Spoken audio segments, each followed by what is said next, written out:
Hello, welcome to my VOD channel. I do a lot of programming and some other things like playing games. If you want to see the streams live, you can watch them on my Twitch. There's a link in the description. Without any further delay, let's get to the stream. Alright, we're on. Sorry, I knocked my desk right as it swapped, and I'm pretty sure that bang reverberated through the stream. Alright. So, last time I did a stream, I remember I ended it because I was, or well, maybe not exactly the last time, but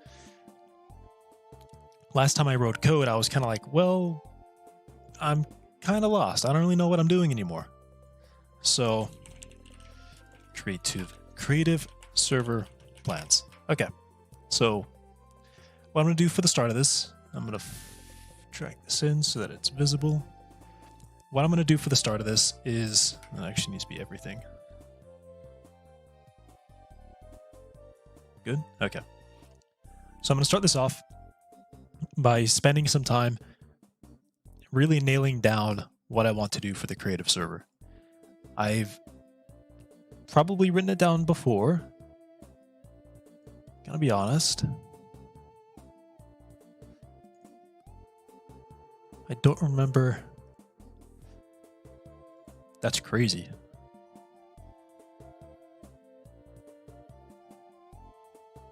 It appears as though I've not actually written anything down that I want to do for the creative world, which is odd to me, because that was definitely something that I had a lot of plans for. So I'll make it official, write it all down.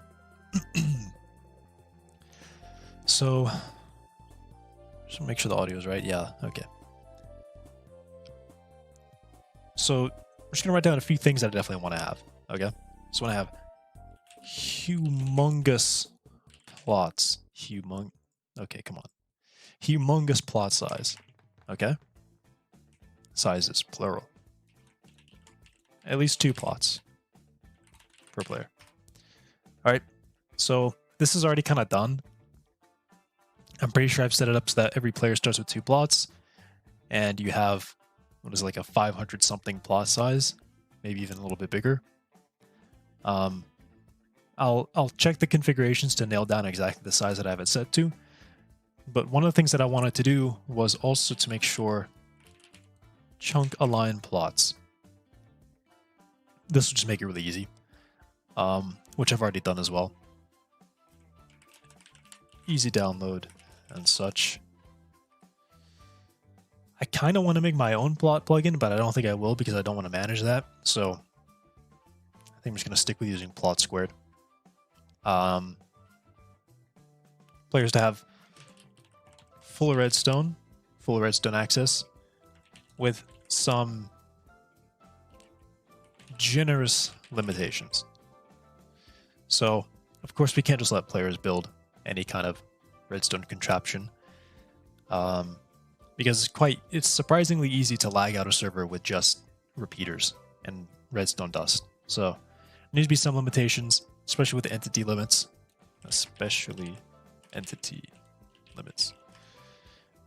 Basically, I want the restrictions to be high enough so that only if you're really trying to do something crazy that you know is going to lag the server will you ever be encountering them. I think it's like 64 something entities to a chunk, or 128 pistons in a single chunk. I mean, if you're putting that many in a chunk, you're kind of crazy. I don't know how you would. I don't know any legitimate contraption that would need 2 full layers of redstone pistons. What else do we have? There's one thing I want to do. I guess it'll be the future. Ability to hide outside plots. So essentially, you can stand in your own plot, and the world doesn't render outside of your plot for you. The server will send you like empty chunks around your plot, so that when you're in your plot, you can only see what you've built. And I think it's a really great idea. You can still, everything when it's still in the same world, you can leave your plot and go check other people's stuff out. But when you're in the plot, it's not going to render anything else outside. Essentially, the idea is that you can use your full plot without having to worry about someone else's stuff visually distracting from whatever you've made. while in your own plot. It's not in plot squared. Plot squared, I think. It'll be something I have to add myself. And I'm kind of reluctant to add it because I feel like I need to worry about lagging people out if I do that.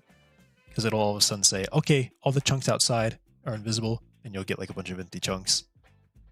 And when you exit your plot, I need to handle that because now I have to tell the client, oh, by the way, all these plots you're standing in, they're actually full of stuff, which I have no idea how. I don't know exactly how all that stuff fits together, which is why I'm kind of reluctant to do it. Definitely a plan, though. See if we can figure it out maybe in the future.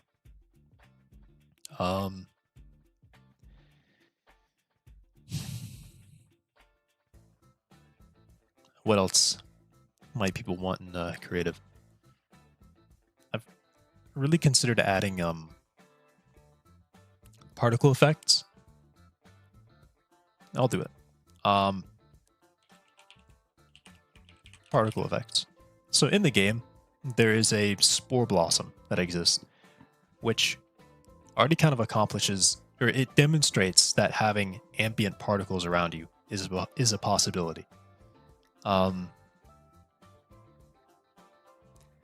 In much the same way, you would maybe place down a sign or something and say, "Hey, I wanna have this area around the sign. When people are inside, or just if it's in render distance, generate some particles around here, so people can have, I don't know, maybe better looking snow or something without having to change the weather on their plot." I don't know, a combination of particle effects. Maybe they could add dripping where normally a dripping effect would not take place. Normally you have to put water on top of a block to get drips, but maybe you can just place a sign and be like, all right, I want drips here. Or have a stick or something. Particle effects. All vanilla. Particle effects and more.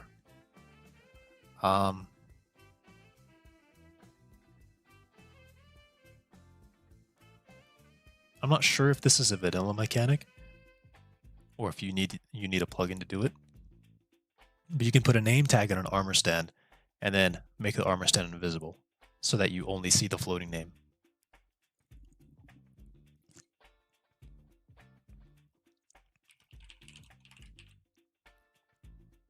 I don't know exactly why people might want to use that, but I'd like to allow them to.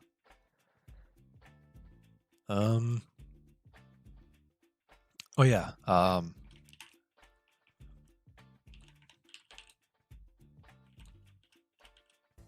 Set a plot for PvP.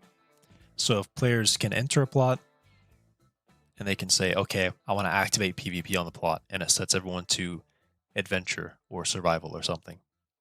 And then everyone in the plot is now able to attack each other with the items that they have. Probably make it so that only the owner or trusted members to the plot will be allowed to go out of survival while they're inside of it, but people on the plot can still use a command to like exit the plot or something.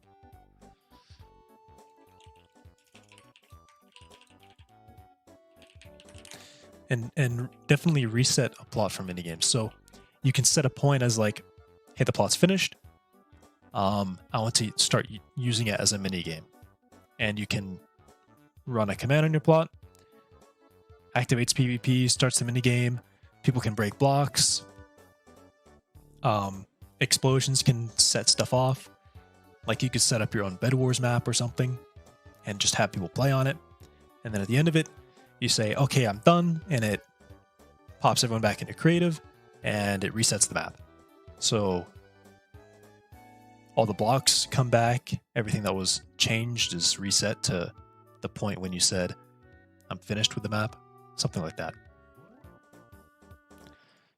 Mark save point and reset a plot for minigames. Yeah.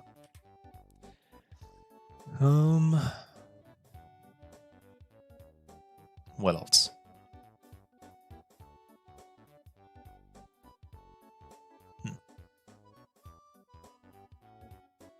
What else?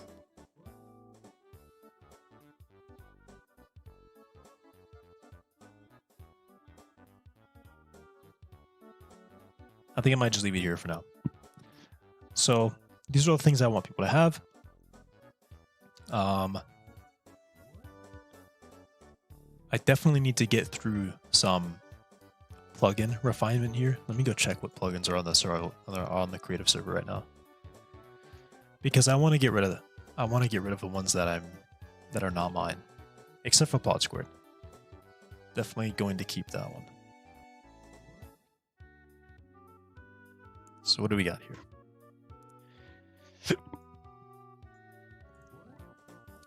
Let's do a header. Ooh. Let me actually upsize this. The title to match, and then heading 1, 26. The heading 1 to match. So heading 2 to 24. Then heading 2 to match. Okay.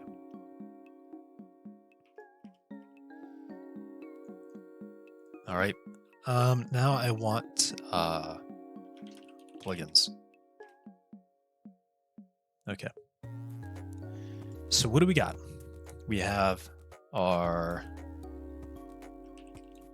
chat plugin. We have Core Protect, which I guess I will keep. Core Protect chat plugin. Chatting. I'll do like that. Core Protect. Block edit, rollback, and inspection. Here's that insights. I think that's, yeah, Core Protect is that. Then we have insights, which is also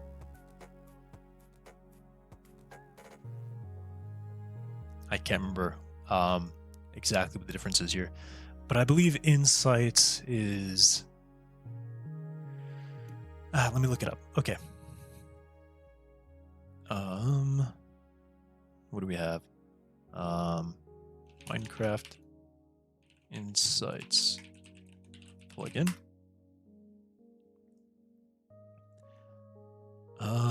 Region limits. Okay.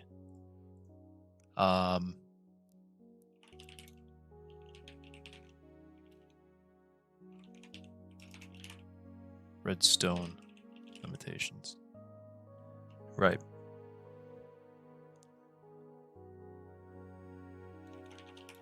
World edit limitations. Okay. So that's what Insights does. We also have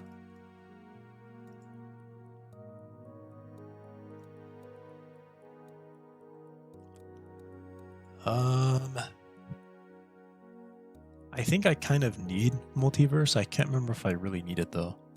We got, I don't want to use essentials. I want to get rid of essentials. So I need to look into removing that. Fast async world edit. World edit performance improvements. We have look perms, permissions, 1 moment.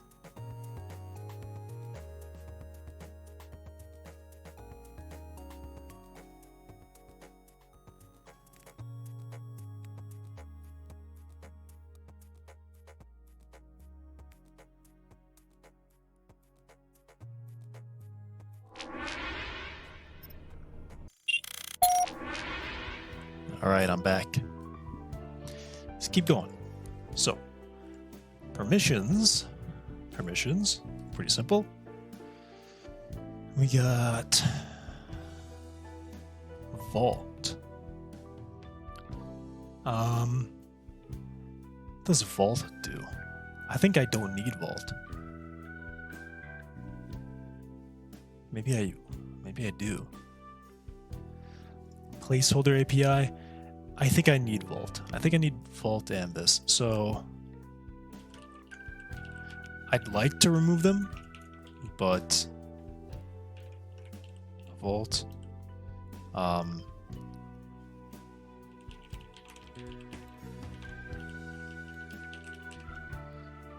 think this is all it does. I think this is all those two plugins do. All 350 kilobytes just to allow prefixes to work. I believe that's all this does. Wow, this song is really good. Okay. Now we've also got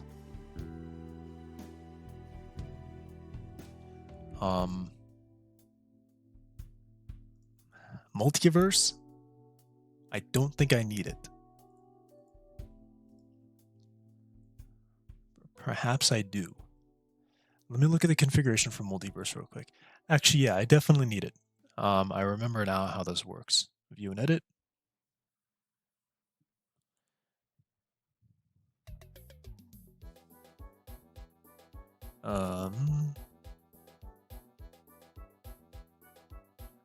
Yeah. I need it to make plots work. Yeah. Because Multiverse will create the world and then run plot squared. So I'll combine these two together. Multiverse plus plot squared. Creative plots. Creative plot world. All right.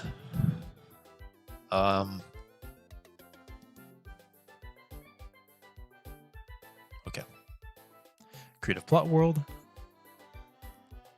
And then definitely the first thing I want to do, I want to rip out, I want to pull it out,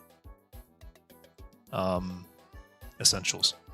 I want that gone. I do not want to have essentials on my server.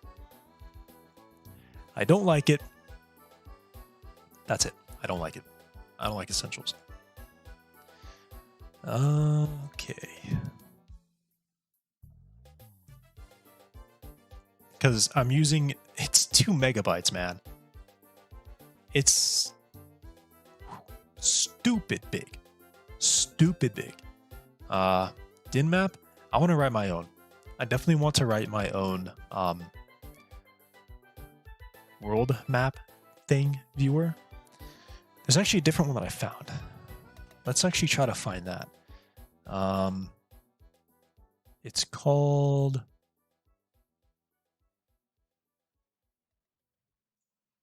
It's on here. Let me flip over to chatting real fast. Because I need to open up Discord. And we all know it's going to pop up on the monitor.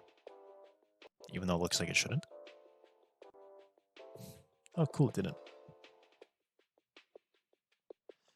Okay. Let's go to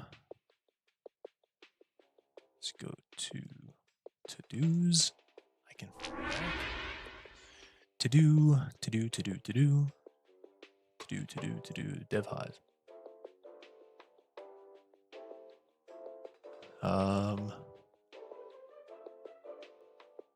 Huh.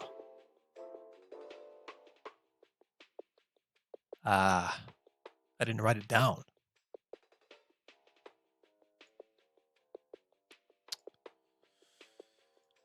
I didn't write it down. Okay. Let's find this plugin. Minecraft map viewer plugin. Minecraft map viewer plugin. I don't want Dyn map. Maybe it's blue map? I think it's blue map.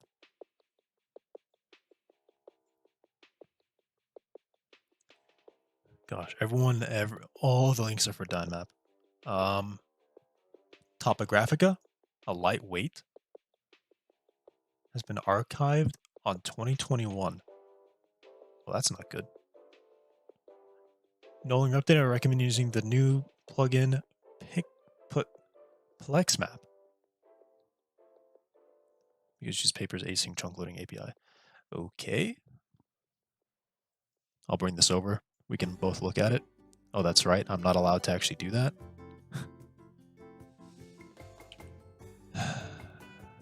I don't know why I can't merge things here. It's kind of strange.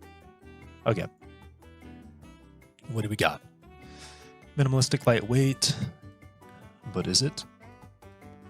But is it? But is it? But is it? But is it? But is it? But is it? But is it? But is it? But is it? But is it? But is it? But is it? But is it? Where are the file sizes, man? Why? Okay. Let's go back. I'll open that for a minute. Ultra fast render times. Get your map rendered in minutes, not next week. Okay. Vanilla like top-down 2D design for navigation. Player markers. Add-ons and integrations. Multiple render types. Okay. So we can figure. Leaflet. Never heard of that. Paper. Good. Demo. And its top competitors.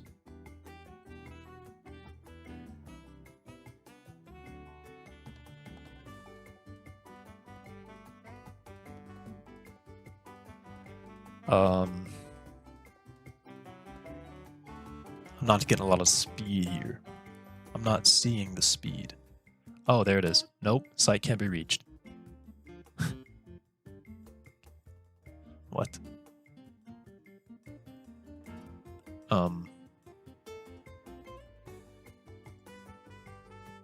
Be back in a moment.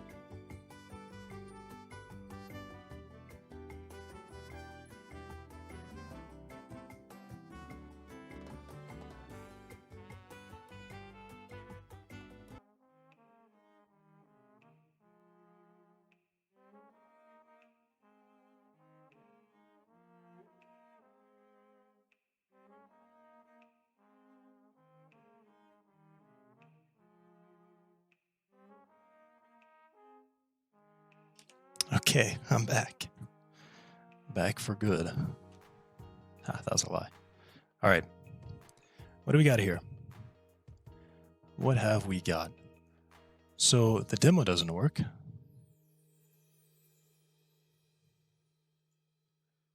Interesting. When was the 2 months ago? What? That can't be right.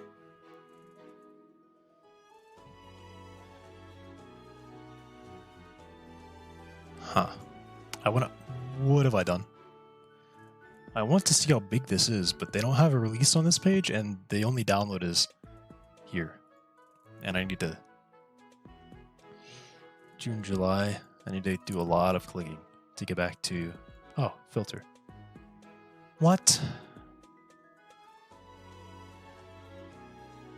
That's as far back as it goes? Channels, beta? Alpha?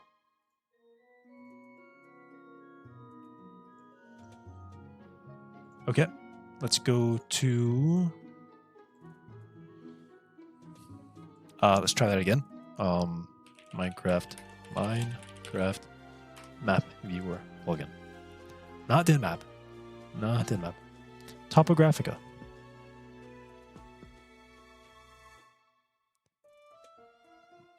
I'd like to have a plugin that is currently maintained and also was built for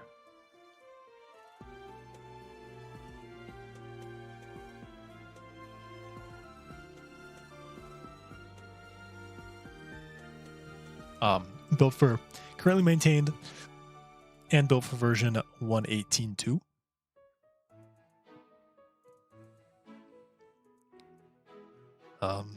The only issue is that Seems like I'm gonna have to build it myself because they're angry. Let's look at top. I'm just gonna try Topographica. An error occurred. Let's try it again.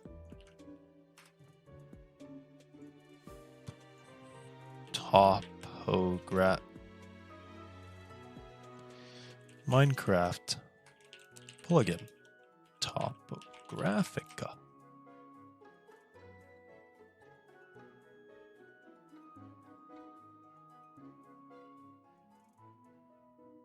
Topographica versus Essentials?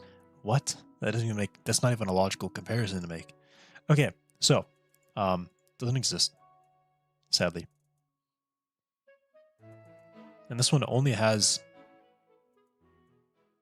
1.19 versions, which sucks. Unless they're hiding it from me. Version 1. 3 years ago. Version 2.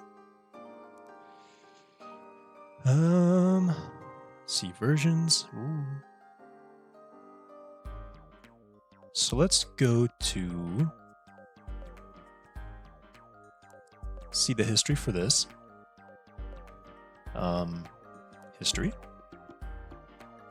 Update to build numbers. Let's see what this changed. 1.19.1 snapshot. Oof. Okay. How's version 1 looking? 296 commits ahead. And this seems like it was only updated to 117. They just skipped 118? Did they really? They just completely skipped 118? Gradle. Nope. PPOM. Plugin. This one. 117. No way, man. Okay, version 2. Oh wait, view all branches?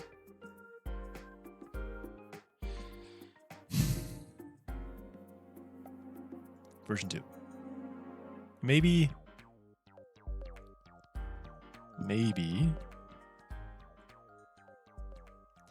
Man, I'd like to try this one.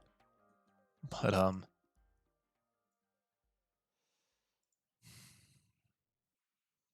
you see where the version is, and I'm going to check the history for this file to see if it was ever 118. Okay, history. 2022. Pretty colors. Base project structure. On. Great, this one. This one. What?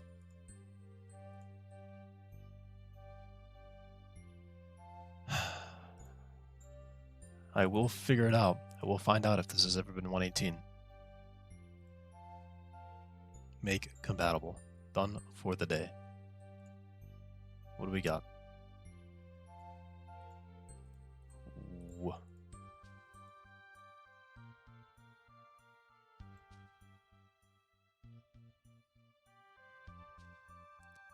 Surely this.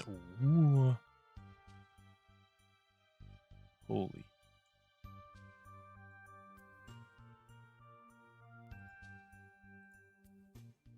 Man, I'd love it if my scroll wheel worked. Root project version. 118.2. 118.2. 118.2. Okay. Version 2 has been 118.2 at some point. So I will see when this changes. I'd like to see the view file. History. Build dot.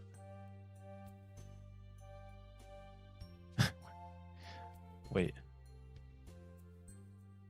What? Is this backwards compatible? Okay, maybe it is. And versions. No. Well, 11? No.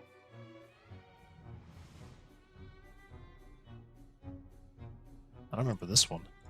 This song. I'd love to know the versions. Man. All right. We've got a good start. 118.2. It's in the code. But apparently this is the only time it's ever been modified, which is weird. Yeah, actually just immediately got rid of it. No. Build.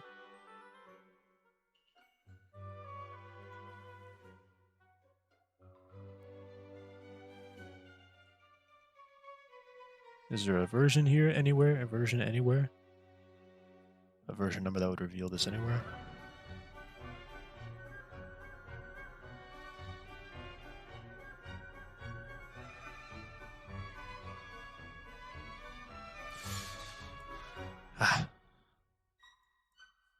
Build Gradle properties. Bucket version? Okay, okay. History. Updates. Updates. Build numbers question mark? Right, this was the problem. It was already at 119 at this point. Okay. So I want to go to this commit. Let's go to browse files. No, I need to see this commit specifically. One parent. I guess I can keep going back until it. No. Okay. We're looking for build numbers. 660. What? Version 2.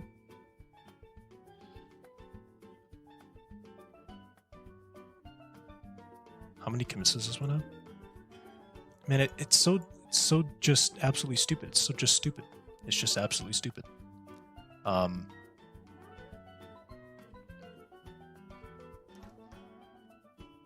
Okay, so this one was already 1.3.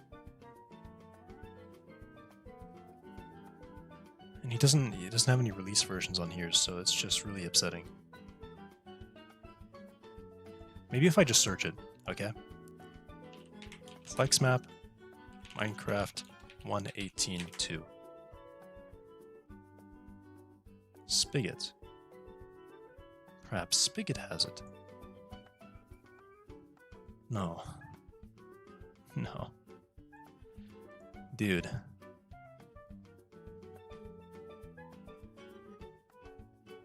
I'm just going to assume that it's not actually backwards compatible. It doesn't even mention it.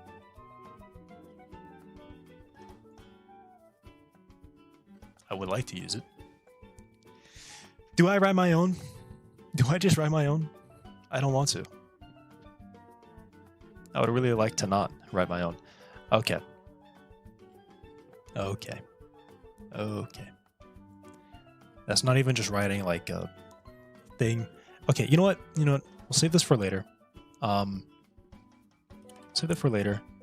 I'll put it on a heading. To do plugins. Map viewer. Not dim map. See if you can locate the mythical 1.18.2 version of Plex map.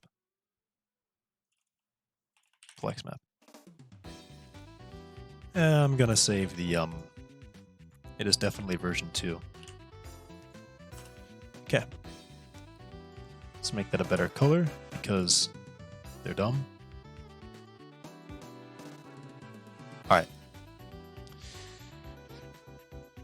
What other plugins do we have? That appears to be all of them.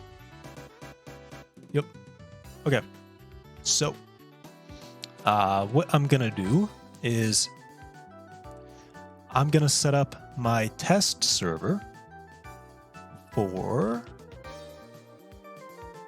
I'm gonna set up my test server as a copy of the current creative server. Yes. So let's do that. It's gonna be a lot of movement stuff around. So first of all, I need to. I've got that saved.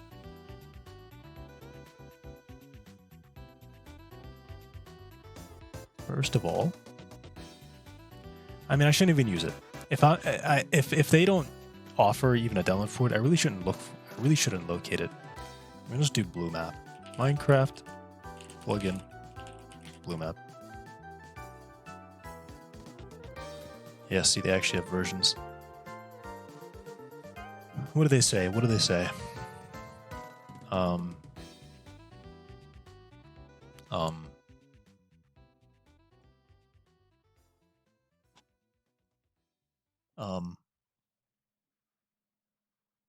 wonder if their demo map works.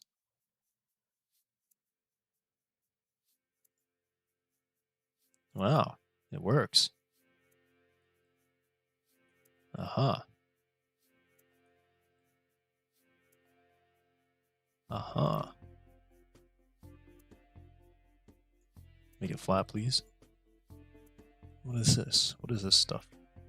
This is river and a line marker. This is an extrude marker. What? A shape marker. I don't even know what those mean. And then some text. Okay. I mean, cool enough. And yeah, theoretically we could... Oh, what's this? Point of interest marker. Oh, is it now?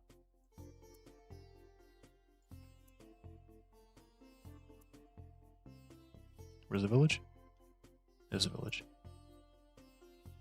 This is one of the cool things that I really like about this, but I don't need this. I don't need it. I don't really need that. I definitely want to go look at this. Does this do something? This is the extrude marker.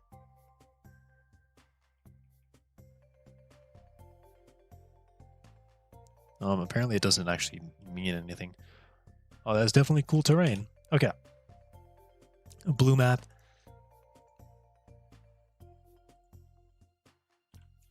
Probably blue map.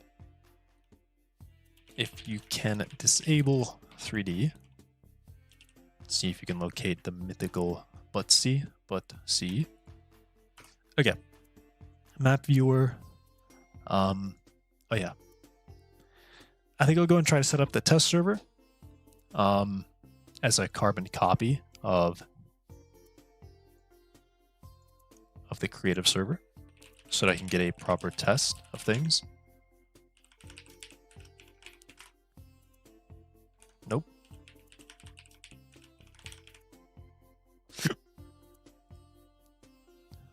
What? So was the right password or what? It was. It just wanted me to type it in again. Okay. We'll stop the server.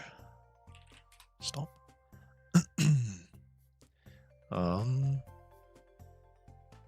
Okay. So we're going to do like an incremental thing here. I am going to go to plugins.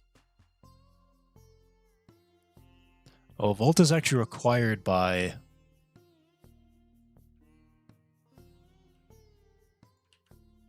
Yeah, permissions and prefixes. Maybe placeholder API isn't necessary.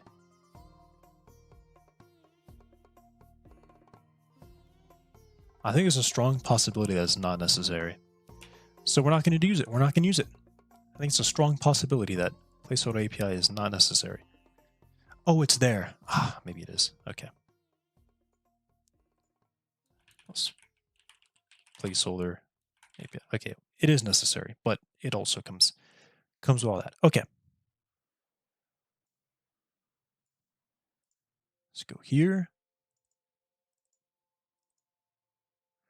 I need to set this up.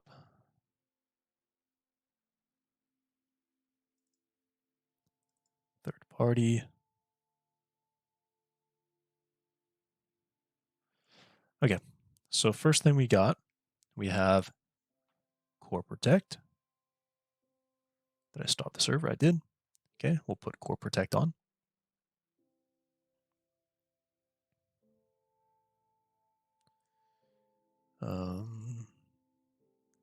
Core protect.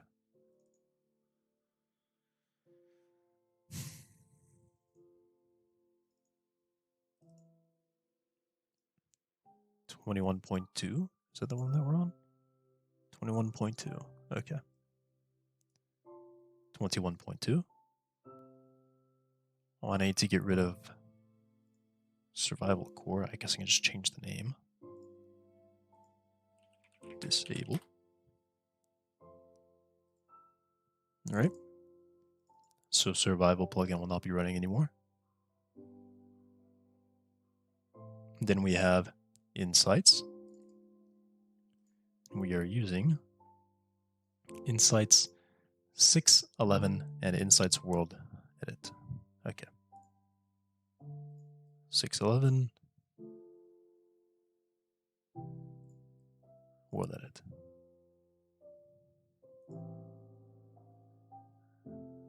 Okay.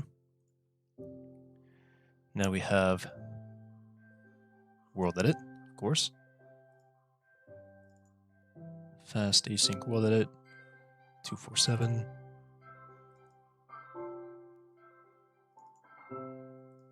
.247.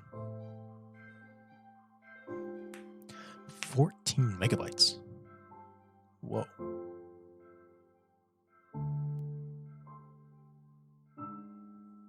It's quite a big file, actually. Why is it so big?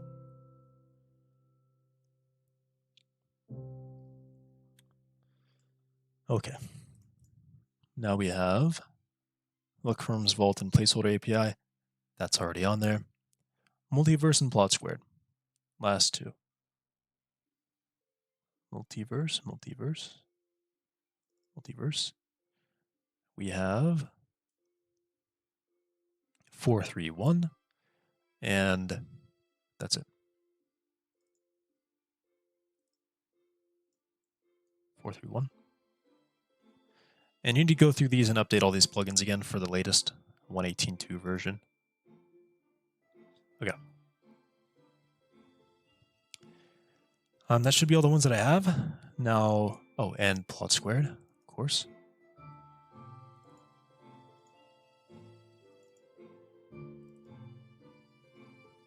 We have bucket 694. Okay.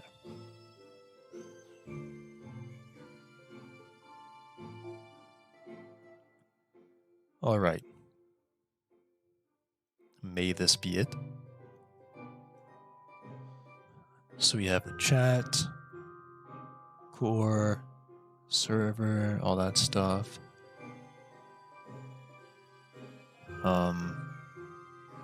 Okay. So now I will just work on the configurations.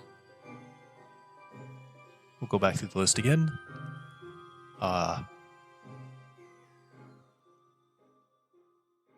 Yeah, let's get the most recent. Where are we going? Palace, assets, configs. Stream looks good. Hub. Palace chat. I need to make sure this is, as much of this is the same as possible. Why is that taking a while? Hey, yo.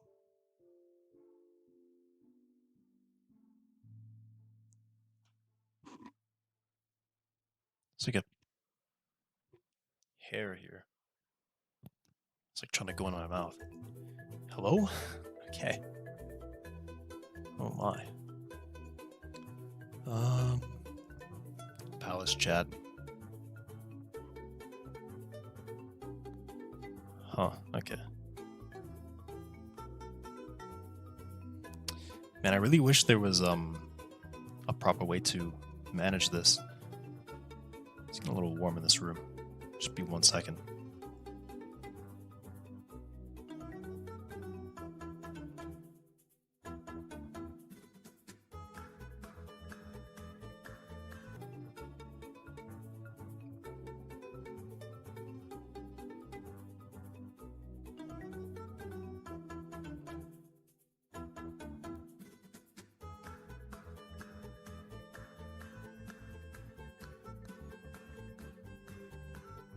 Okay, I'm back. I also trimmed the rogue mustache hair. Will not be dealing with me anymore, or bothering me anymore.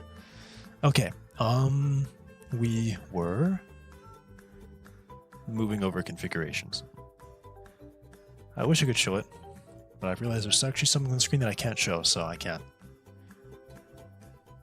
And I think I showed it before, which is kind of it's whatever. It'll be fun. We're looking at, yes, configurations. So I really need to figure out my configuration management here, because this just kind of sucks. This really kind of sucks. I need to create a folder.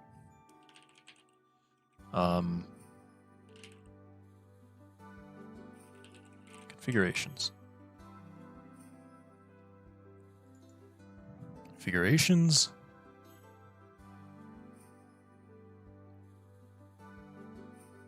I mean, do I really need to do this right now?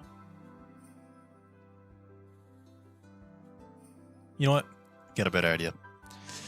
We're going to move over and do something different. And do something that's actually going to be having some code rather than just me doing a lot of stuff off screen that you can't even watch. So, I want to have... There's definitely some stuff I could get started on. One thing I think I'm actually going to try and do right now is the world stuff. So, survival worlds.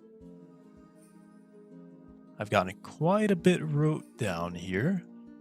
So let's go check it out. Wow, that one actually moved over. Okay. Why did that one work? Okay. So, we've got...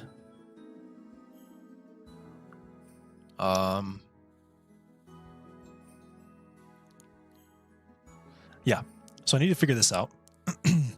What I really like to do is I work on the overall shape of the terrain using World Engine, or World Machine, which I figured it out. I really like it. Really like how I got it set up.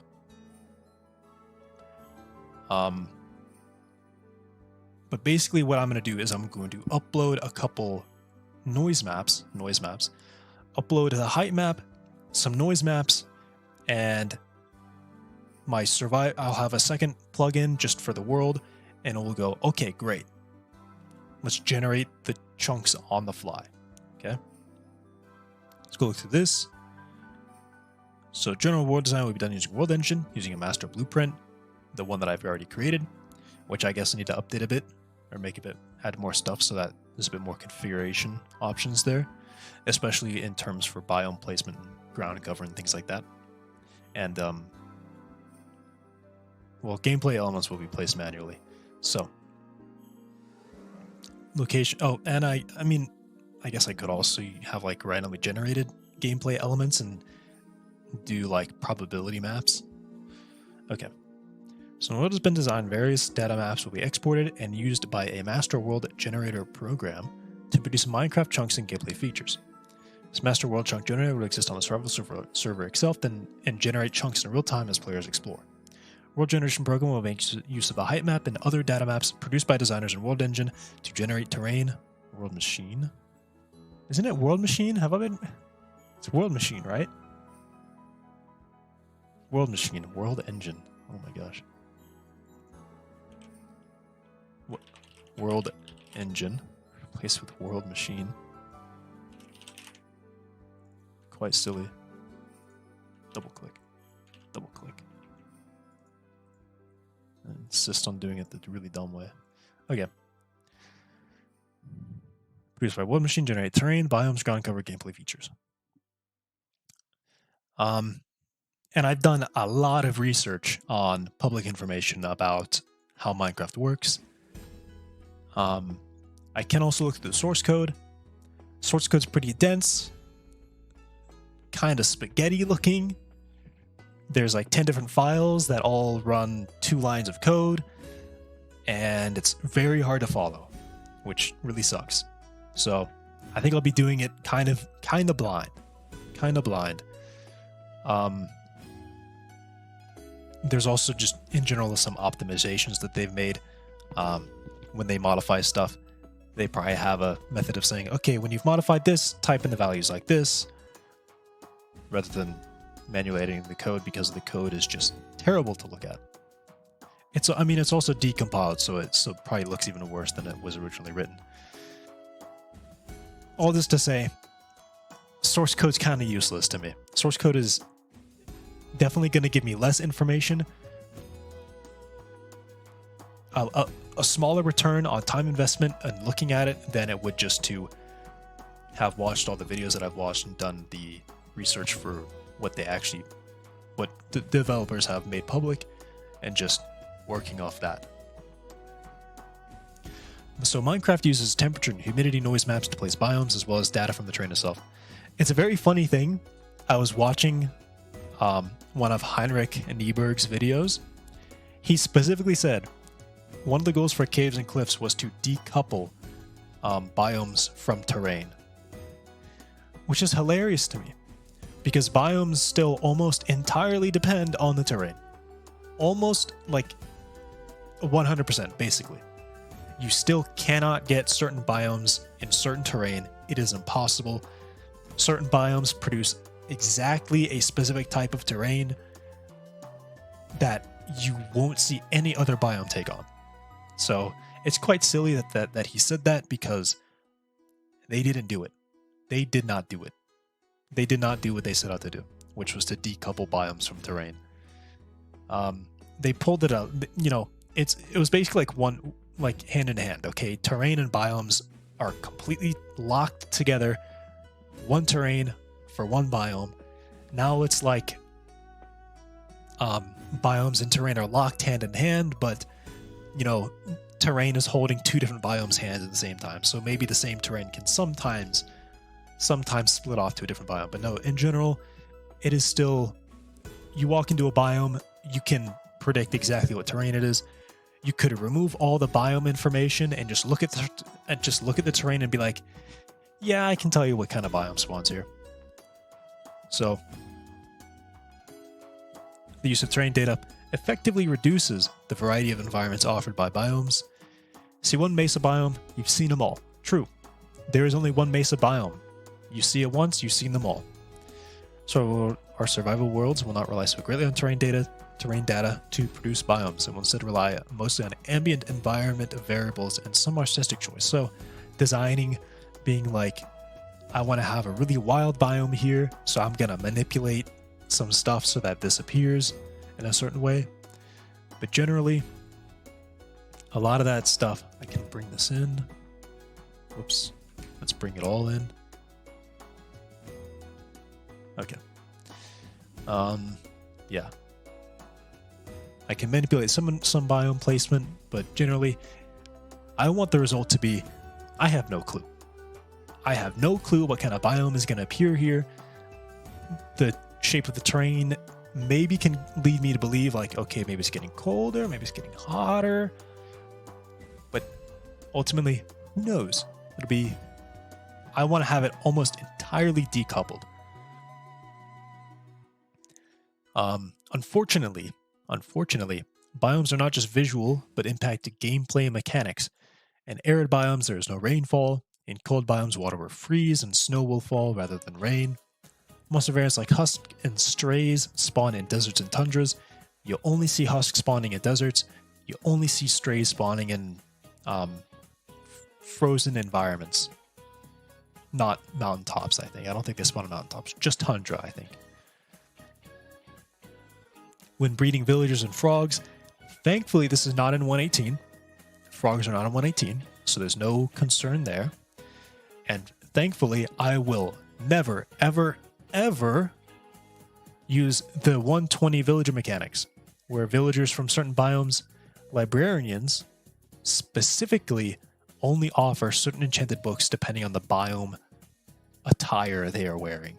Not even based on the biome they're in, it's the attire they're wearing. So if you breed a villager in a swamp and you take him to the desert, he's not going to give you desert trades, he's going to give you swamp trades. You take a desert villager to a swamp, he's going to keep giving you desert trades, not swamp trades. It's really stupid. It makes no sense. But generally, the biggest thing is the temperature. So I need to be on the lookout for rainfall, the type of rainfall. I can just say type of rainfall is either rain, snow, or none right here. And whether or not water freezes. Or specifically, if it is snowing, then water will freeze. So let's look at what we know from Minecraft. Minecraft uses what Mojang calls multi-noise. Heinrich Niebuhr explains that much of the terrain is determined through 3 major noise maps and a handful of derived maps. As Heinrich describes them, these noise maps are continental, erosion, and peaks and valleys. The final noise map is actually derived partially from another noise map internally named weirdness. All I know on how these maps are generated is some screenshots of what they look like. And peaks and valleys, I could imitate, but I don't think I will. It looks like they've done some mathematical procedures on normal Perlin noise, and I don't want to figure that out. I don't want to figure out how they do that. I can look at the code, but like I said, looking at the code, not going to be as useful for the amount of time I need to look at it before I understand it. So, continental describes the overall terrain height. This noise map is basically what decides ocean or land. That's literally all it does. Erosion. Erosion subtracts from the terrain height, tends to reduce flatter areas at higher values, and while not explicitly stated, it appears that this noise map is more of a height multiplier instead of purely subtractive. If it was just subtractive, if it just dropped the terrain height, you wouldn't see flat plains. You would see mountainous plains, and you wouldn't see flat mountains, or you wouldn't see rugged mountains. You would see flat mountains, right? So because we don't get either of those, erosion is definitely a multiplier. It's not just a subtraction, a straight subtraction or addition. Peaks and valleys. Because it's based on weirdness, it's weird. And Heinrich apparently seems to not understand it very well because he doesn't give much information about it. All we know is that peaks and valleys is derived from weirdness, and it basically produces rivers. And if the terrain is too high when it wants to place a river, it just makes it a valley instead. A saddle valley, as he called it. Weirdness, for some reason, it's what peaks and valleys uses, and it seems to be its biggest thing that it does is change biome types. So if you could have a jungle, you could have a bamboo jungle, you could have meadows, or you can have a sunflower plains. I think it's just plains and sunflower plains. You could have, what else does it do? I'm sure weirdness is probably entirely responsible for spawning mushroom islands. Although, I have no idea how those spawn anyway. Yeah. In addition to these maps, there's a 3D noise map in the factor. Henrik calls it a squashing factor. That's not correct. It's a density bias. It doesn't actually squash the terrain. It just hides the 3D noise at higher values and shows more 3D noise at lower values. Which doesn't make sense. Because if you have like a low... I mean, I guess that actually just makes sense. A low squash factor. Okay. So we're done with all this. This is the information that I've derived and what I'm going to use. Instead of starting from scratch, in an effort to derive the iconic Minecraft terrain, custom worlds will borrow heavily from Minecraft's caves and cliffs world generation techniques.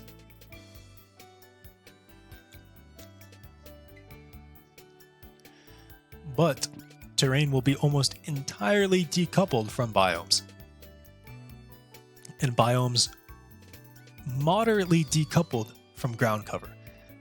This is probably going to be a bit of a challenge to get right. But who knows? So how can we achieve this? First, let's begin with the terrain. Custom worlds will rely on some deliberate design, but underneath will still be some mostly procedural terrain generation. There are 3 important noise maps: detail, roughness, erosion, elevation. Let's actually go look at that. And I should have opened that on my other screen, but I'm a dummy. Let's go like this. Terrain, and I think I was working on this, but I didn't quite finish it. Anyway, here they are. Basic noise. I'm actually going to rename this to detail. So we get our detail, we get our roughness, we get our elevation. Right? Detail is regular 2D Perlin noise with a small feature scale, many octaves, multiplied with a roughness map to squash and amplify the effect. So if you have high roughness, you're going to get a lot of vertical detail. You have low roughness, you're going to get very flat detail. And additionally, because we're multiplying it, you end up with lower terrain when it's very flat. You end up with high terrain when it's very rough, or higher terrain. Then we have an elevation map. Another 2D noise, roughness, I just described that. Elevation, another 2D Perlin noise with very large feature scale and a few octaves. This adds to or subtracts from the final terrain height. This is just to account for the fact that when we multiply detail and roughness together, flatness ends up low, roughness ends up high. So with this, we kind of balance that out by maybe raising some flat parts, lowering some rough parts. Not greatly, because generally you're still going to see that in real life. High terrain will be more rugged. Low terrain will be more flat. But this makes it so that really rough terrain could be lower, really flat terrain could be higher. Okay. And design maps, so these are the ones that are manually plugged in. There's no proceduralness to them. Landmass determines the placement of landmass. Well, I mean, there is some procedural to this because the coastline gets broken up. Determines the placement of landmass, and as a natural consequence, the coastlines and oceans. Operates as a mask for base terrain height, where the results of all other noise maps take effect. Mountains. Adds mountains, more precisely as mountain height. Adds height to the terrain with the goal of producing mountains. So it's called mountains, but really you could just use it to raise terrain somewhere. You could create giant plateaus with it as well. Valleys. Adds valleys, or more precisely, subtracts height from the terrain with the goal of producing valleys. One thing I want to do for this is to also allow masks to influence all these maps, allow them to influence elevation, roughness, and detail. So we could say, not only do I want a mountain here, I want to make sure it's really rough. Or not only do I want a valley here, or not only do I want something to be really flat here, but I want it to be really high. So you could say roughness really low and then elevation really high. Something like that. And I didn't quite finish it, but I'd like to. So this is what we're going to work on for a little while. So process for all these maps are brought together, begins with the detail noise, then mountains and valleys are combined with the detail noise in sequence. The result is then multiplied by roughness, which will retain detail and height for high values, or lower and flatten terrain for low values. And then we take this, we add it to base height using the landmass as a map.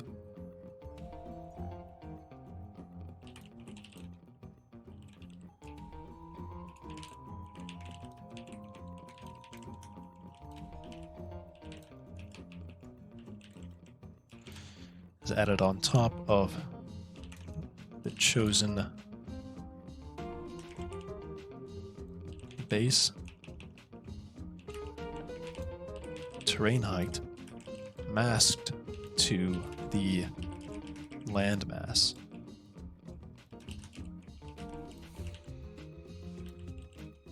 So the details only appear where landmass is high.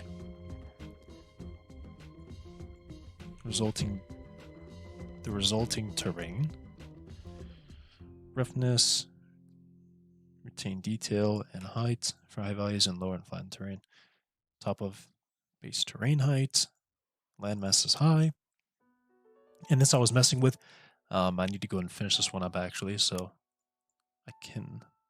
Why don't we do that now?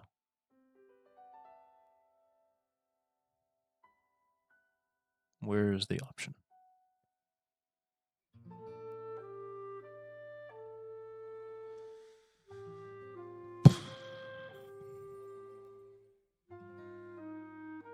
What? Hello? Macros. Blueprint? What?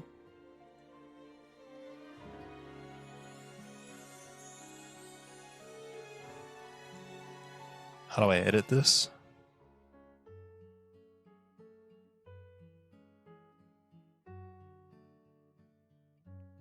Am I looking right at it and I just don't see it?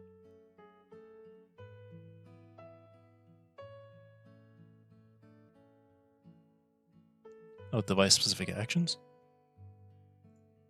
There we go. Okay. Figured it out. Scroll. So, parameters, and then I have the modulation. I can't remember exactly how I did this. So I was modifying and I was like, oh wait, I can change some values manually.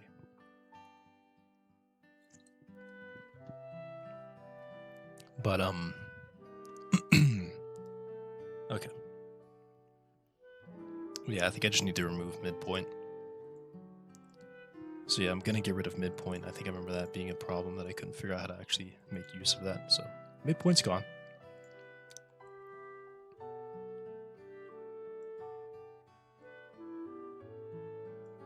And I'll just do that. Okay, that looks pretty now. So then we take, this does nothing. So I take this and I subtract it. All right, that's the modulation.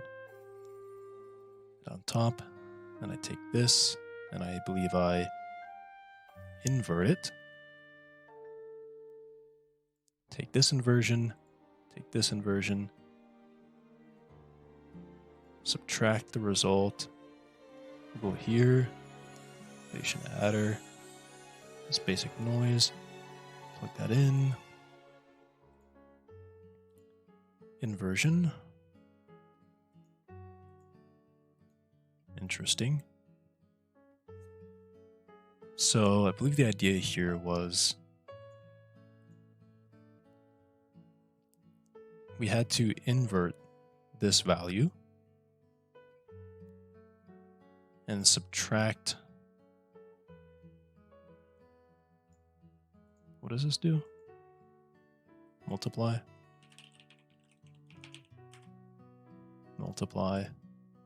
What does this do? Multiply as well. Okay. I think this might have been correct.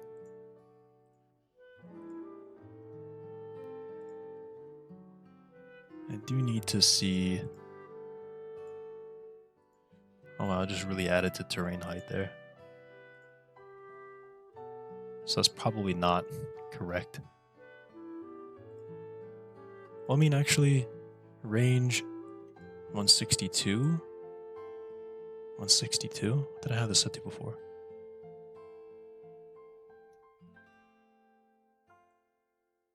I'm confused. range. The absolute difference range to apply to the input height. The absolute difference range. Ah, right. Because this should just be set properties. This should just be, yeah, elevation max, elevation 162. Should just be a full thing there. And then this can go away. Range, 50. Well, 100.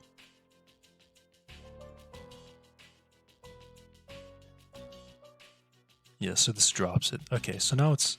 Ooh, that drops it a lot. Okay. So this is clearly... I mean, this is okay, but now this needs to be... Ah, yeah. So... Elevation 50... elevation range... This one's really hard for me to wrap my head around correctly. Okay.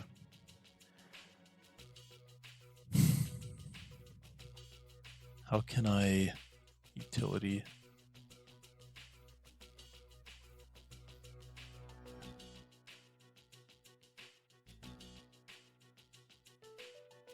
How do I do this?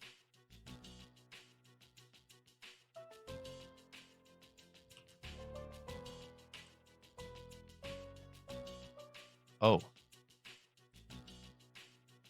Okay. Just need to write down some... Okay. Takes the range and bias. Computes the... the addition value and subtraction value.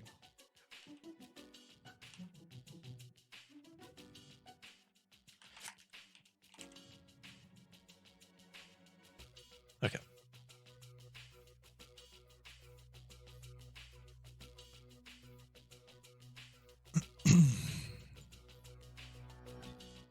All right. Now I need to take the elevation and clamp it to, or multiply it by the range. So, yes, I need to multiply it by this range. So, generator, constant, bring this in here, height.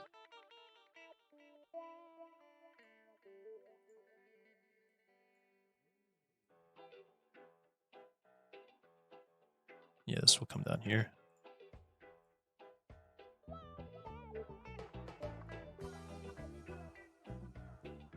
So I need to multiply it by this value, perhaps? Or maybe I do... Actually, I do this. Rescale. Yes. Rescale.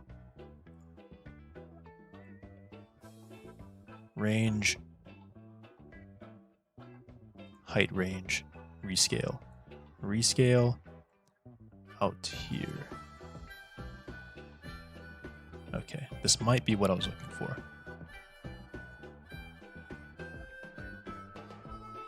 Actually, bring this inside.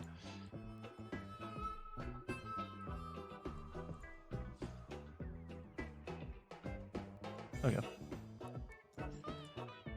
This I'll bring out here. This I'll bring up here.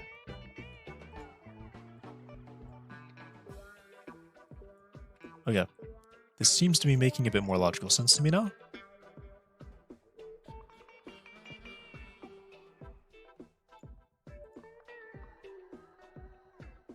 I mean, that's still quite high, though. That is still quite high. Okay.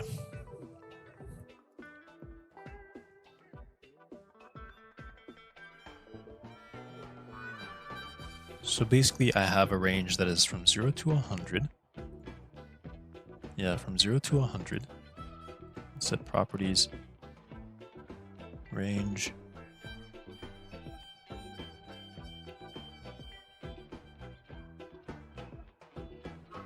Yeah. So, I mean, that seems right. It's the input we get. That's what it looks like after the rescale. Wait, what? Doesn't look any different. Really? I don't want it to be a clamp. I want it to be a rescale.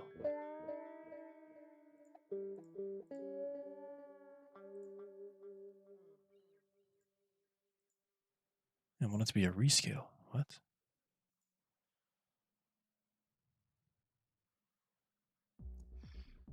Okay, so let me manually do one and see what this looks like.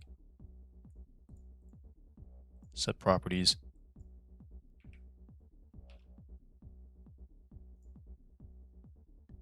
$100.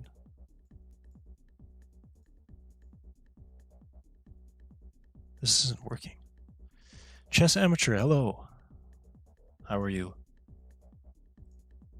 Why is this not working? Height range. I'm setting the height range.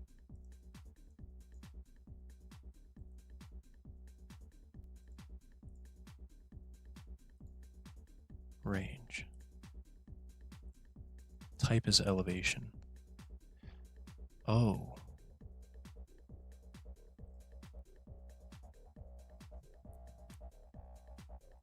How do I... okay, I think I need to change it. Range. Yeah, range select. It needs to be a range selection. Okay.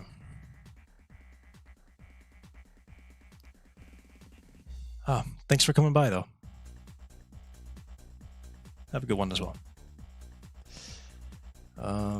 Okay, so that's actually not... There's got to be a way I can do this. Range... No. What is this? Range and scaling. Range parameter. Delete. I think I can do it this way, actually.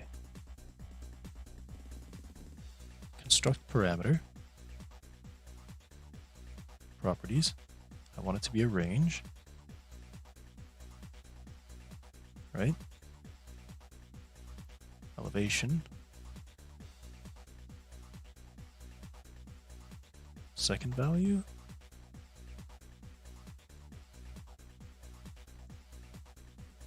I'll put range 0. Huh? First value 0. Does that work? 0 to 3, 1. Height range. Ooh. Okay, I think I figured it out. I can use this. Why is that here? I don't think I need that. Okay.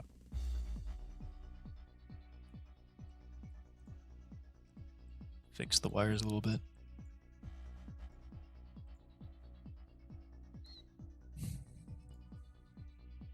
Okay, so then we take this, rescale it, invert it, tract. Oh yeah, that's all flat now. Okay, great. It's the input, it's the output. Awesome. It appears to have worked. Okay. What? All right, get rid of that. Range modulation. Elevation adder.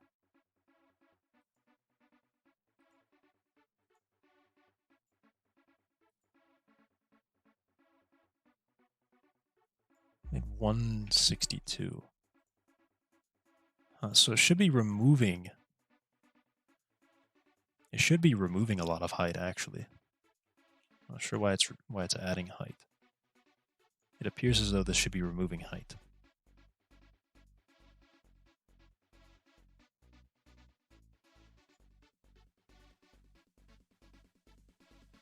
This is an inversion of a height field. 50 meters.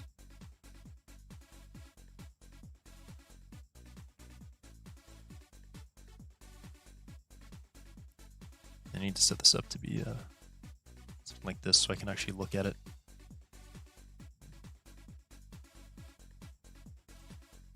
Node graph here. Node graph here. Oh, that's quite silly.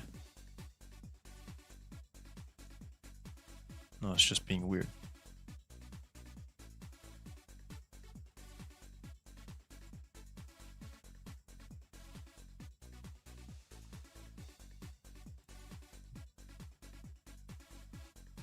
Okay. I'll just bring that down.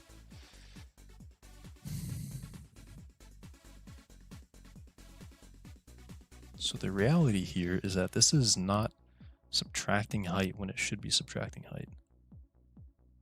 Yeah, it's adding height. This is all supposed to be underwater.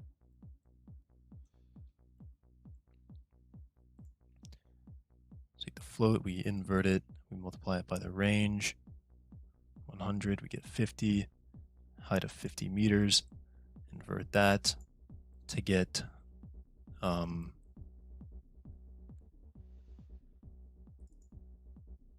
something like, what do we have? 324 minus 50, 274. So this should all be 274. Parts toolbar.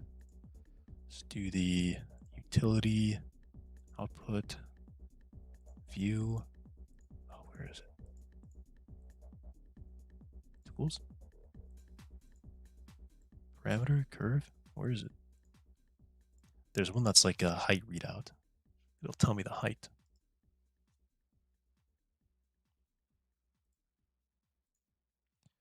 Generator output. It is parameter. Yeah, report height.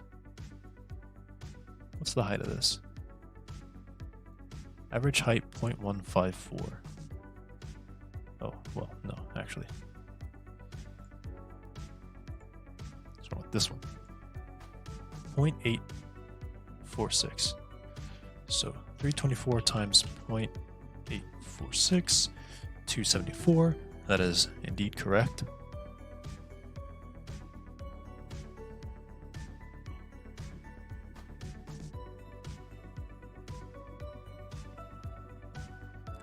Okay.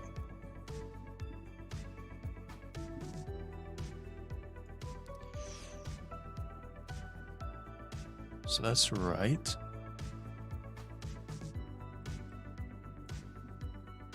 Yeah, when I subtract it, I get really low.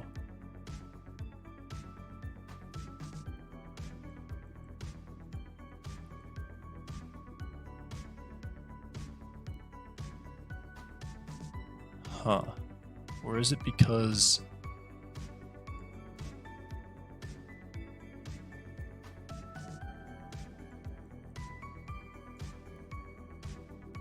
I mean, this is kind of adding a lot.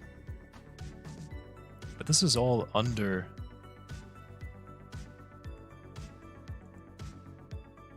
This is all under sea level, or under the halfway point, which is 162. So this should all be dropping it, rather than raising it. Am I...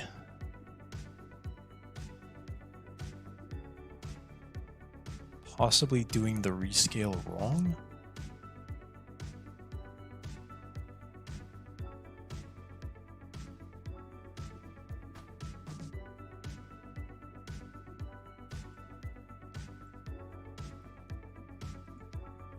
So I take the halfway point, or I take the full thing. Maybe I'm doing this in the wrong order.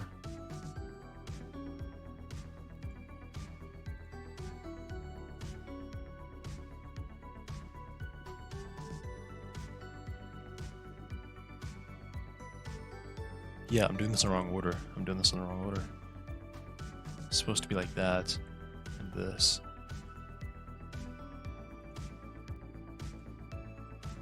Yeah, so now we're like adding nothing. Okay. So I just had this, yeah, in the wrong order here.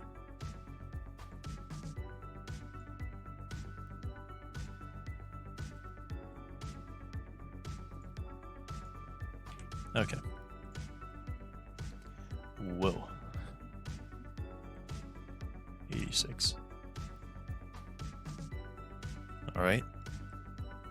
This is looking more like what it should be doing. Excellent.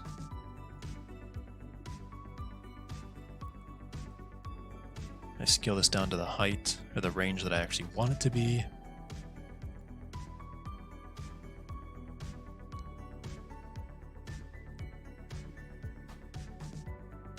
Yep.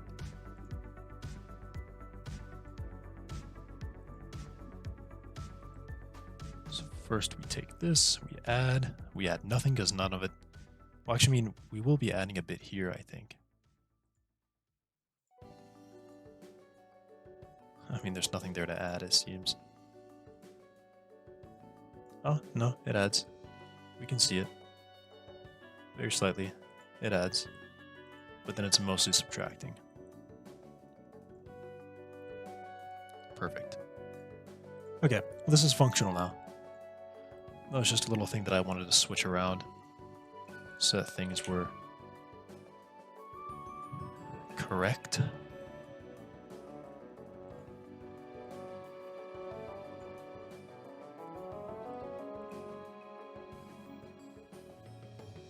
But now the valley seems to be not high enough. Should I raise this? No?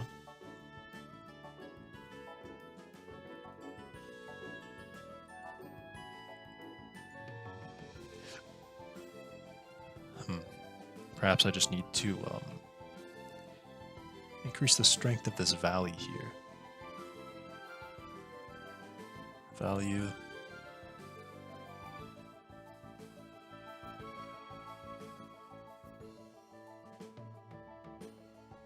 Yeah, I suppose so.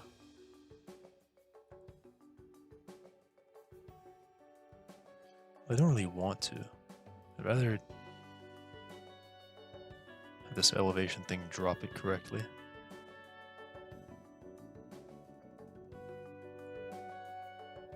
Maybe the fall off is too low. Not high enough. 190.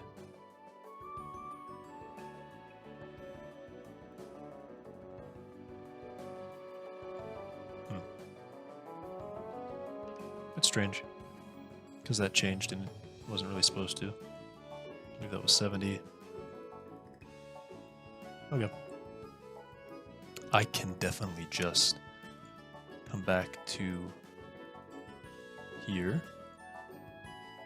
And is that correct? That is correct. I can just re-roll the elevation adder, I suppose. Until I get more low values that work. Ah, here we go. Now we get something that works. What's the difference? Wow. Yeah, it really drops that half. Okay. It really drops this side. It's like the whole thing tilt. Just tilted. Okay. Well, let's lock this again and check the valley. So I can probably lower this. The lower that is, the better. Now we'll check the mountains.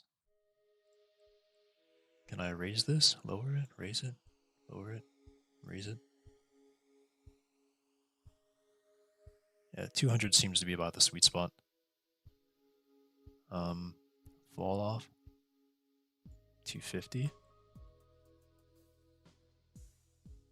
It seems like I can't really make the fall off lower than the. I can't make the fall off lower than the actual height. Okay, well, this is right. This is good. This is cool. This is excellent. And that is sharp. Okay. So one thing I haven't done yet is I really would like that to be this. One thing I haven't done yet is add, what do we think? The erosion thing. I haven't added erosion yet, which I definitely want to. I want to do that thing where I had some erosion and then a coastline. So we'll look for shapes. No. I was looking for nature, coast erosion. Put this to Minecraft. Well, make sure this is the right version. Yep. And then Minecraft beaches. It's in here. Water level 6. Why is it there? 86. This is definitely incorrect. What is it doing here? This is really weird. Okay, well, I'll save this and I'll open up the other one. And I'll see what this one is set to. Can I please zoom? Holy crap. Coast erosion. 85, 10, 10, 1. Device version, latest version. Save as Minecraft beaches.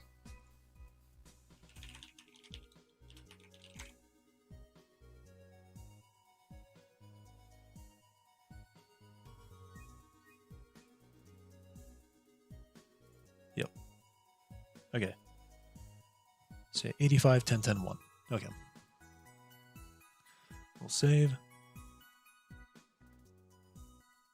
Back to this one. Beaches, 85, 10, 10, 10.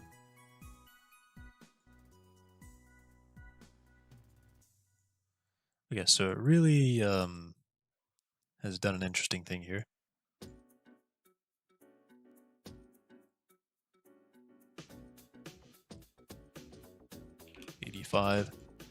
Right, and then I did have a constant into it. So let's name this to beach strength.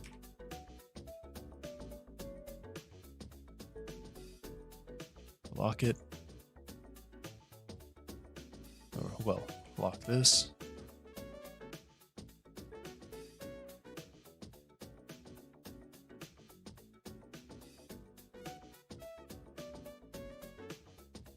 I mean,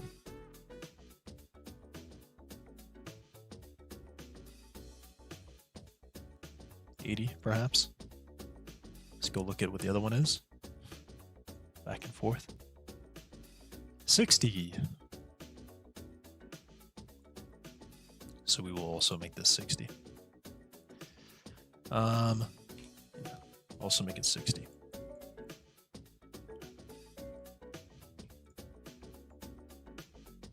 Get a little bit of extra material here around the edge.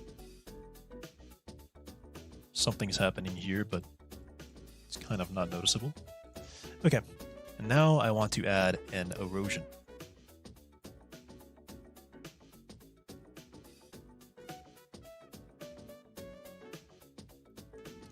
And range bias. I wonder if I play with the slider, I should see. Yeah, I do see the range bias. So value of 1, it will only add terrain, I believe.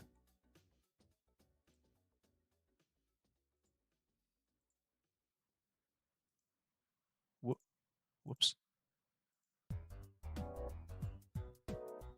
Should only add terrain. Is that right? Half range value ones will use the full range for addition, 0 will use the full range for subtraction. So I guess I kind of did this wrong. Possibly. I mean, actually, it is using the full thing for addition, isn't it?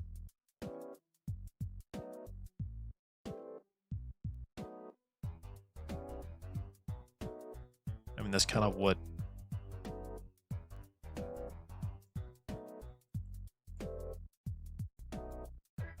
Right? Wait, what?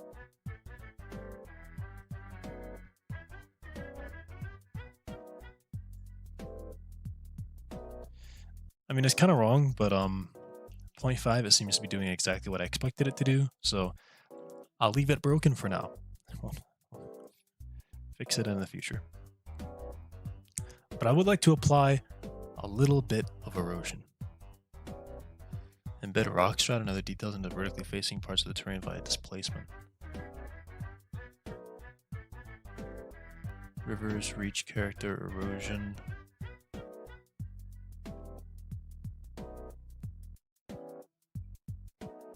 Yep. We will apply a very small amount of erosion to this. So let's see here. Anything here that looks small? Good with terraces. Well worn. Full strength. Wow, it's all gone. Fast and light.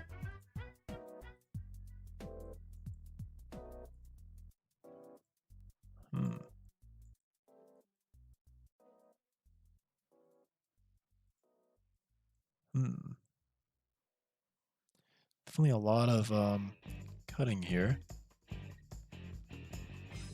Lots of cutting.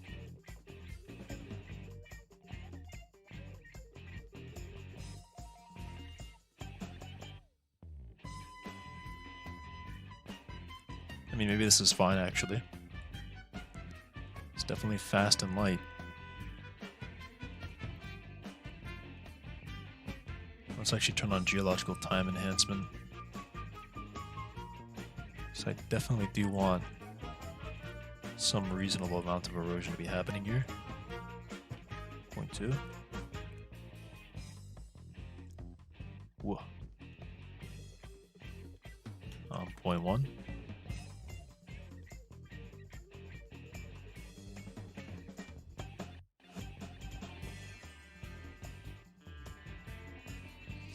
I mean, this really changes the shape of the terrain. 20.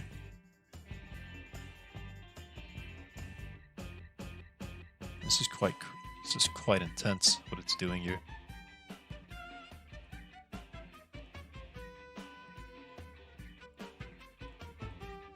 I don't know if I like that this is almost getting covered. So 2.8.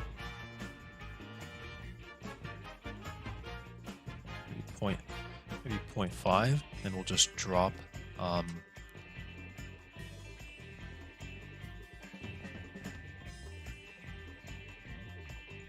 I mean, I just want a little bit. Sort of round out the terrain. Some of these like interesting shapes that happen back here.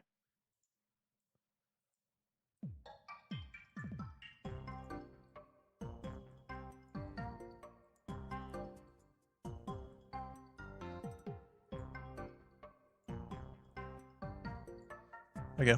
I mean, I think I'll just leave it there. Seems good to me. Okay.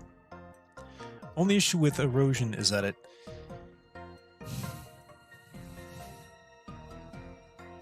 doesn't work with map borders.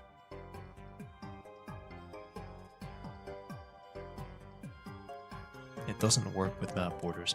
So I think I kind of have to disable it, actually. The beach one will work fine on the borders, but erosion won't, actually, because the direction... The direction...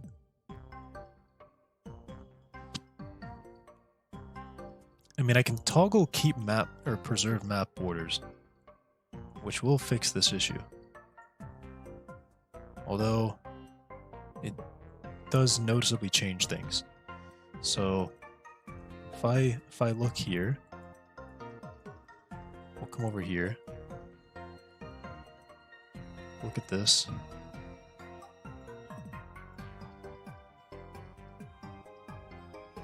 I mean, does it actually?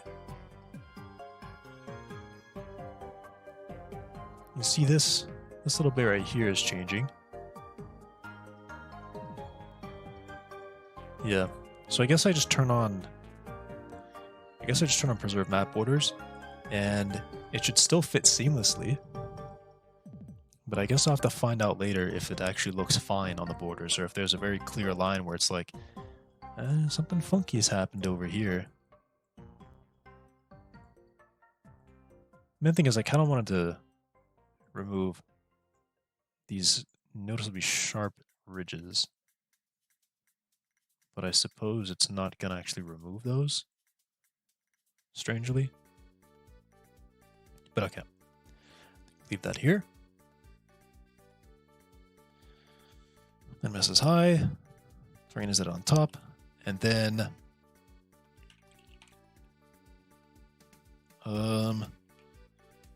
yeah.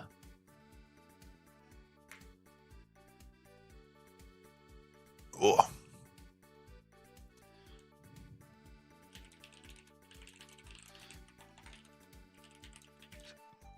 Terrain shape is set. And elevation map is applied to add or subtract from terrain height.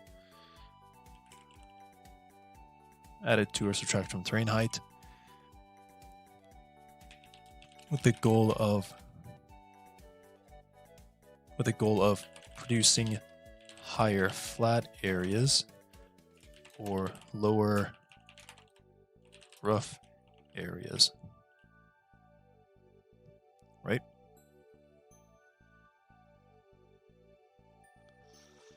Yep. Erosion is a very light border preserving erosion is applied, and then a beach node is used to produce flatter coastlines, just kind of like smooth them out. And then that's what happens. Yep, that's what happens.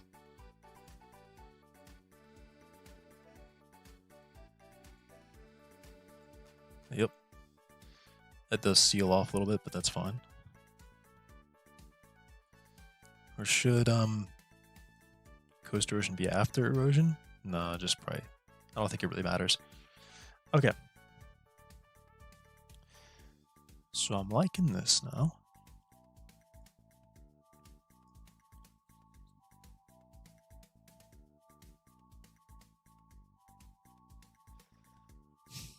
And now I think I can kind of get started on figuring out biomes. So let's figure out the biomes here. So one thing I want to have for the biomes is pretty much just a temperature and well, I want to have three things for biomes. The temperature,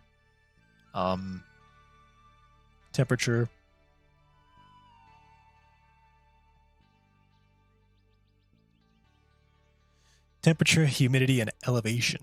A new map, a third map, elevation. Biomes will make use. Biomes will, well, temperature, humidity, and elevation. I think it might actually end up being a fourth map. But yeah, okay. Biomes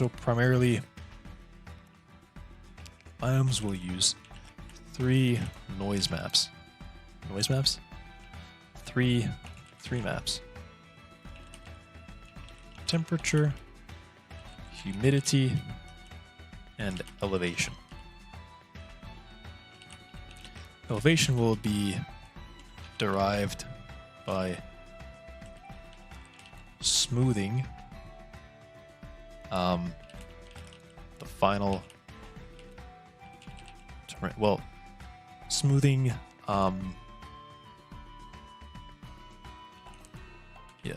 the final terrain height map.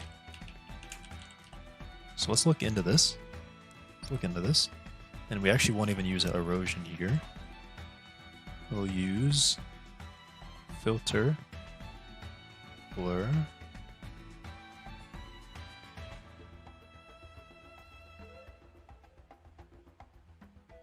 Smooth input with Gaussian or motion blur. Okay. Blur. Okay, so this is looking already pretty great so far. Yep, here's our elevation map.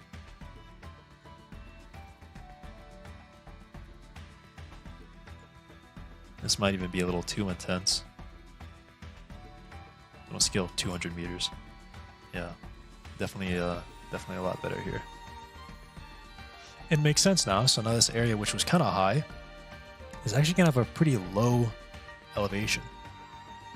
You know, realistically, it's going to share the temperature of the ocean, which is as low as it gets. So we'll do maybe even a bit bigger than 250 or 200, 250. Yeah, this looks nice. There's a good elevation map now. Approximate, precise. It really doesn't matter. Okay, so this will be our elevation map. Even do another save. Height output. This will be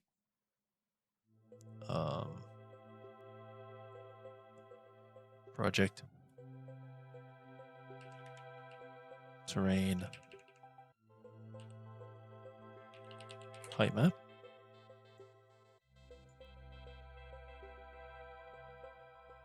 This will be terrain, elevation, output file, indeed, height map, elevation. And I need to create some scenes to actually visualize this information on the terrain, which will come later, I suppose. So this will be that, 250 meters, blur it out. The elevation is basically going to be an influence on both humidity and temperature. So as elevation increases, temperature and humidity decrease. As elevation decreases, temperature and humidity increase. Right. This is just so that terrain still has some influence on, or terrain height will still have some influence on the biomes, so that you're still getting something a little predictable, but leagues better than what Minecraft does. Minecraft just uses the exact terrain height and says, oh, have we crossed 100 blocks? Oh, it's cold now. That's what Minecraft does. This one just says, okay, so the temperature is going to be cool over here, but the elevation is low, or the elevation is high, so it'll be colder or warmer or whatever. So that's the idea with that. Leagues better.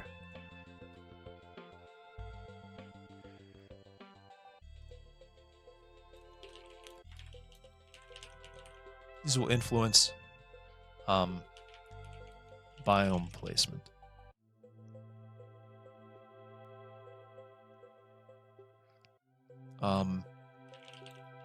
Mostly, these will loosely influence biome placement. Primarily for determining between arid and hot, or wet and cold, but not responsible for selecting specific biomes. Okay. Biome placement and ground cover.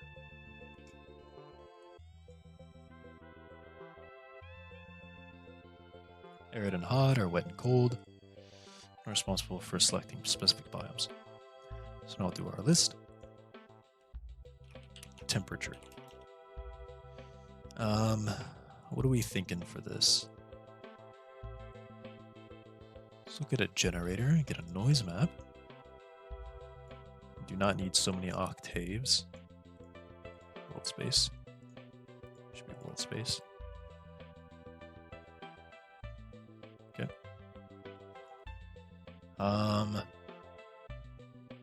Do not need that many octaves. Definitely don't need that many octaves. We'll go up to 16K to get a look at this. Interesting. Interesting. Turn off sea level. Contour lines. Interesting.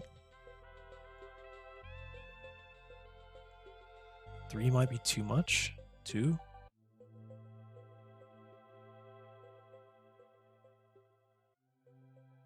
I mean, how much does temperature and humidity really fluctuate? Maybe I'll just leave it as 1. Yeah. Well, this feature scale is also way too large.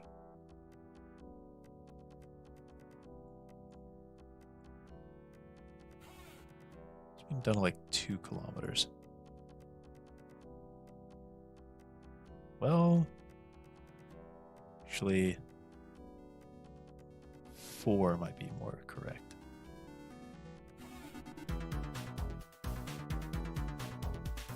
Huh. This will be something to tune later. I'll leave it at 3. We'll name you Temperature. Temperature. Temperpatcher. Oh my gosh. Temperature. There we go. There's temperature. Rigid. Billowy. Just basic.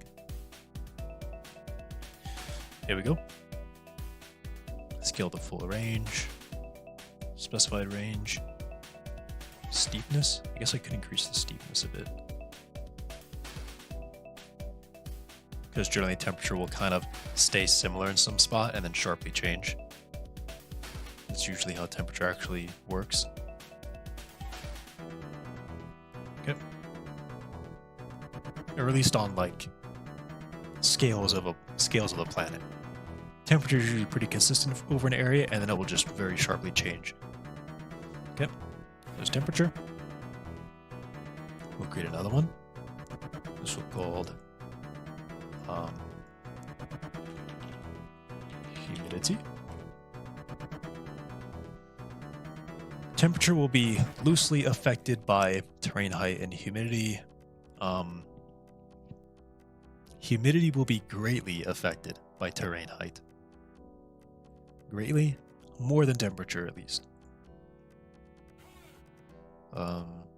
And humidity will actually be even smaller. A much smaller feature scale. This can even be more detailed as well. Make it that. Steepness will make it quite a bit sharper, I think. And feature scale, bring it down. It's like 2 kilometers. There we go.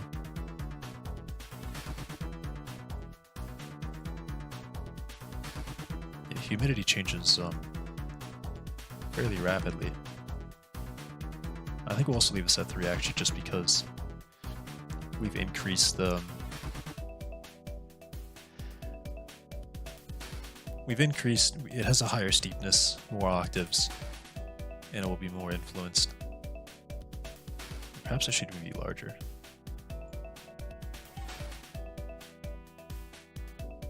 Yeah, okay.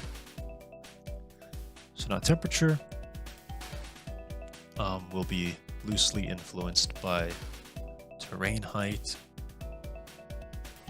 So this will kind of be the elevation modulation, actually. So yeah, I'll copy this. Reuse this guy over here. So we take temperature, we'll modulate it based on this. Everything is dropped quite substantially. The range, that increases the range that it affects, lowers the range that it affects.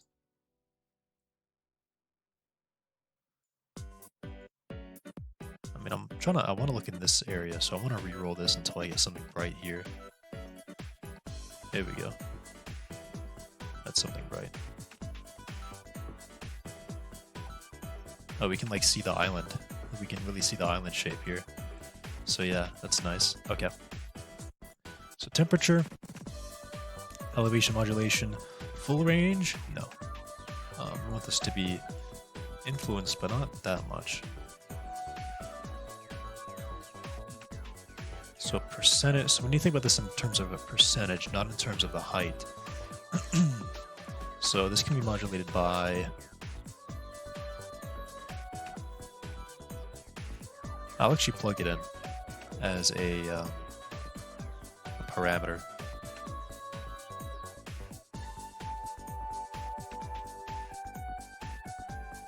This will be range. No, I just want this to be a number.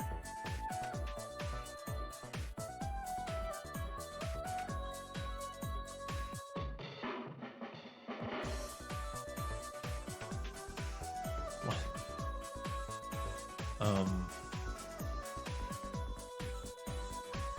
0, 1, yeah. Scalar. There we go. Range. Okay, so now if I tweak this, full modification,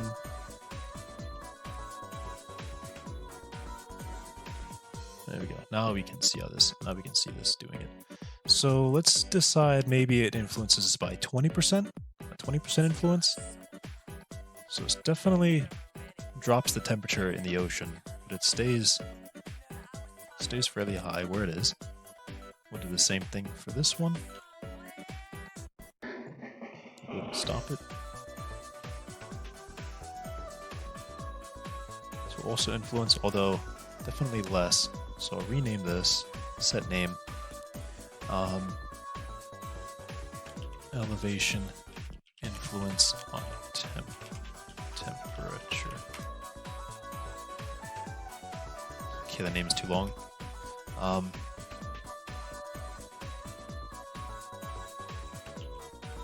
Temperature influence. Temperature influence, there we go. Set name.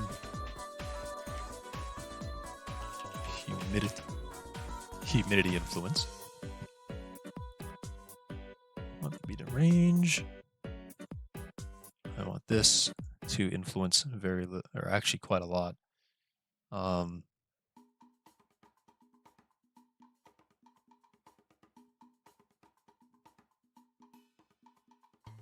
mean, yeah, quite a lot actually.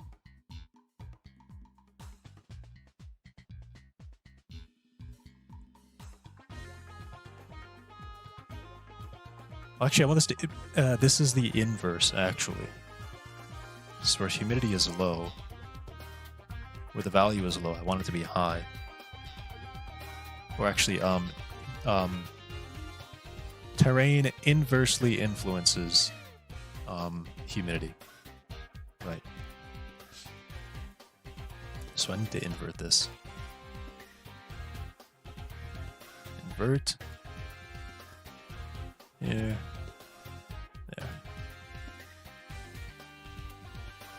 And we'll bring this up just because it's bigger.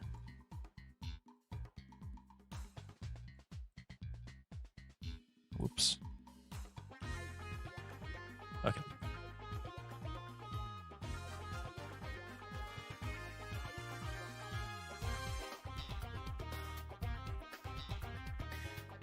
Maybe this should be down here since this is like getting turned around.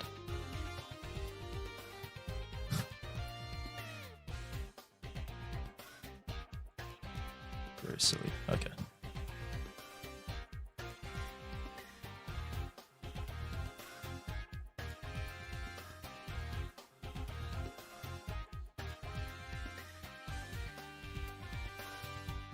Move this over. Deselect, please. Thank you.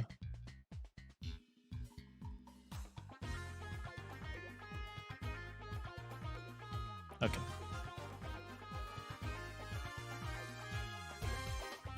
All right. So yeah, this inversely influences it. Humidity influence. A great influence, for sure.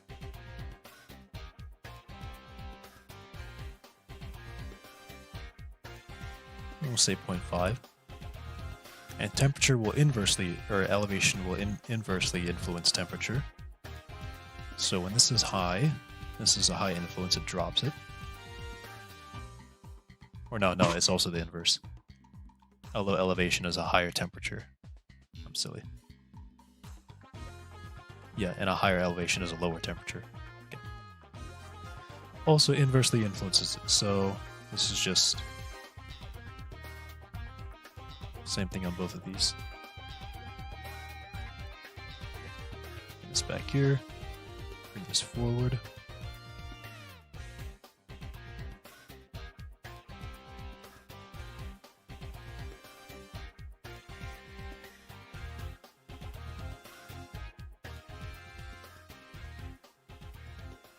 Okay.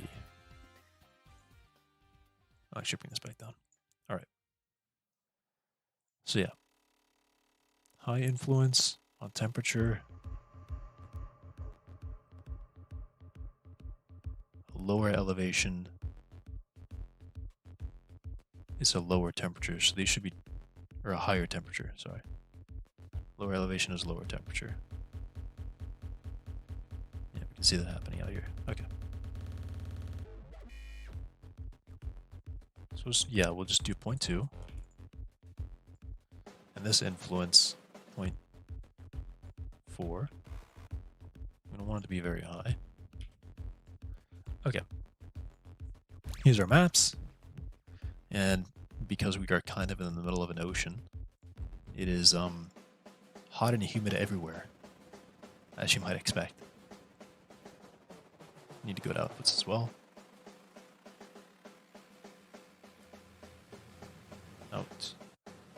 Out. I should probably really start considering how I'm gonna display these on the world editor. So you can actually see what the results of the humidity and temperature are. Temperature. And I think I'm gonna need some other map to produce the proper biomes.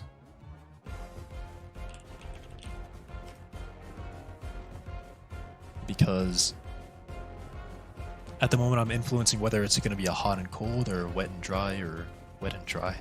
Wet and hot. Hot and arid or cold and wet. That's all I'm really getting. Let's zoom in and see what happens here. Turn on sea level. What does this look like? Yep. Okay, so all hot, all wet. It gets dry over here, interestingly.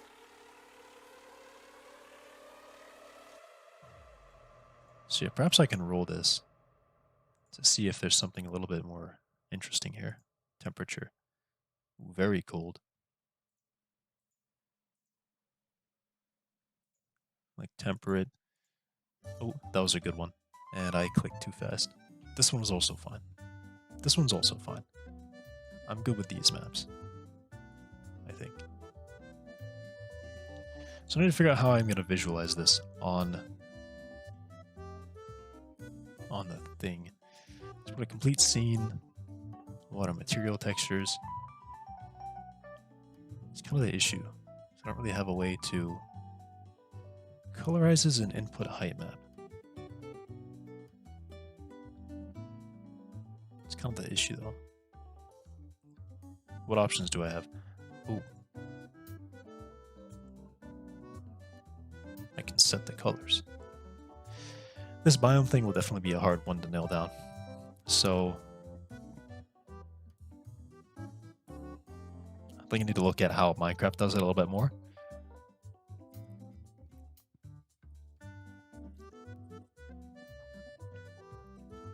To really get a proper idea of how I should be doing it.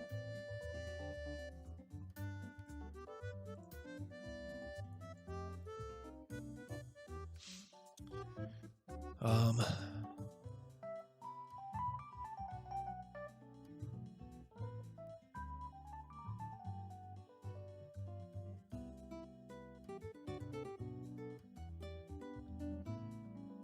RGB texture has a single solid color.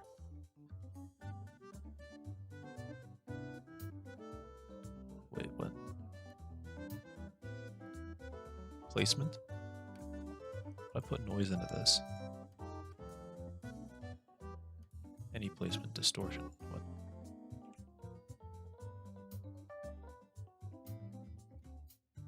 How can I distort it?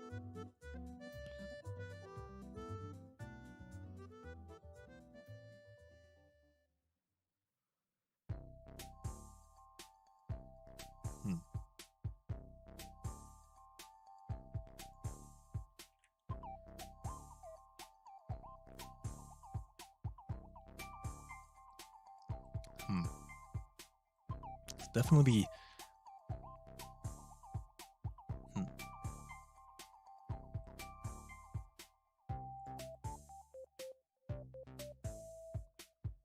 RGB bitmap and input height field. I guess I could do something like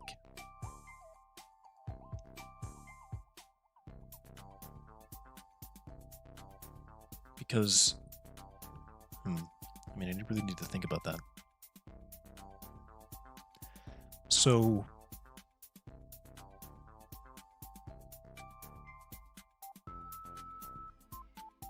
I need to consider the biomes. So let's consider the biomes. Let me get a list out of all the biomes. Temperature. Hang on. Something about that. Those eyelashes are always bothering me. Okay.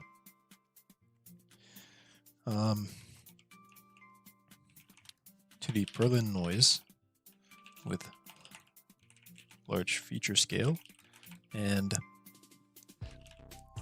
very few octaves.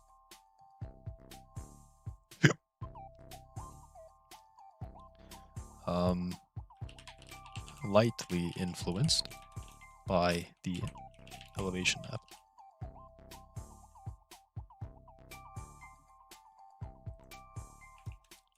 Such that higher elevations lower the temperature.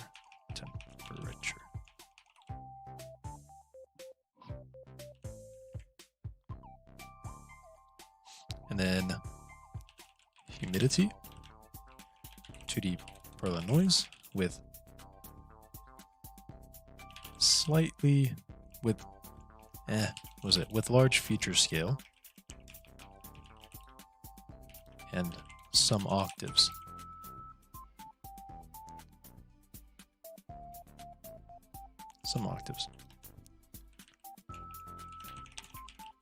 Moderately influenced by the elevation map. Set higher elevations, lower the humidity.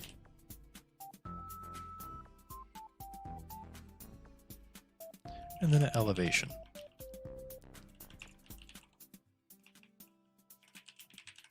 Significantly blurred.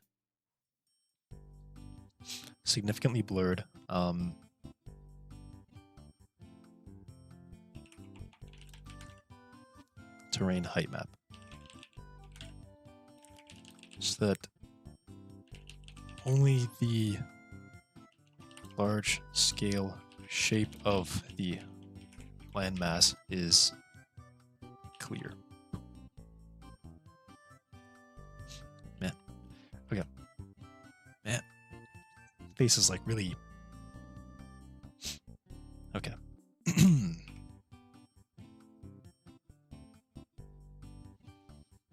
Alright. So let's list all the biomes. Biomes are version of biomes. Okay, let's run through all the biomes and describe them. Let's run through all the biomes. Okay. Minecraft biomes.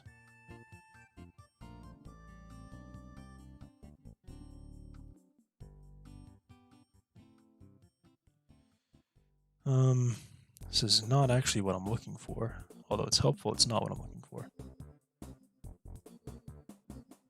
I want all the very specific biomes. I don't want an overview.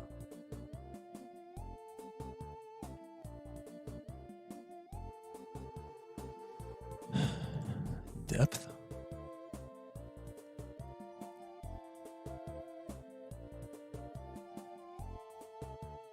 Okay. Oh, there's a bunch of math in here, actually. Look at all that.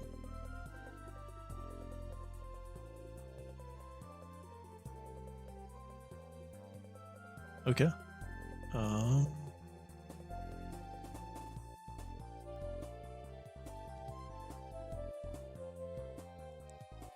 right. Okay. So let's go through all these. And oh my god, the scroll wheel. Void, warm ocean. Okay.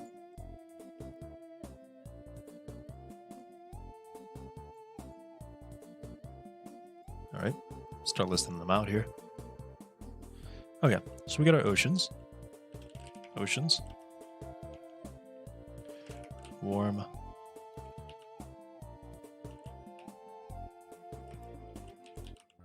Lukewarm.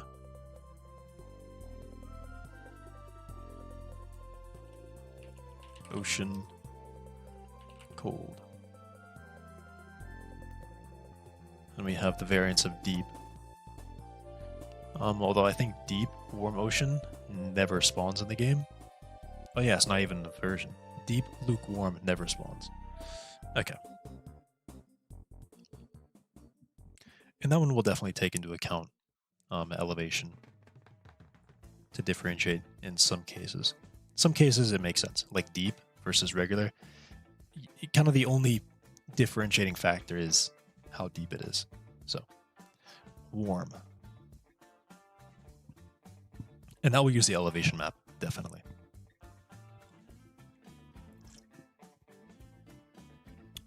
Okay. Warm.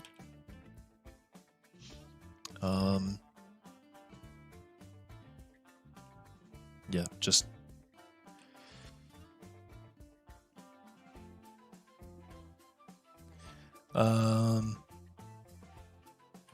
elevation is low and temperature is high.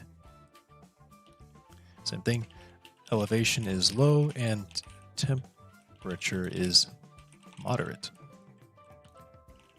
Elevation is low and temperature is also low. Elevation is low and temperature is very low. You also have the deep frozen ocean, which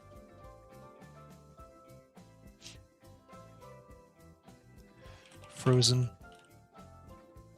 This will just be deep frozen. Elevation is very low and temperature is very low. Warm. Deep lukewarm. Elevation is,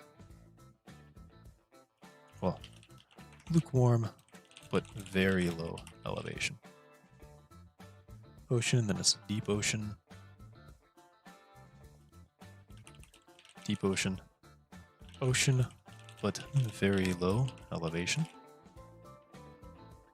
Just need to get through all of these and really write them down.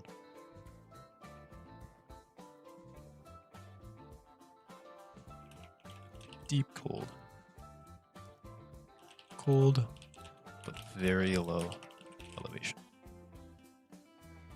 That's all the oceans.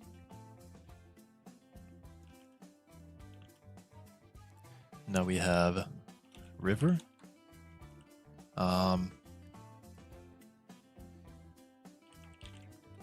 Basically below sea level. Yeah, just anywhere but below, and it's below sea level. So, below sea level, but only where temperature is moderate, or low. Is less than high, or not high. Temperature is not high. Otherwise, below sea level, where water is on the surface, where temperature is not high. Otherwise, there would be no water on the surface.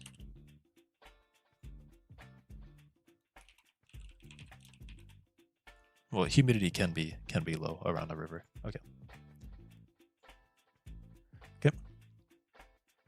Lush caves, that's underground. Lush caves. Randomly underground. Plains.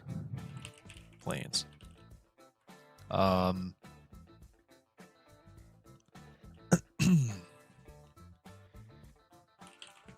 Temperature is not high, and humidity is not low.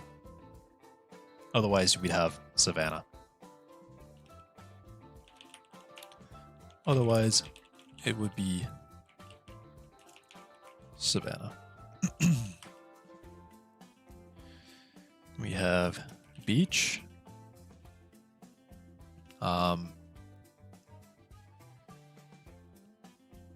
On a coastline where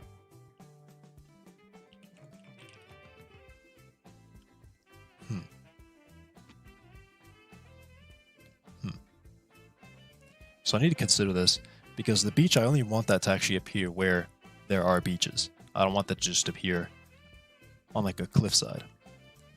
So on a coastline where elevation is low. Yeah, I suppose just where elevation is low.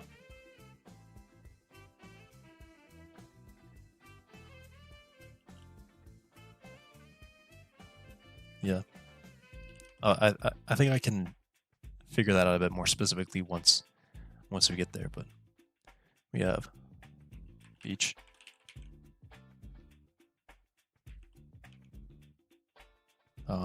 Plains. Sunflower. This will just be temperature is not high. Humidity is not low. Well, yeah. Same as plains. I'll even include oh man, savanna in the plains.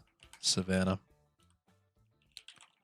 Temperature is high, or humidity is low. Or humidity is low.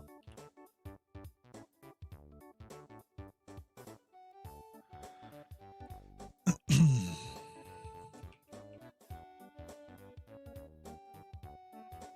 have rivers. There's also frozen river. River.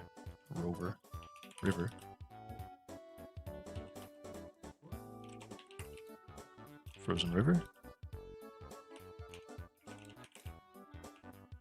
I'll just say river, but within a cold biome, but where temperature is very low. So same as when the area around would be like snowing. Ocean, frozen ocean.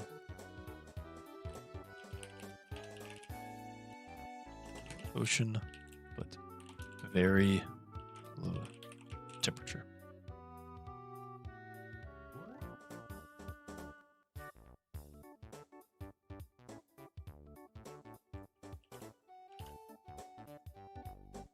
I'll just say frozen, but very low elevation.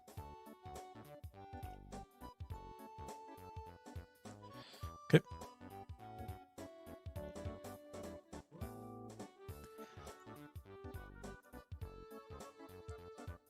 Now we have snowy plains. Snowy.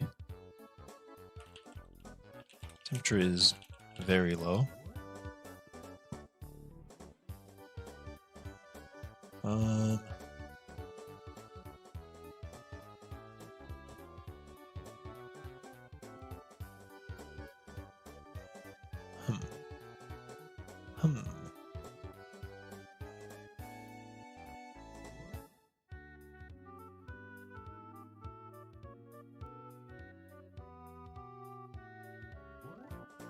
I was just wondering if there would be snowy plains that are covered in snow, but it doesn't rain. But yeah. Temperature is very low.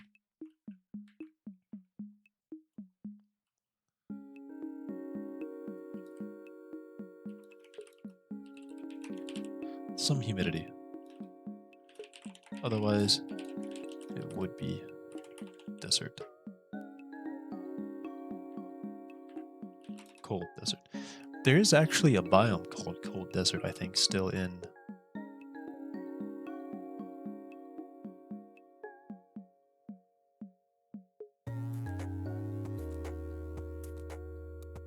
Is there still cold desert in the code?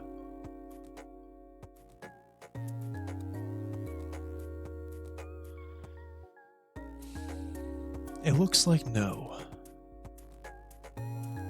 Looks like no. Okay. So unfortunately, don't have any of that.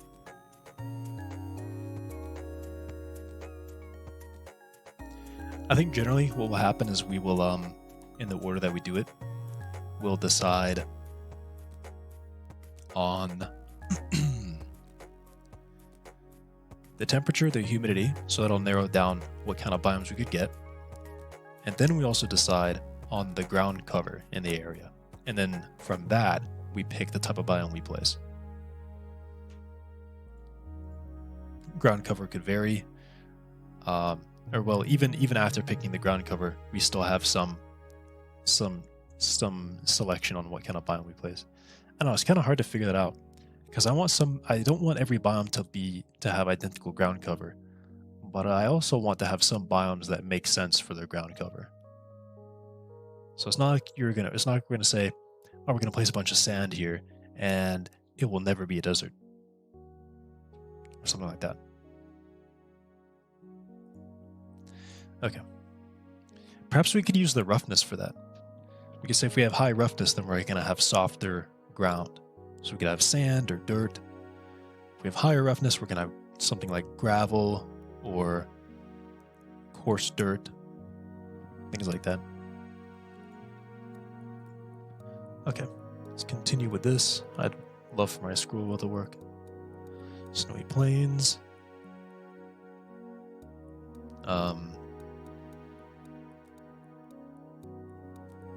Taiga. I guess that counts too, right? Well, meadow's definitely in there. So meadow.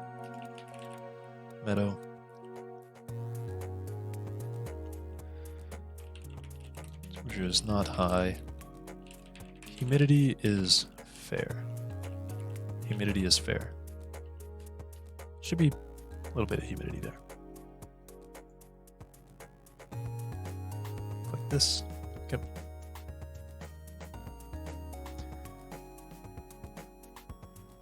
Now we have, desert is going to get categorized into plains. Desert, I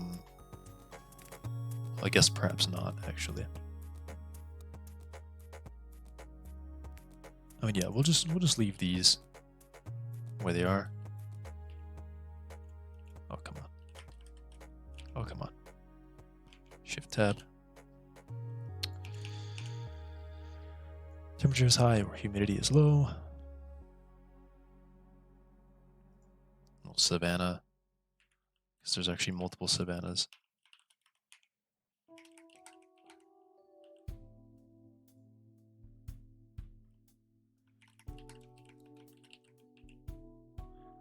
Savanna plateau. Savanna, but very high elevation.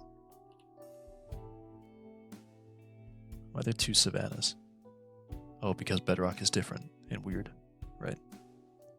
We have a windswept. Windswept.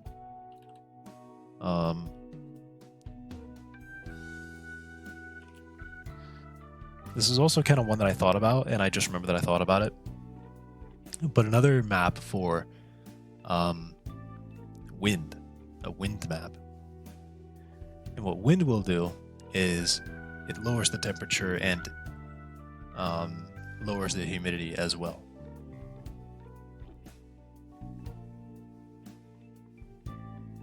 And this would actually allow us to place things like, if there's high wind in an area, you're not going to have very tall plants. You're not going to have forests. And there are specifically wind-swept variants of these biomes.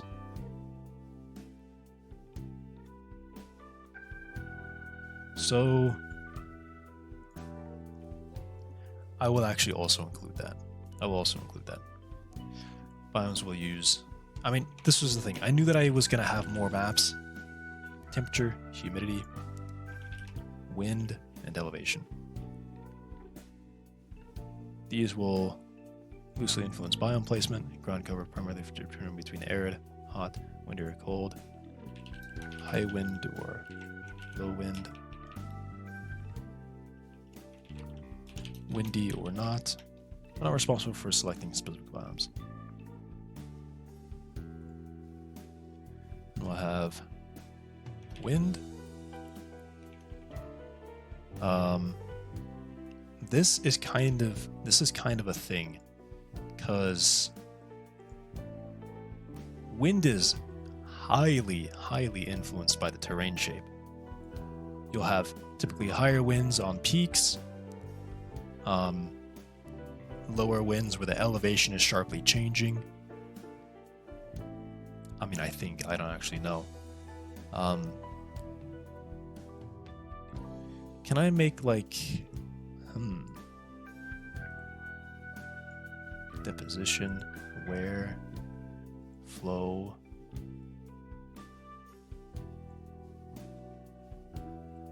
What happens if I blur the flow map? This is just experimentation here. Let's blur the flow.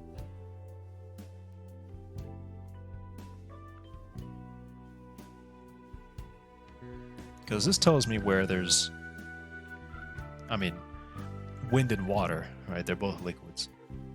So I want to get this on compare two devices, set that to left, set this to right. We'll do top plan.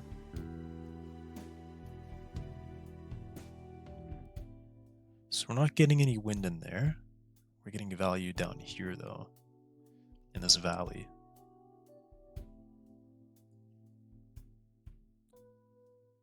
So I could use a blurred aware map, I suppose.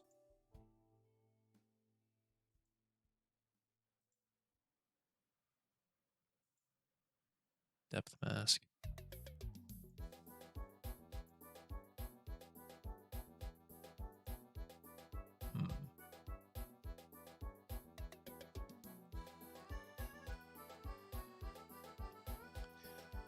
I'd like to use this for something else. Flow restructure modified. Turn this so that water will always drain. Cutting through ridges and restructuring basins. I wonder if I can get something that helps here. Let's pop that open.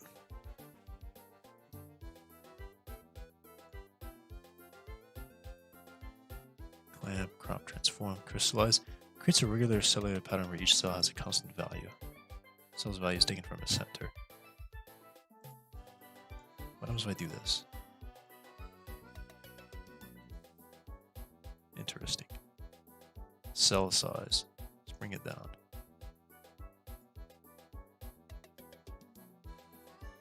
I mean, this could be interesting. Hexagon? Square? This could be influential.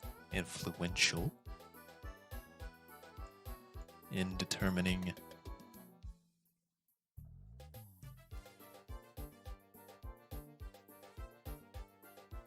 something like wind.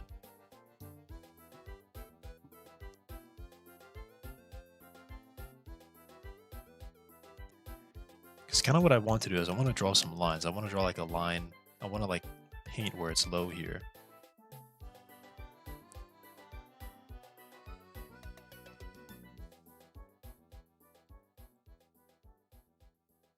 I guess I need to look up how wind simulations work.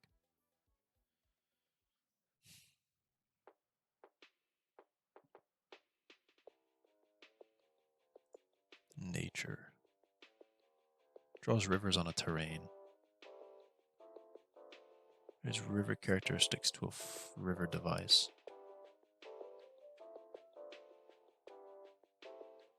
Snow. Strata. I'm gonna look at river. I want to see what river does. This device is experimental. Okay.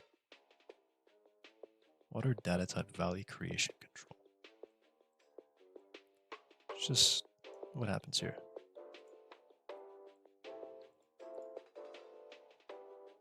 Add rivers from draw reach. Okay, draw reach. Do I need this? River parameters. Okay. Alignment, bank, what the hell?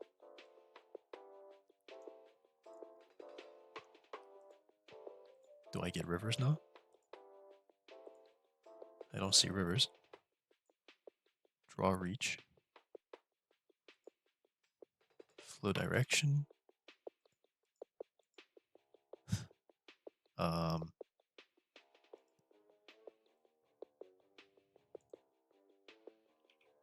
Do I need to really provide it some of these things?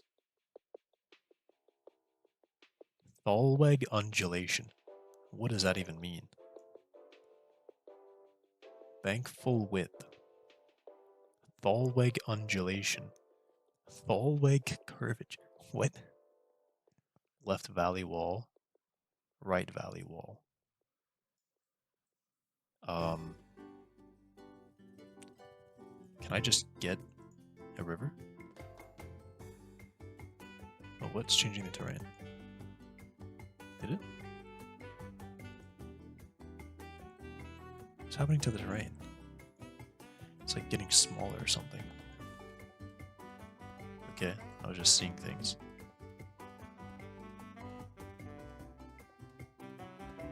What is this? What is this doing? Is this doing anything? I mean, I don't know how to use it. I don't think it'd be that much of an issue, though. Okay.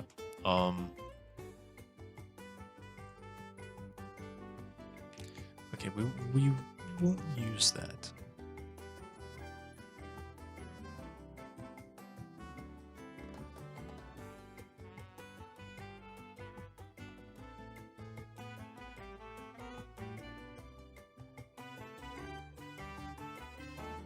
Pack a bitmap with encoded surface normals of a height map of a height field.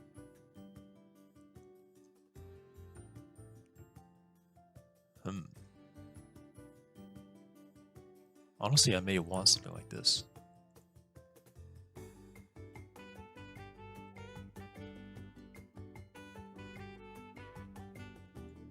Yeah.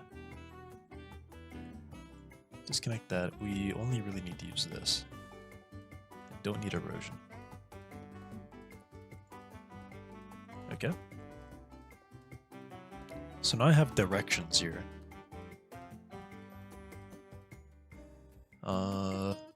How could I actually use that to my advantage?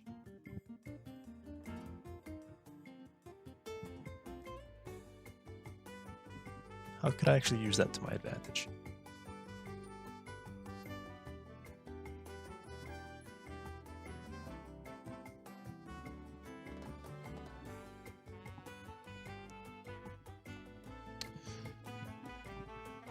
These headphones just start sliding at some point and I can never get them right. Okay. Just give me some direction here. So yeah, where areas are flat, I'd want to have higher wind. Where areas are not flat, I want to have a lower wind.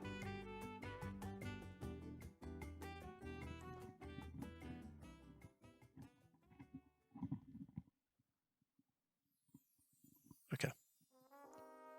All right. So now how can I use this? How can I use this to my advantage?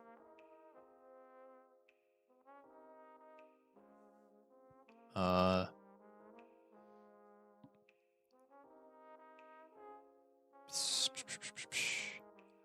could do this such that, okay, it's going to be some math here. I mean, what am I thinking? I have, there is definitely a slope function. There's definitely a slope feature. Selector. Based upon a slope range. Wetness. Creates a wetness map from a terrain. Wait, how does this work? Water input, precipitation map.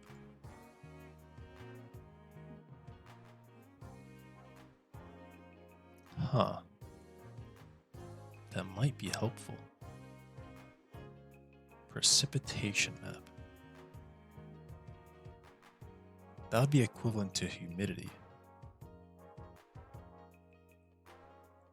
Wait a second. If I take this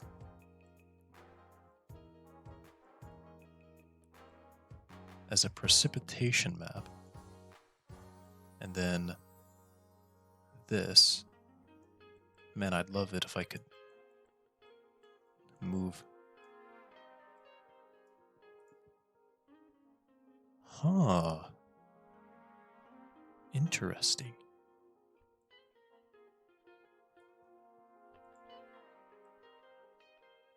Wetness. So could I take this and add it back on top of this value? Like if I blur this?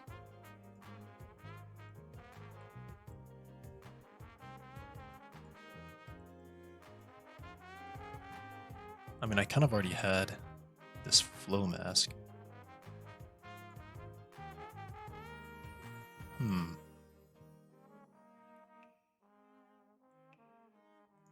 I'm doing a lot of crazy things, and I think that this probably is not going to have very much of a very large impact at all. But we'll do this. Bring it down to like 50 meters. The 2K. I mean, yeah, this is pretty good for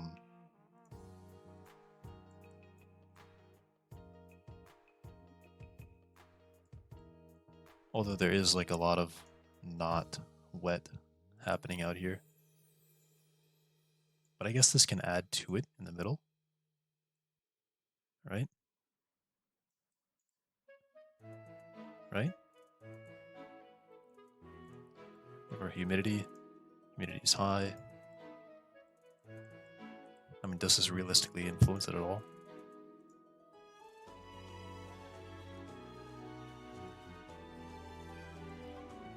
I mean, I could add it.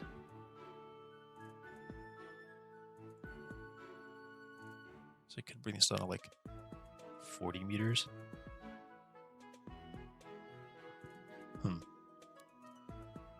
Water input, water. Does anything create water? Nature. Water. Oh, add rivers and lakes to your... Oh, wait.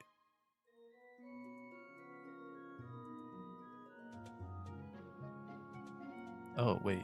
Can I do this? Then with the humidity?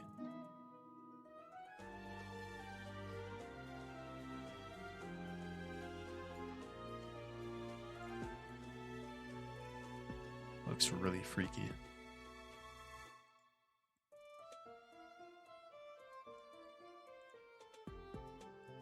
we get water? Oh, it is adding some water.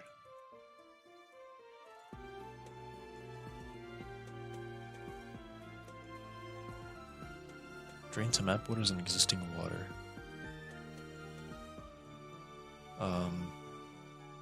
Existing water. Water. Wait. Wait a second. That's kind of the issue here, isn't it? It's, water. Because, can I just make a specified?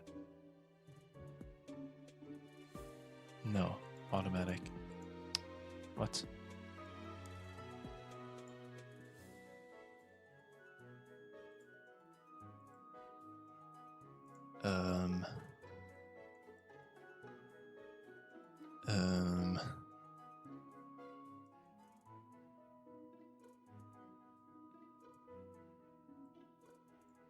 If I drop that, is that doing anything?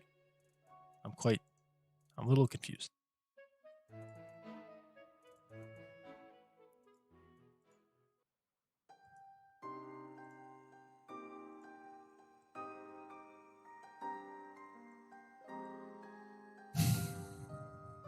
Because technically I've set sea level to be 85 here, but I want this to actually be 86.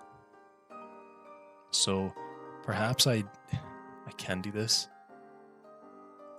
I can do a second one. It says to Minecraft beaches, but set it to 86.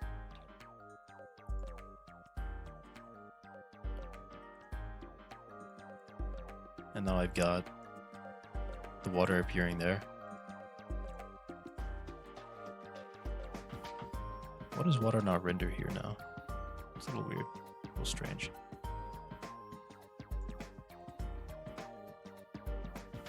Shows scene water geometry, yeah. Wait, why hasn't it put...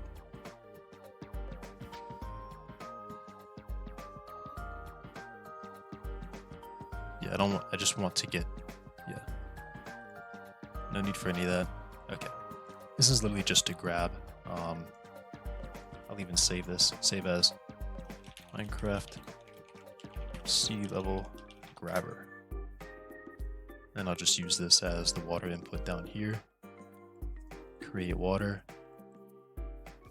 Water. Ugh. That looks quite yucky. That looks really yucky.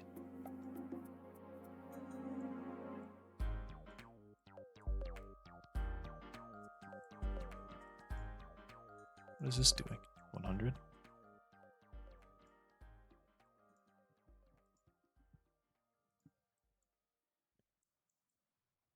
Interesting. It is really yucky looking though. It's like almost tryptophobia here. I think there's just probably too much water coming out of this. This is the precipitation map.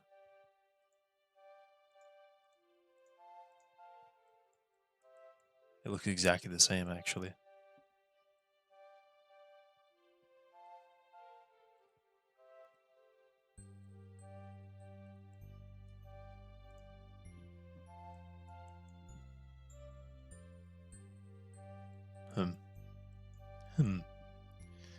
I will combine these.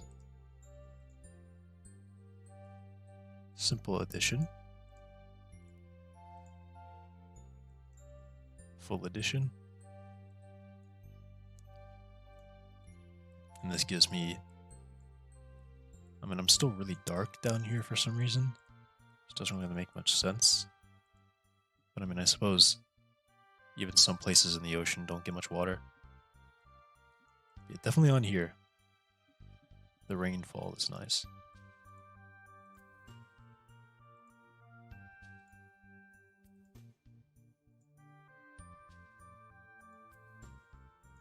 And oddly, I still get the shape here. I very clearly get the shape here.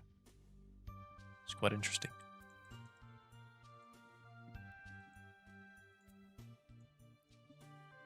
Display hint, terrain.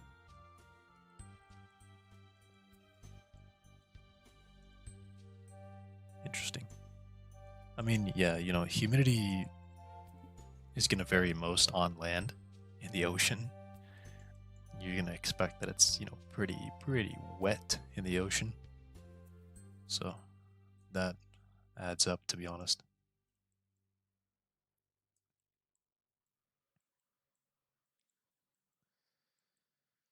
Coast. Select wetness, but I do want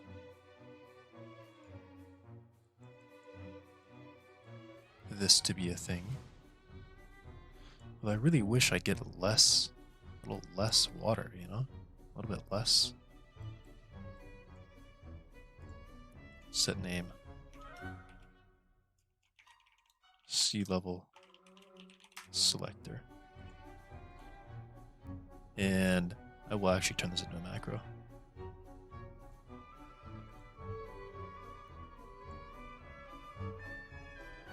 Set name. Sea level selector. There we go.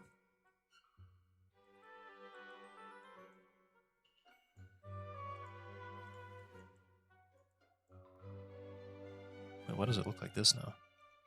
Oh, because we're at low resolution. Or, yeah. Alright. Let's see.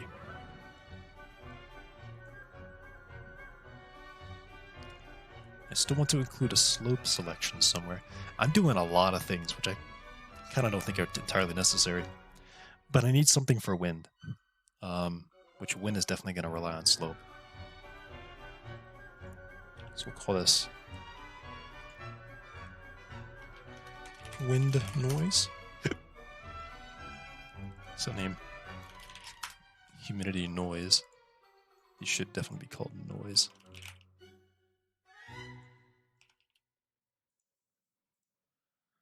Temperature noise, wind noise, and feature scale. Also quite low. Octaves, quite low. I want to do rigid here though, because I can use a good steepness value.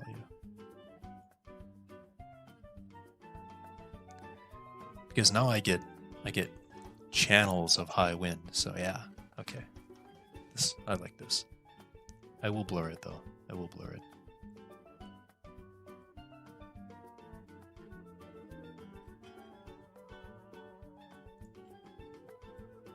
Wait, do I have to put steepness all the way to 100 to have the full range?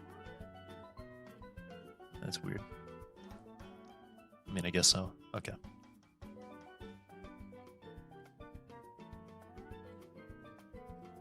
That won't do anything. Feature scale. Let's bring this down to 1K so we can get a good look at it. Actually, that seems great. That seems right already. 250 meters? Yeah, that seems right. Winded noise, steepness 0.95. Maybe we'll just bring it to 0.6. I don't think it should be as crazy as I was setting it to be. Well, yeah, we'll make it a little crazy. Okay. Okay, we'll just make it as crazy as we can make it, to be honest. 0.9.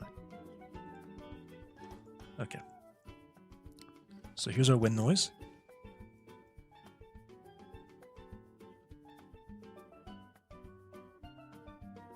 Temperature influence, humidity influence.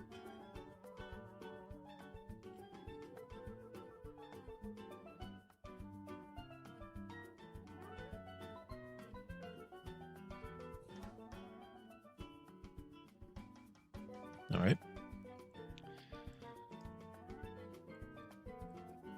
And I think I want to have a lower blur for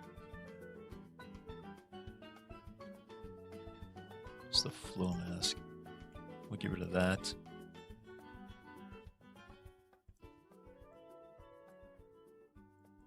Water input.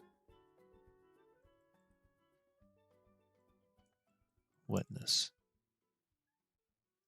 Yeah, this needs to have the water. water. And now this value is making a bit more sense. Actually, all this needs to be moved down because this is getting crazy.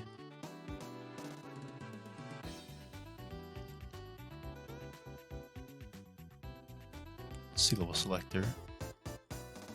Bring this down to humidity.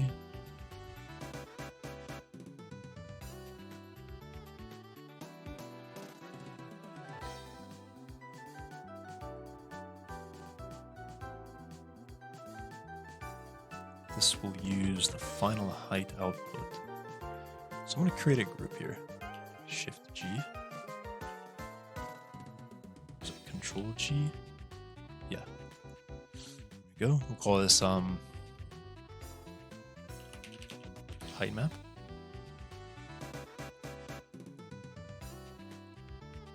And I'll just fill in. Oh, stop that. Oh, stop that. Okay. I can't leave the node. I can't leave a corner on top of one of these. Okay.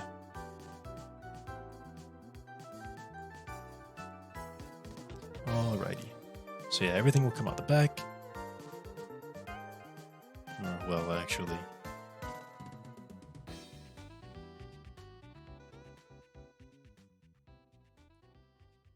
And this one probably need to be here. Or up here, perhaps.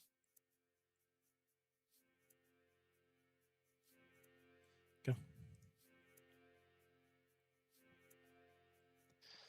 Get rid of that. I'm going to move these over.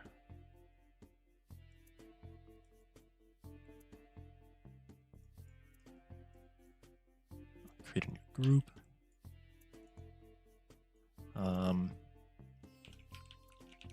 Temperature.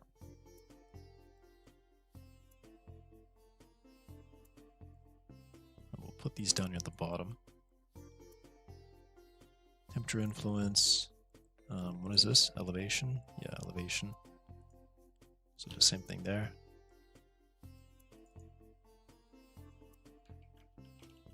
Elevation. It's a very simple blur and output.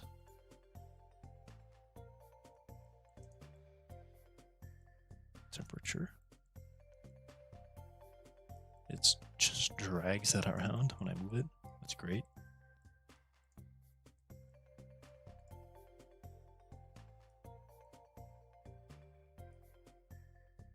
Okay. Temperature.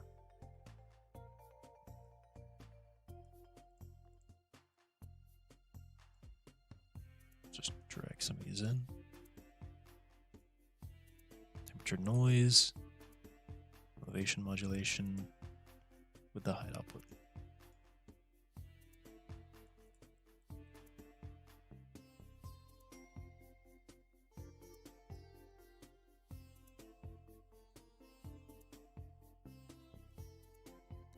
Humidity's kind of got a lot of things going on here.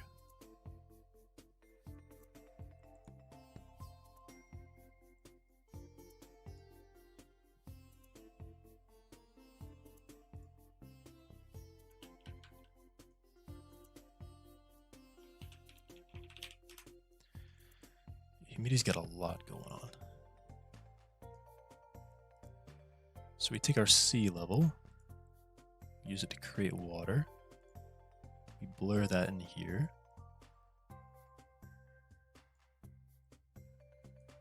Could be like this.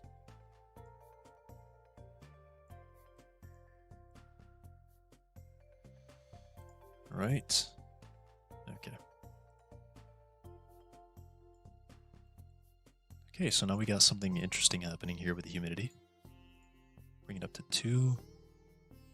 I'll do a split, set to right, and set to left.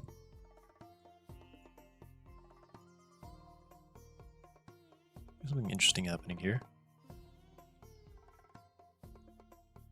Quite a lot of humidity here on the coast, as you would expect, because this does take into account elevation.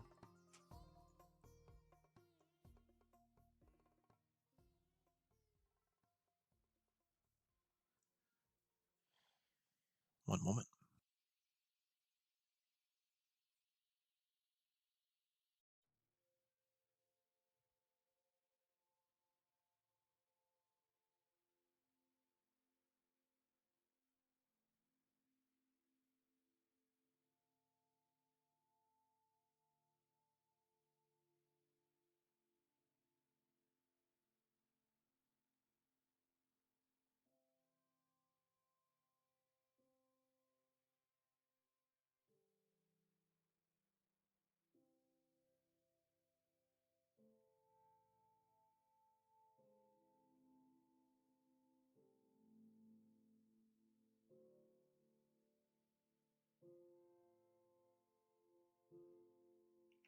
All right, we're back. Okay. This does take into account the elevation. Indeed. We also create water so that we have lake features influencing humidity in the local area. All right. Let's crank this up to 16 to get a look at this.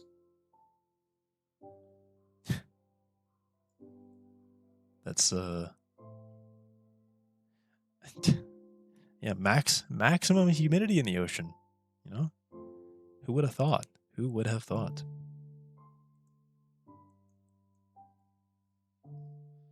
That is pretty funny though. Maybe it should be blurred slightly more. Maybe like 35.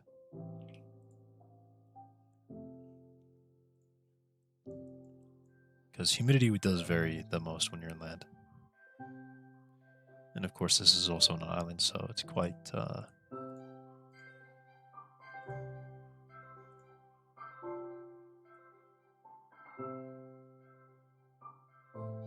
Alright.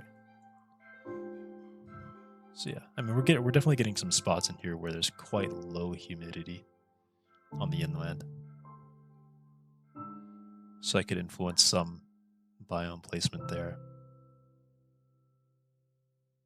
Which I think would look really interesting because when I look at this, think about the contour lines. You'd have patches in the middle here where I can imagine like a forest chain running through here or plains running through here with forest on these locations. Right?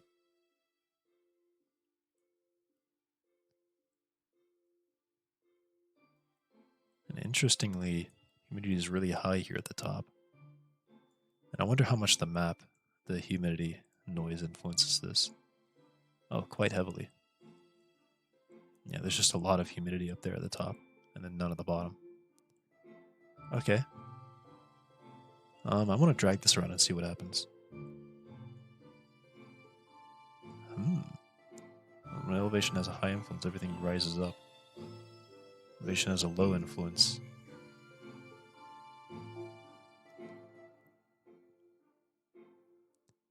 Well, as elevation increases, because this looks more correct to me. I don't know.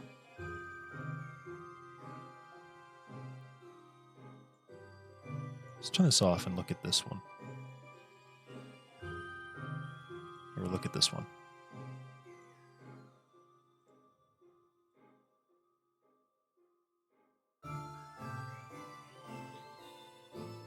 When elevation has a large influence, and higher elevation drops humidity, the humidity increases, which is not right. Should this one be inverted? So as elevation goes up, humidity goes down. As elevation goes up, temperature goes down.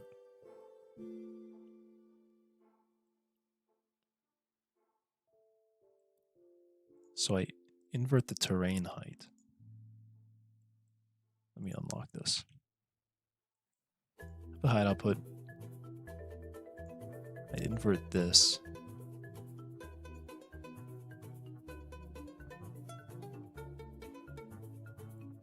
And then I'll put something that looks like that.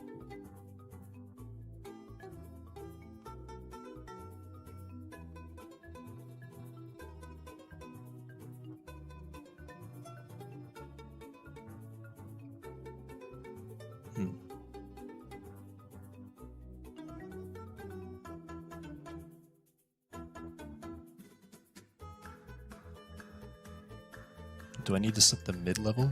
Is that what I've done wrong? Range bias.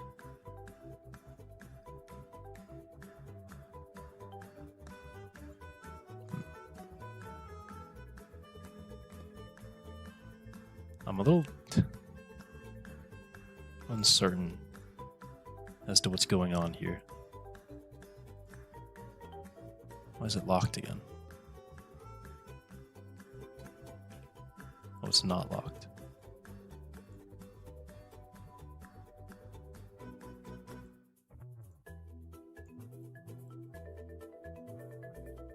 Humidity is going up when I increase the influence.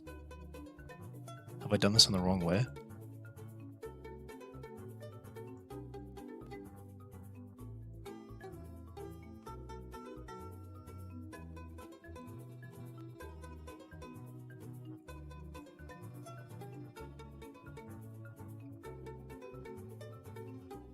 Looks like I have done this in the wrong way, perhaps. What is this sharp line here? There's a very sharp line there. There's a very sharp line there. What is that?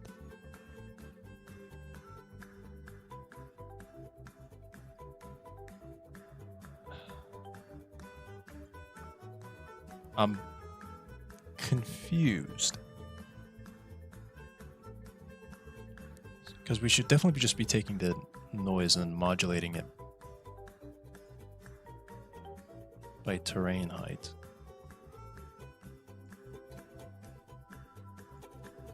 What the?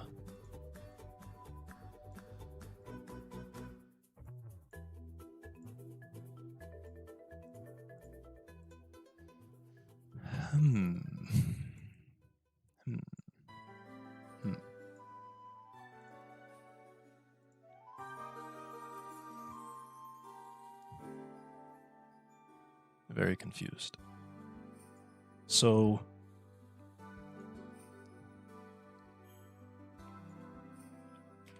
.5. So we take an input elevation and we modulate it by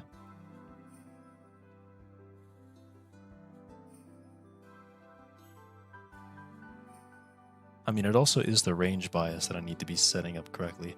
Okay, so I need to go fix it now then. All right. Okay. So when the range bias is 0, we take this one. So 1 minus 0 is to end up with 1. So it's for just a subtraction.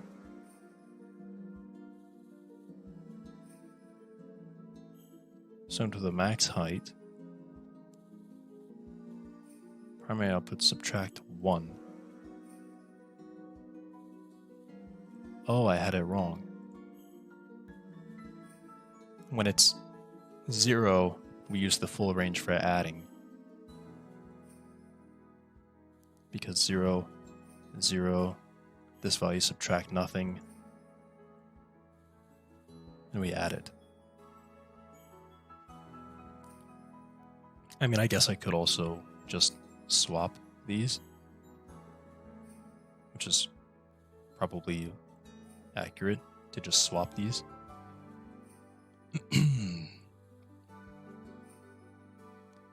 So yeah, I can just swap this. Move this up. Move this down. Move this down again. Ooh.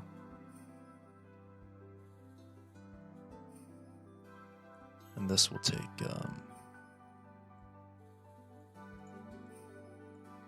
go here.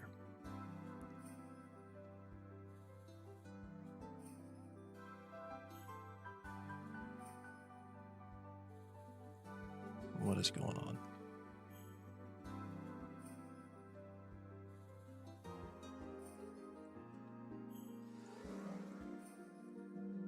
Yeah, does this. And then these now get crossed again. This goes to this one. This goes to this one. Right.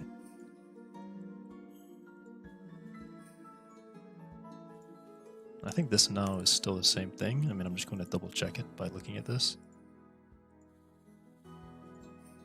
So we're taking away, we're adding here. Taking away, adding here. That makes sense.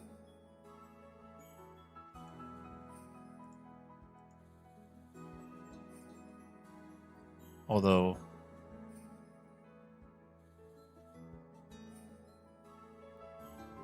it looks to be the same thing as happening.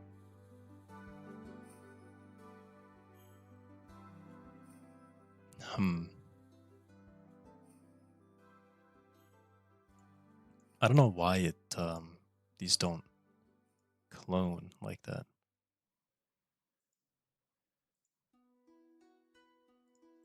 Okay, so I'm gonna delete this one now and replace it.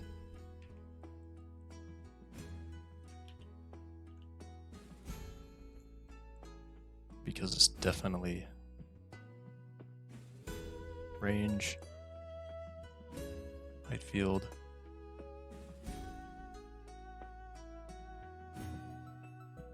Add here.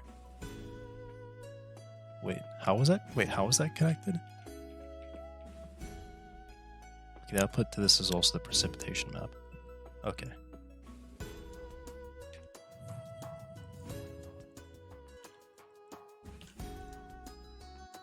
I'm not sure why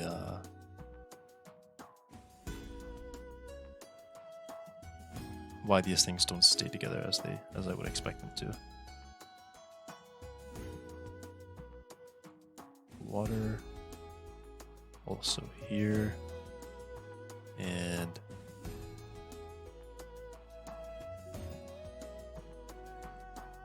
here.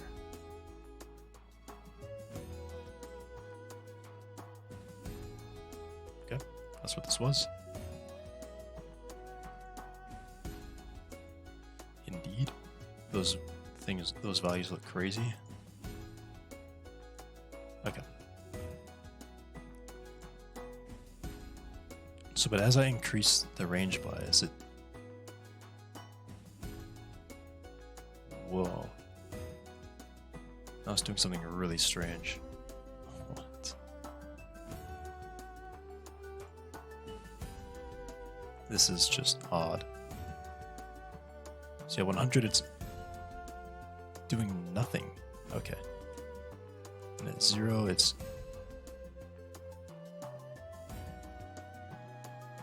adding and then it's subtracting. This is so strange to me.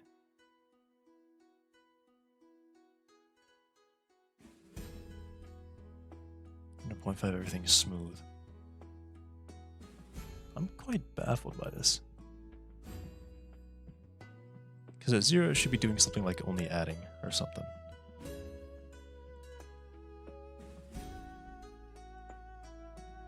Or only subtracting. Oh, it is. Okay, so yeah, it's only subtracting. And then I'm increasing the range and we're starting to add, we're starting to add, then we're starting to add. And now we're at 1. And I just have this.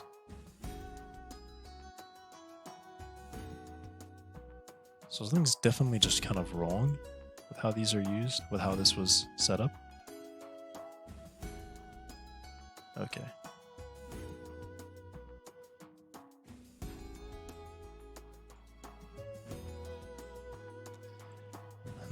So what have I done wrong here?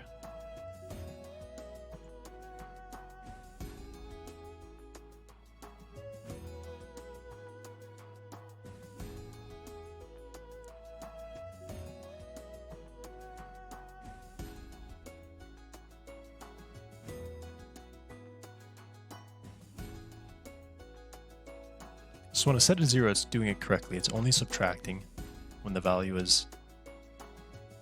Well, no, because the range bias. It's supposed to take... It's supposed to use the full range of the input as a subtraction, is what it's supposed to do. So I'm doing the order of something in here wrong.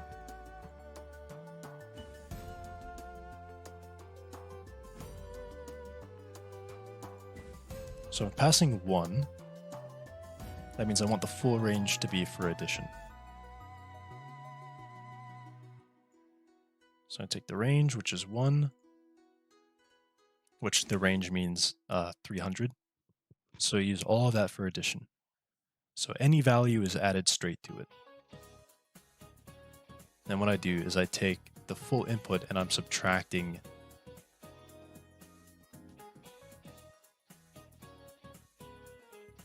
Is this wrong too? Should it be... Why do I do this? Why do I do this? I mean, this works at 50%, but this is not generalizing correctly. It's not generalizing when I change the input.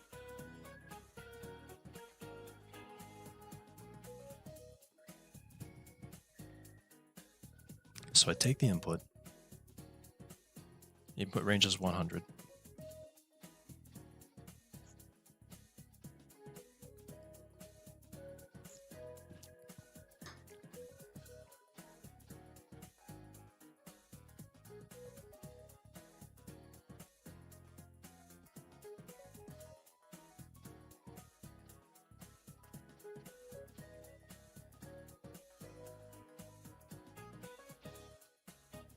Am I supposed to invert it again? Is the issue that I'm inverting it incorrectly? Like the inversion should be happening here and not here? Okay, let's close this. Let's go edit this one and make sure that this one is working correctly.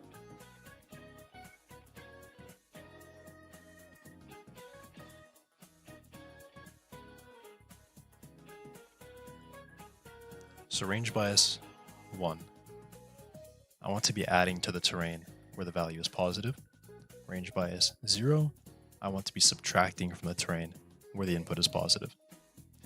At 50, I add to the terrain when it's greater than some value, and I subtract from the terrain when it's lower than some value. So let's start with making 1 work. So clearly I should be adding something here. So I rescale it down to the correct range. Why is this constant value messed up?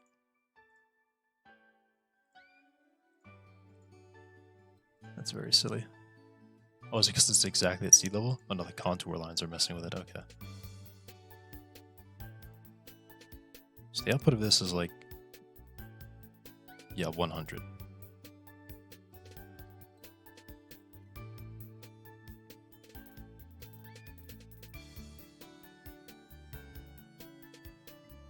If I move the inversion to the other location,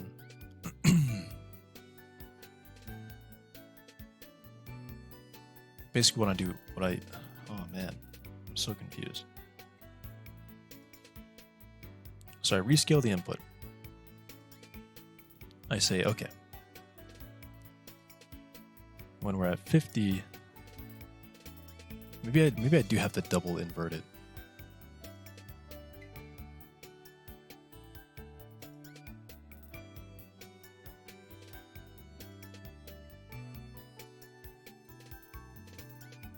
This one's correct because I've set it to 1. So this value should be coming out at 0, 1. So only where it's greater than this value will we subtract it. So yeah, only where the range here is greater than this value will we subtract it. And since we set it to 1, everything is maxed out, nothing is going to be higher. Then here, everywhere where the value is greater than 0,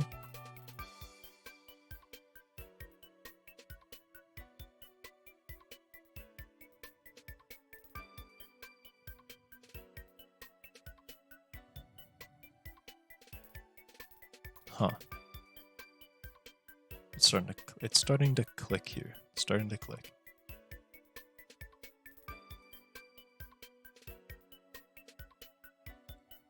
So 100. At 50% this works. This becomes 50. And then it's wherever this value is greater than 50, it puts out. But I want this to work in the other order, so that as I lower the input, this value gets higher. As I raise the input, this value gets lower.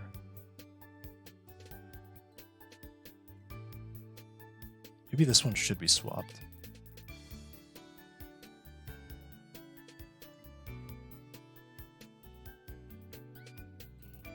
So I take 100. It would originally be 50 minus that.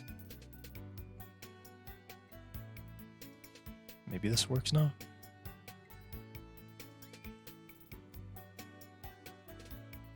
So it should drop.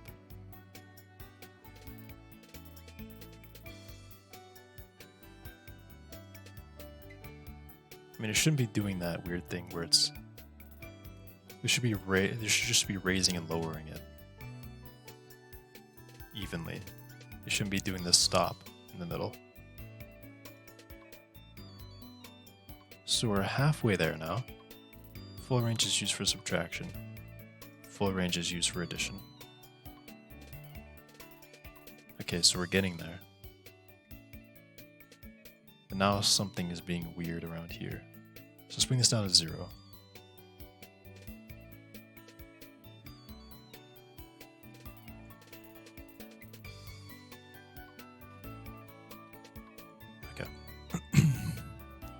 So input modulation, a lot of subtraction here, very little subtraction here.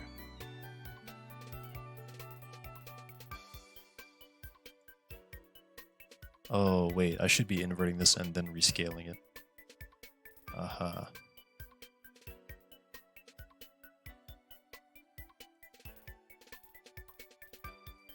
Yeah.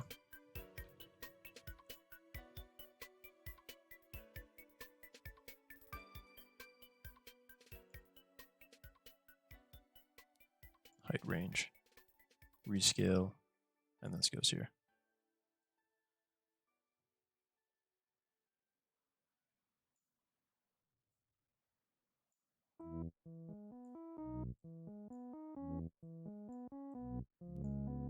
Stop that. What the hell did you just do? Disconnect.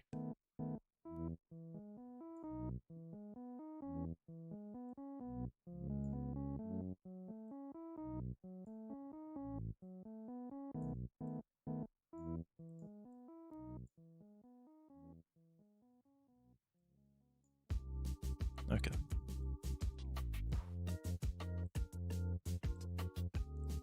Yeah, I should be inverting it and then rescaling it. Yeah. So that's definitely correct now.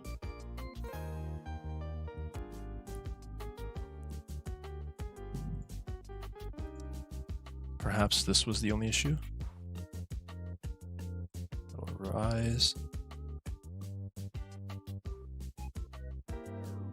Oh, now it's not even subtracting anymore.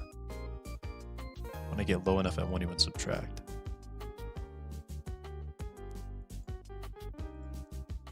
So yeah, now it's not even subtracting anymore. Okay.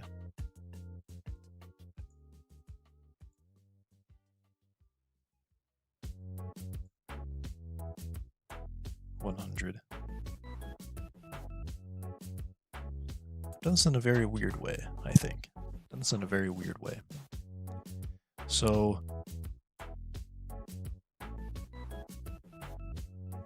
I think it's the same thing again where I have to rescale this or rescale these. No, I don't.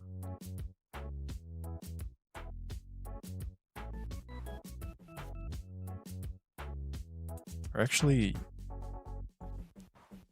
I shouldn't invert this one at all. Yeah, I shouldn't invert this one at all. Because that's definitely just going to cause problems.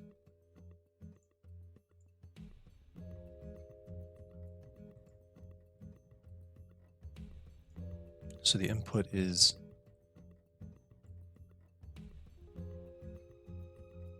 now nothing is happening. That's funny. Okay. So we take this inversion, we rescale it,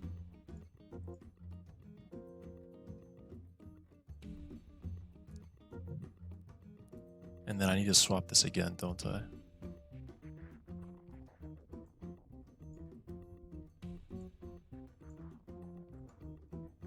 So yeah, now we're only subtracting.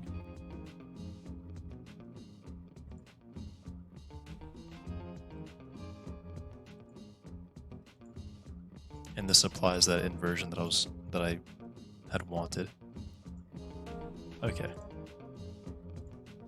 I kind of just fumbled into this, I think. Yeah. So it's definitely doing this tilt thing, and then the range bias, all of it uses for addition, all of it used for subtraction, and then halfway, half of it gets higher, half it gets lower, like that. 100%, it all gets higher. 0, it all gets lower, according to the map. Okay, I did it. And I'll be honest, I kind of didn't know what I was doing the whole time. Things just looked correct, and then I changed them. I'm not even lying about that. Most of that was actually just it looking correct and then changing it.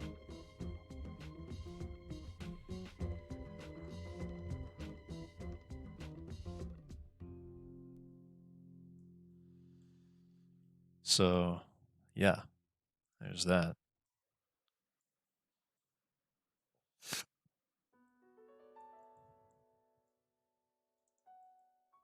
That's actually kind of awful, kind of terrible, I think.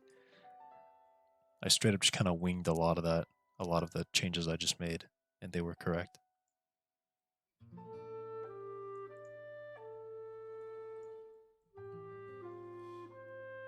Okay. But now this works. This works exactly as I really wanted it to. So, Control C that, Control V that. Plug these in as such.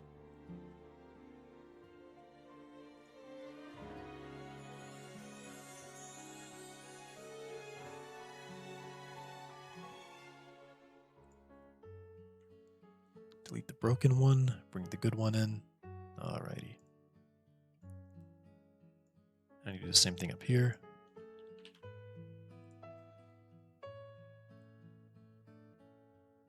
Range. Top. Bottom. Output. Here we go. So yeah, now as expected, this, ooh, that's quite nice. Use with 4K. High temperature influence. It really drops elevation. It really drops temperature. Well, actually, no. Well, this is incorrect now. This is incorrect now. Oh, because the bias is. So we want to make that 0 so that it's only subtracting. And then this, I can bring this up. See how much do I want to subtract based on elevation.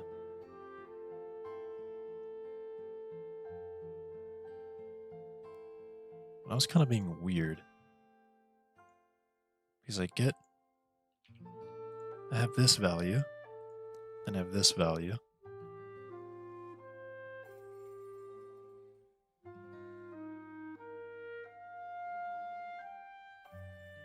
So a low value here should be not changing it very much.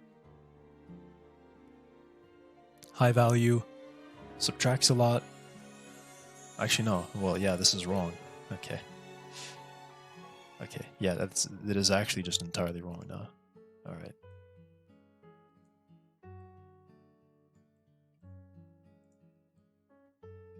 Okay. So yeah. High value subtracts, low value adds. Same thing. I'll play with the influence. As you can see, now we're taking it out. Now we're taking it away. Elevation high. Okay. 0.2. We'll say 0.2.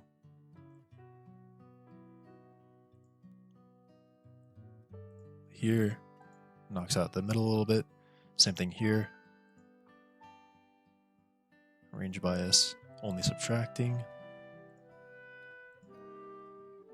Influence 1. Only subtracting. Good. And this one should have a high effect. We'll do 0.5, I think. Quite a high effect. But then we do all this stuff with the blurring and the that and that and that. We'll lock it here. We'll mess with the we'll mess with this value. Yeah. So it drops it as I want it to. Okay. Moderate impact. Honestly, this one probably should be kind of high though. Okay. And maybe I'll make this a little bit higher. All right. Height is now, well, honestly, I feel like these values should be kind of high. So that drops temperature based on the height.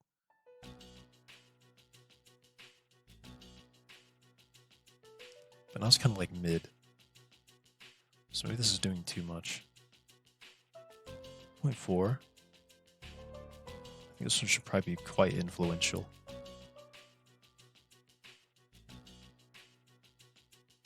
Yeah.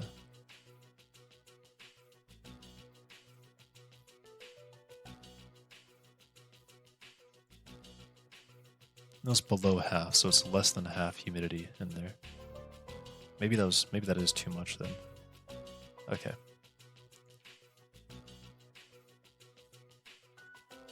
Definitely shouldn't be dropping it that significantly.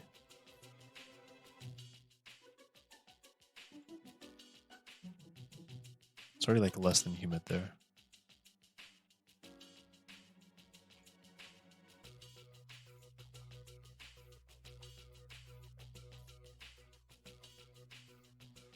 Be 3, 5, and this will be 5. Okay. Okay. I think this is good. I mean, this kind of tweaking is going to be something that is kind of hard to change or get right.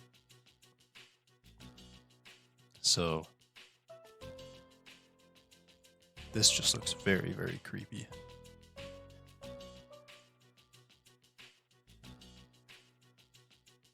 Why does it think sea level is really high all of a sudden?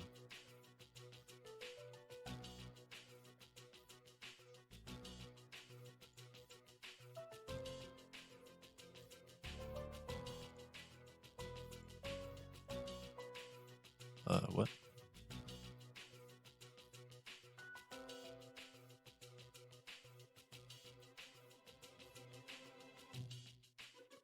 E6, yeah, what? Why is it being weird? That's not even close to where it is. Wait, what? Oh, is it because I just messed with things? Yeah, I think it's because I just messed with these other things. Elevation modulation 0.5. Sea level.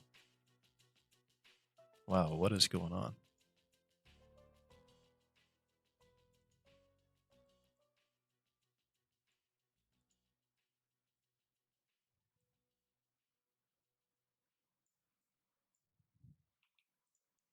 .5 range.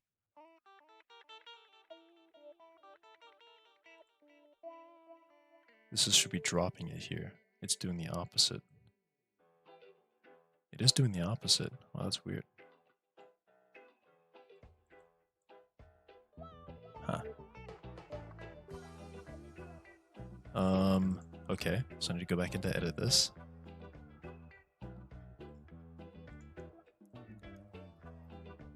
Was it incorrect to do the take this and invert it. So this is what we'll be subtracting.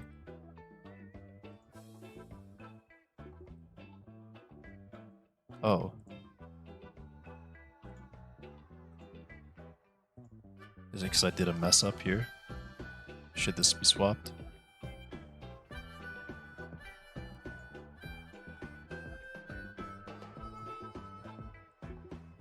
Turn off sea level. Yeah, okay. Well, now I think I have this right. Wait, no. These should look different.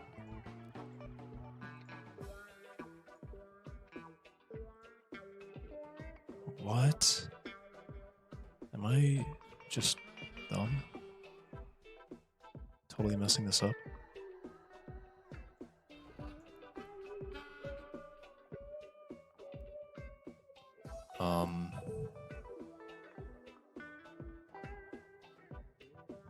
Okay. So when the value is low, I subtract. So we invert it so we get high values. Rescale it, rescale it. So now I have these. So where it's bright here, we subtract. Where it's bright here, we add. But only I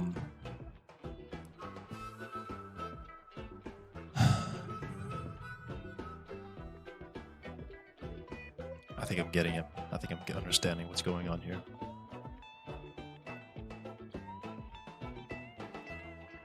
So I think this is kind of incorrect, what I've done here.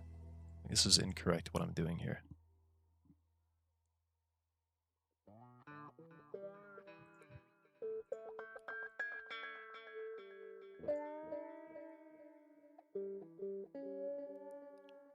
So basically I want it where it's high here, I add.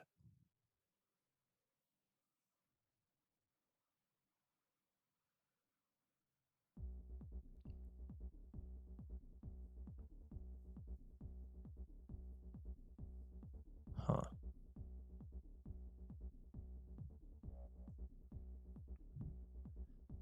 Oh. I think I get it. I think I get it. So I don't rescale here. Yeah, okay. I do actually get it now. I need to move all this inside the box. The box is kind of pointless, but... So I think the rescale needs to happen after... The rescale needs to happen on these steps. So rescale happens... Well, this just goes... This goes to the bottom. Comes to the top. And then a rescale here. Here. Same thing with this. This comes over here. This goes in the middle. We put this value to the subtract. And this comes to the rescale. So I think that's definitely one thing I needed to change.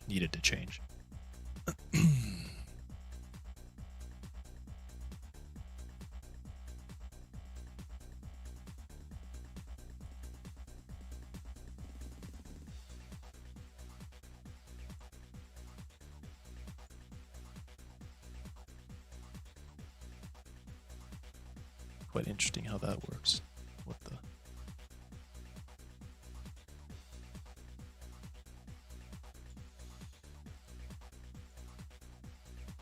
Disconnect.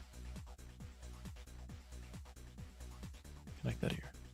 Okay. And it's being strange. Okay. Okay. Well, okay. You here, you here. Right. Okay. So now I think this is getting correct. So you have some value there. Subtraction. let's set the input to be, let's make it 1, which means we're only adding. So I take this value, I use this whole thing as an addition, I invert it, take this, subtract the range. Well, no, I think these are just wrong. These are just wrong, and I'm using those entirely wrong. And disconnect, detach device from network. Same thing here, detach device from network. It's all wrong. All wrong.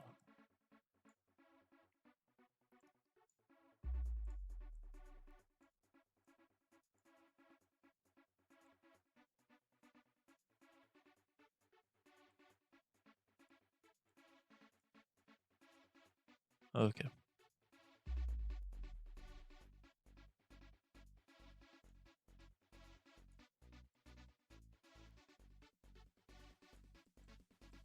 Okay.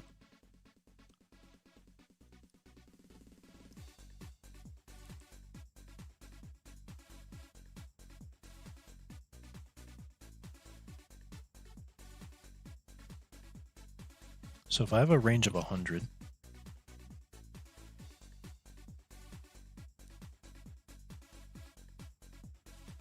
I want to say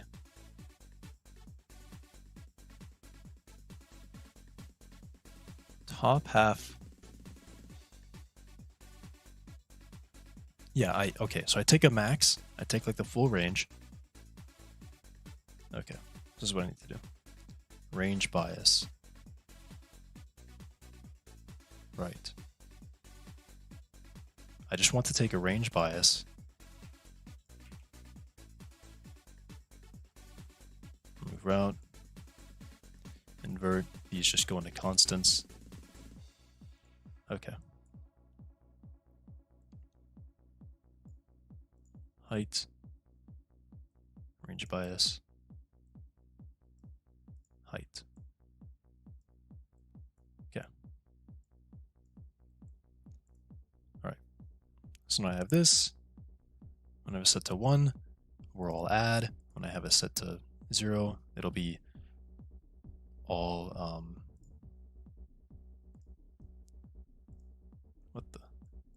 take it 0, no add, all subtract. Right, okay. This is what I should have done. So we'll set that to 0.5.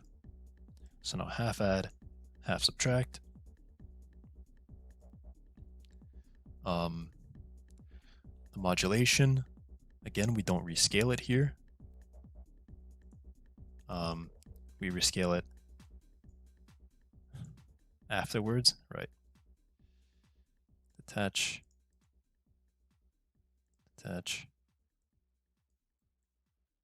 We rescale it here with this range. Rescale here with this range.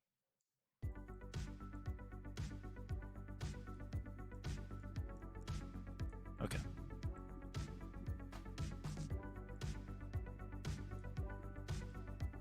Okay.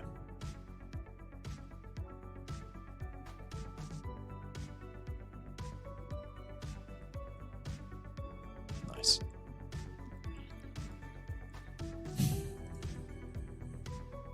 Take this input. Take it, we subtract. We take this input. This will be what is added. We subtract what do we add, I suppose. Right? Yep, that looks correct. That looks correct now.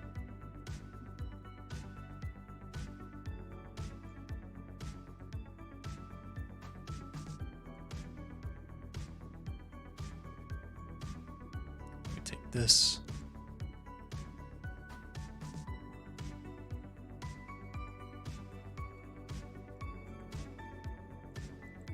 Here.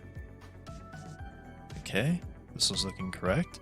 We're subtracting all this, we're adding all this. Rescale it to the value range that we have.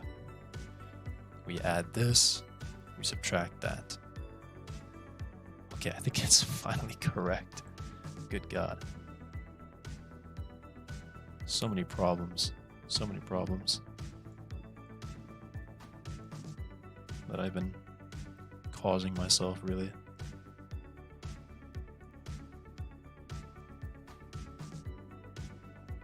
Okay. Actually remove that route point. Just drag this up. Okay. Invert.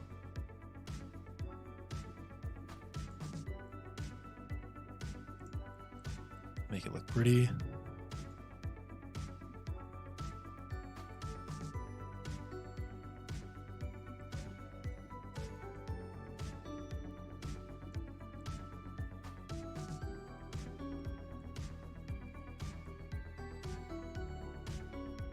All right. Okay.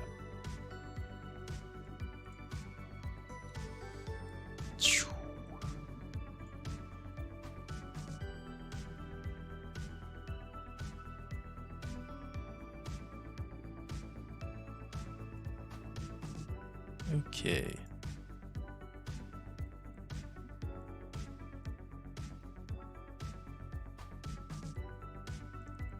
Okay. These wires are all crossed, but I think I've finally got it correct now. So I'll go and give this a save, and I'll mess with the bias here. So yeah, I'm doing that.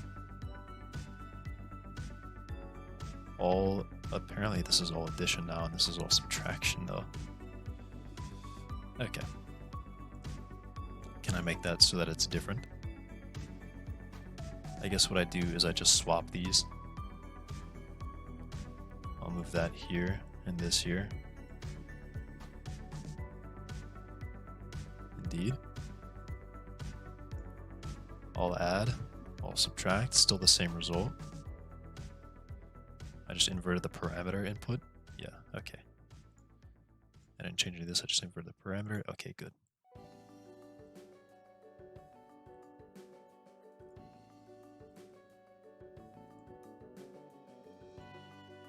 So we're subtracting, we're adding.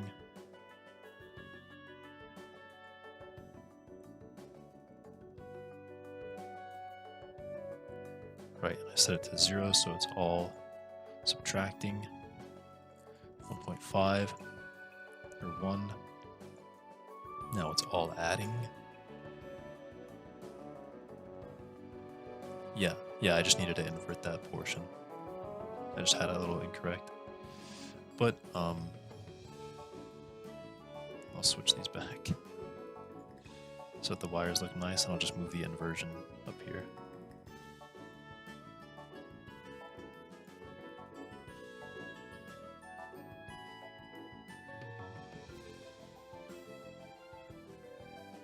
And now it's actually correct.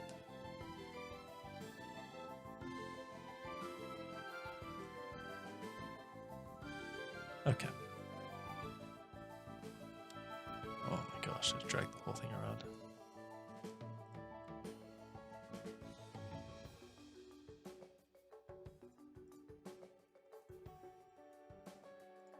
Okay, nifty.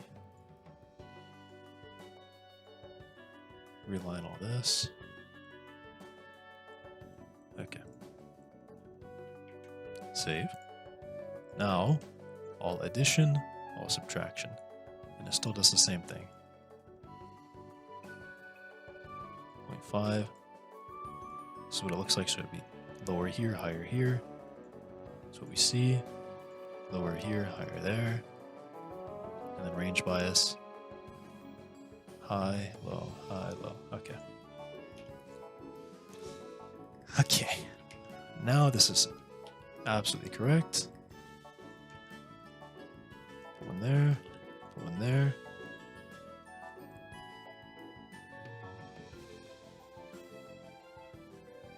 Connects here. This connects here. This connects here. There. There.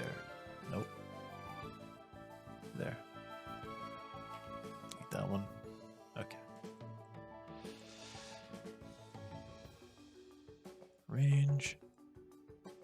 inputs, modulation, height, delete. There we go.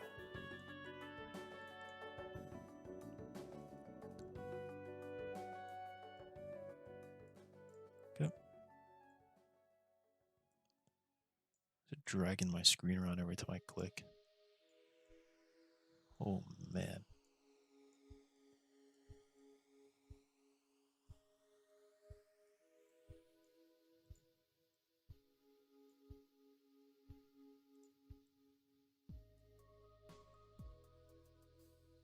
It really likes to drag me around.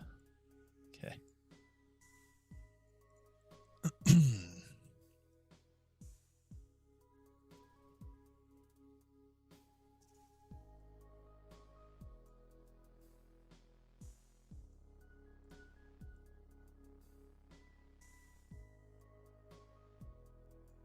No, do not push it down.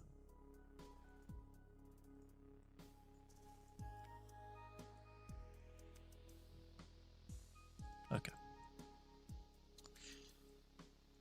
All right. Everything looks nicely lined up. Lock on that. Okay. So now, yeah, okay, that still works. And then it works. So I think this was, I don't remember what that was. 0.35. And this is only subtracting. Only subtracting.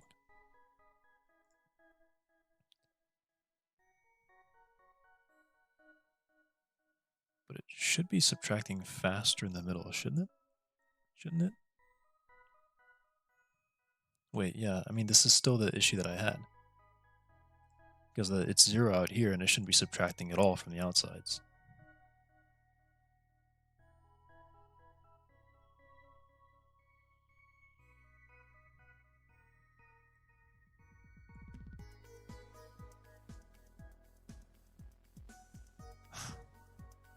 Why?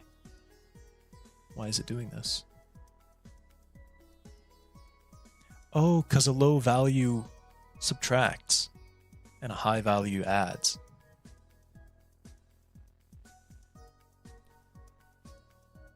Right. So I actually do still have to invert this. Okay. A high value adds, a low value subtracts. Same thing. I want a high value to subtract here. Okay. We're getting there.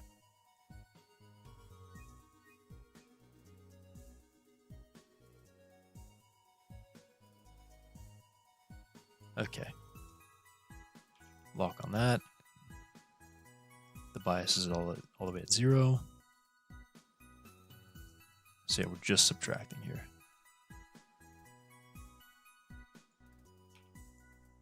That 3. And then this range bias. Interesting. So yeah, it raises it because the values are high. Because I've inverted it. Right. So I put it at 0, so I only am subtracting. And I only want to subtract where terrain height gets high. So yeah.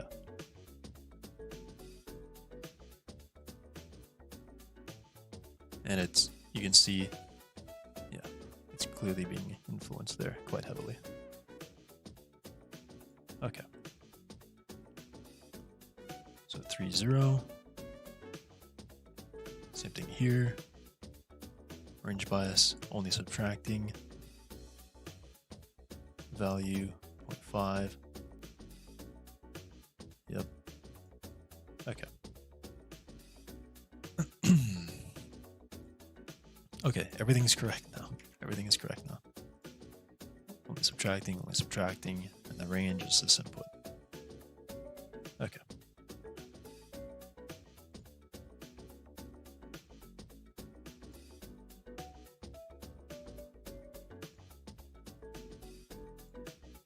Excellent. Okay.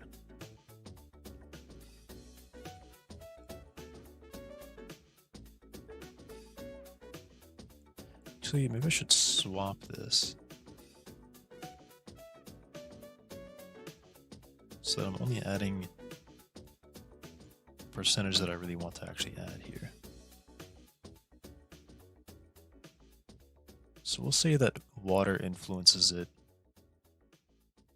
I mean, yeah, sure. We'll say water influences it quite substantially. And we'll have a constant here for strength so that it's clear what's going on. Or, well, a parameter here for strength. Parameter, scalar, strength.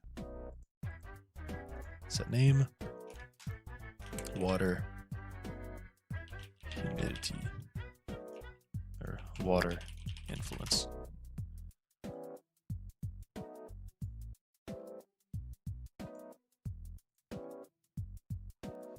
As we add, the presence of water is clearly influencing humidity here. And I think I only want to have it like influence it halfway. That way we still get some variation in the ocean, but we're not blowing it out when water's present in the middle. Maybe we'll even bring it down actually even more. Yeah.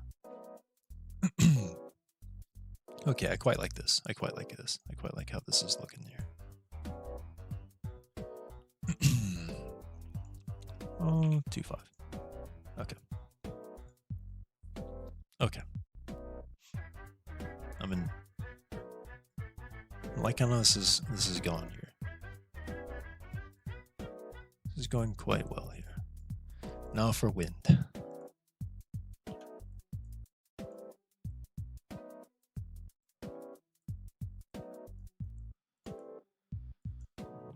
Wind. And wind will have an influence on temperature and humidity. Or well,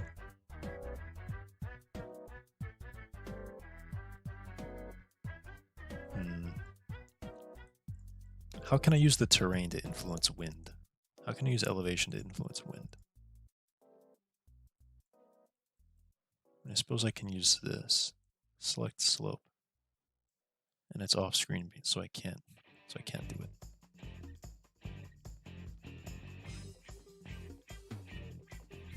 I actually don't want to use the blur. I want to use just the straight this output. I really want to use this output.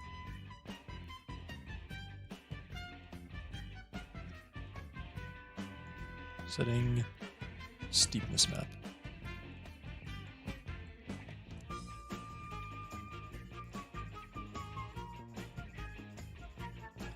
So this will have a slight influence on it, where it's flat, high winds, where it's like this, lower winds, lower winds. And I definitely will apply a slight blur to this. Very slight. Very, very small. Like 10 meters, 10 meter blur. Maybe even 15 meter. I'm also looking at 16, which is probably not what I should be looking at. Should probably not be looking at 16. Okay. So yeah, 15 seems right.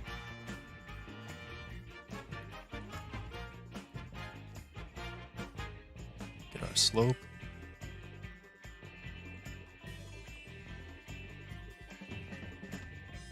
And possibly I should actually blur it. Deselect, please, God. Oh my gosh, please. This should probably... come on. Blur that first.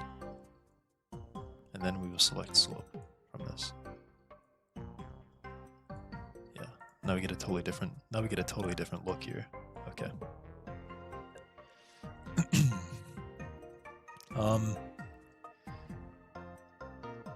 And I need to make sure so that everywhere above sea level everywhere below sea level has no influence on the wind map. So I can mask it using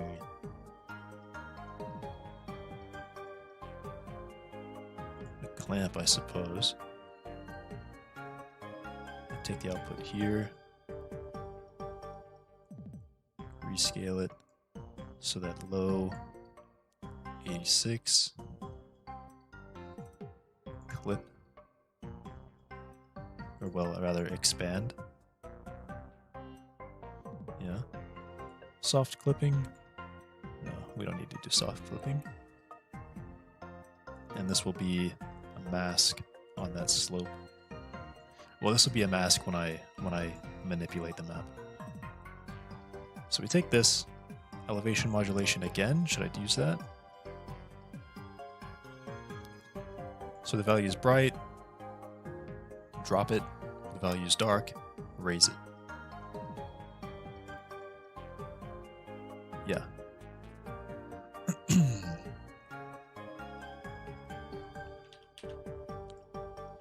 This will have 0.5, and we'll use another parameter.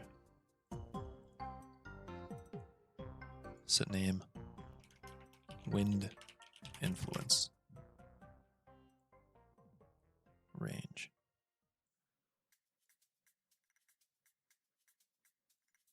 Yep. This map, and then this will be masked. Ooh. So I don't actually have a way to mask here.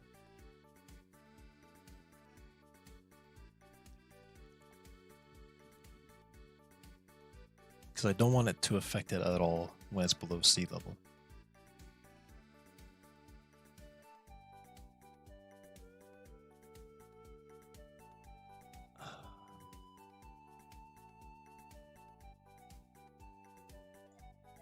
Can I... Is there one to combine, but it's a mask? Or, like, pick one where it's here, pick this one where it's here?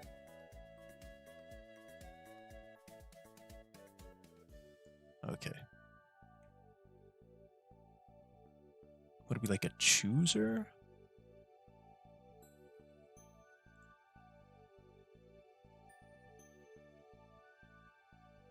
Pass one of the inputs to the output based on the switch's setting. Optional input, primary input, switch, input choice. No, that's not what I want. What's selector?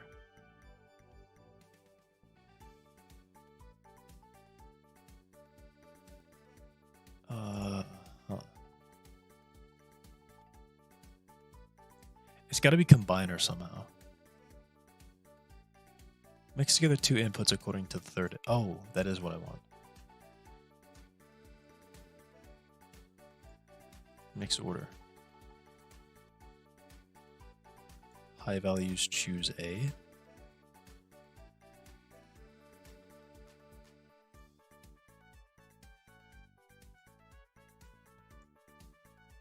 So I want to have this. And I want to have... Well, maybe I should do this here and this here.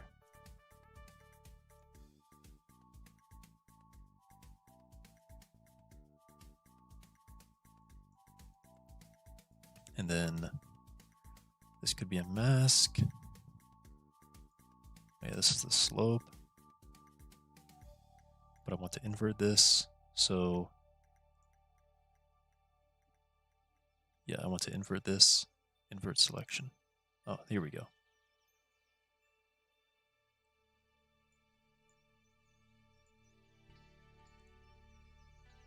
Display hint terrain. Value. Ooh. I'm swinging really weird here.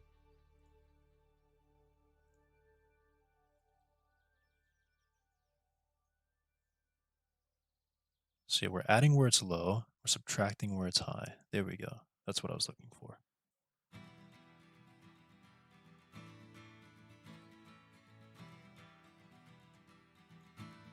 but it is doing this thing where outside the island winds get high, which I suppose makes sense as well. And it also it's the ocean, so it kind of doesn't matter. It's always going to be ocean outside. Okay.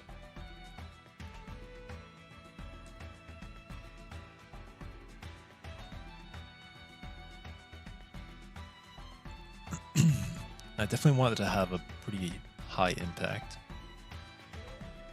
A very high impact. Oh, this is weird. It's actually doing the opposite now.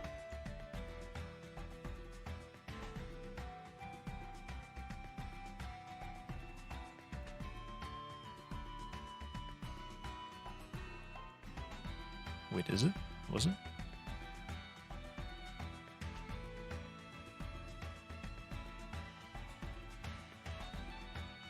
No, okay, it is. Yeah, right. Flat areas get high. Steep areas get low. And that is where the valley is indeed. Yeah, the valley's there, mountain's there. And right in the peaks of the mountains, the wind gets high, which makes sense. Because the wind's blowing right over you. Okay. We'll also have this for 0.5. Okay. Control.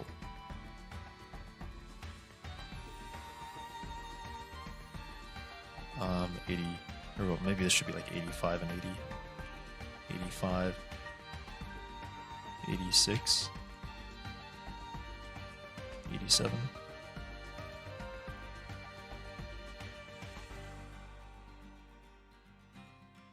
Does this work?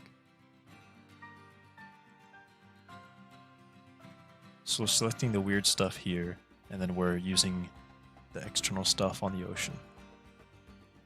Okay. High matching blend.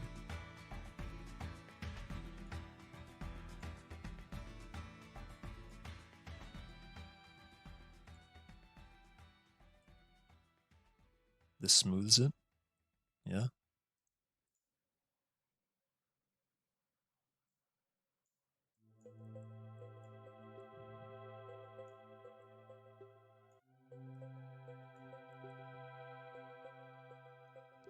Cool.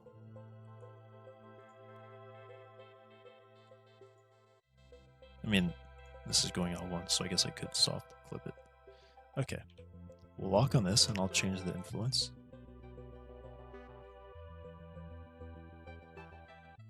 And wind drops sharply right near the ocean. Interesting. Very odd shapes being displayed here. Okay. But I like this now. I think this is probably what I'm looking for. Wind stays kind of unchanged in the ocean. Wind is very high on this island, actually. Wind is very high on this island.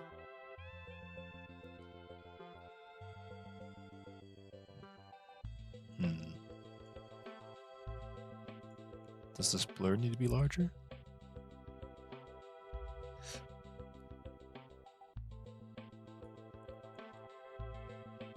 What in the heck? Okay. That is just kind of being crazy. Alright.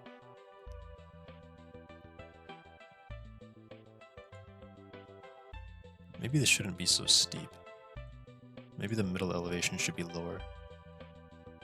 So we're not getting so much high wind that's actually coming out. I mean, I'm lowering the middle elevation, it's dropping everything, which is not what I wanted to do.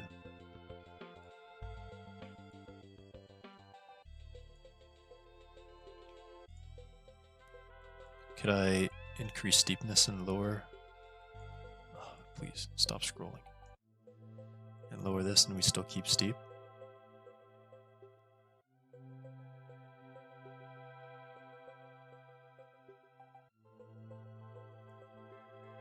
I mean, kind of.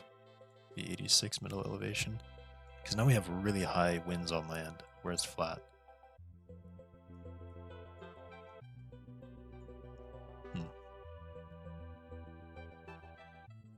I mean, I'm just looking at the ocean, and I should stop looking at the ocean because that doesn't mean anything. That will have very little influence on anything.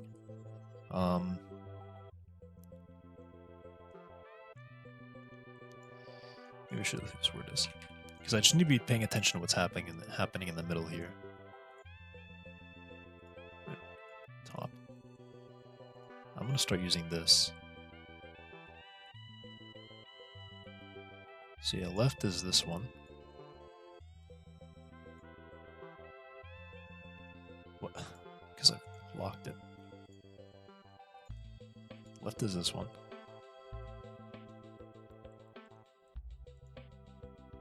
This will be right.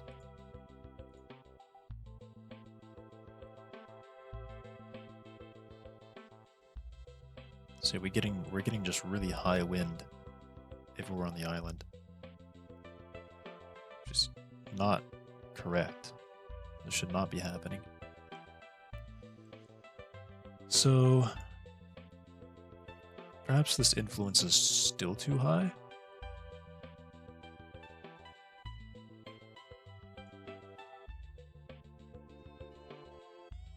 As I drag it up, some parts get lower, but other parts get really high.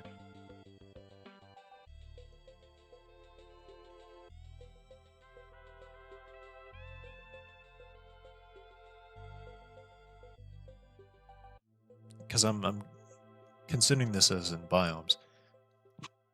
Because on the plains you're going to get, like, you know, windswept plains or something. You'll get a lot of windswept happening.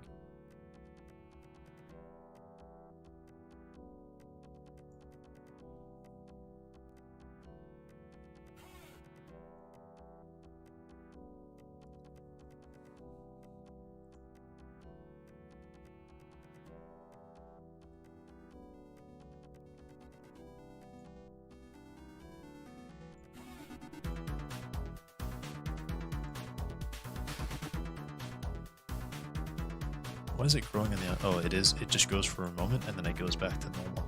Okay. Very strange. We'll lock the preview so that it stops. Yeah, there we go. Now it's not doing that weird stuff anymore.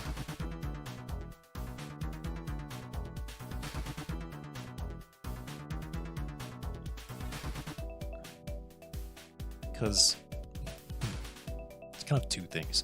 So the slope will affect your wind, but also what really affects your wind is vegetation.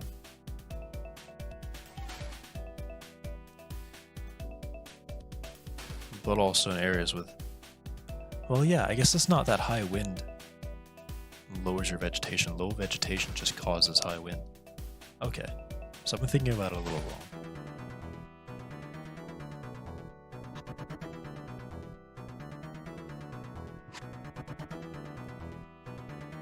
So theoretically, I could use precipitation, which I've set to be here.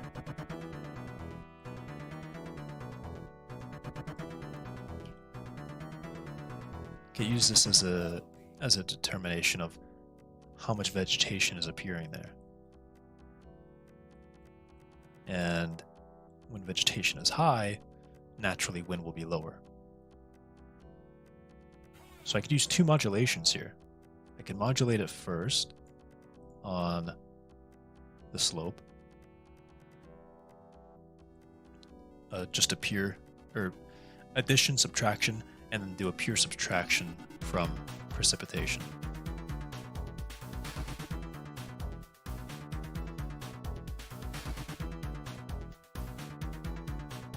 Okay, I'll do that.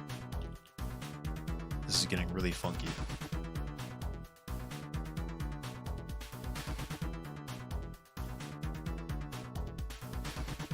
I'll create a new one of these.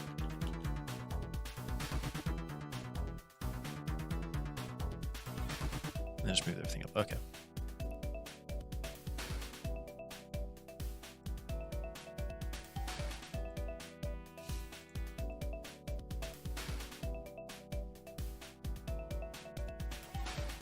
this down. It's like this, drag this down. Okay. Set name. We'll call this vegetation influence. Range. Here. Modulation is this.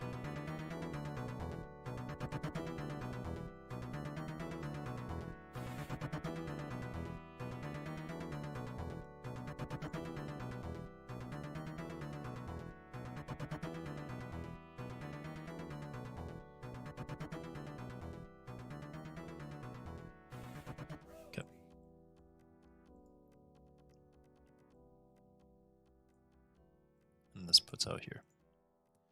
And this, pure subtraction. Pure subtraction. Vegetation influence. Still the output. I'll lock it.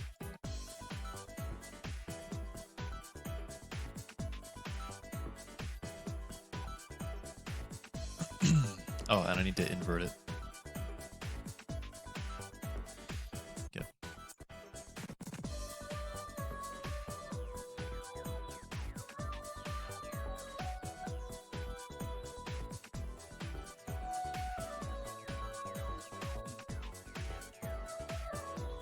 So naturally it will drop things. Kind of interesting how that won't actually go to 0, though. It bottoms out at a high value.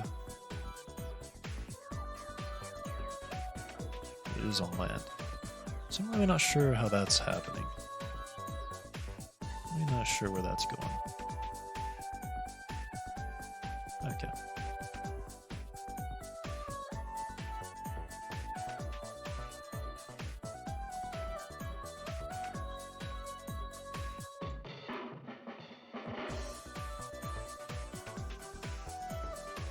Vegetation should have a pretty high influence, so maybe we'll just bring that all the way to 1.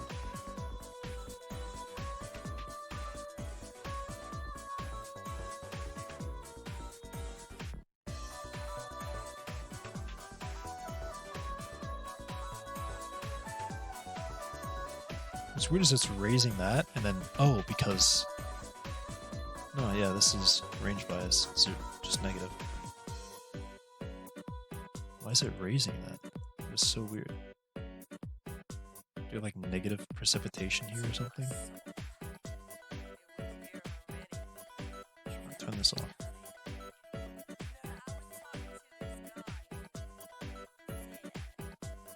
I'm not understanding that. How is that working?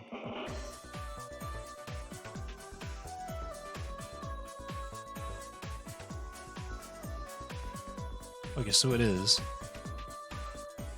Just definitely have this weird chooser thing that's happening.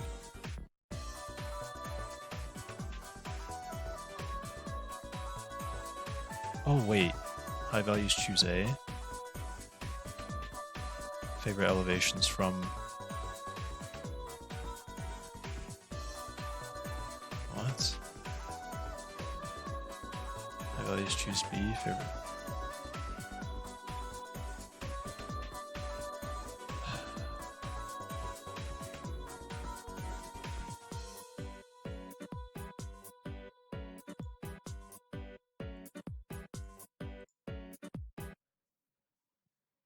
This is very odd.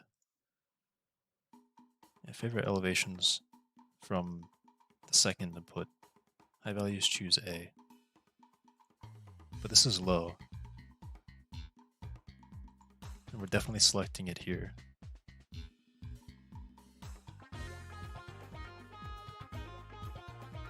Do I need to invert? Wait, do I need to invert that? And then flip it around?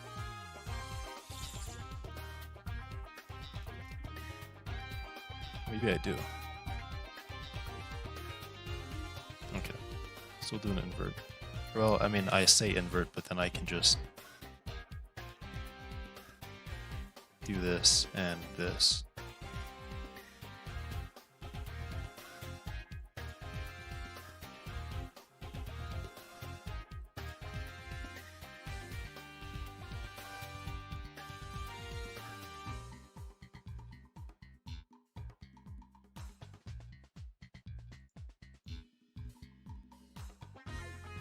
Man, this isn't adding up to me.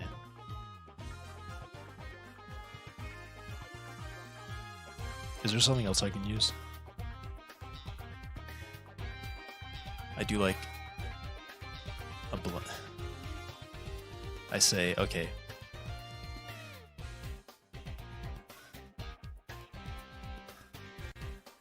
Mix together 2 inputs according to the third guide input.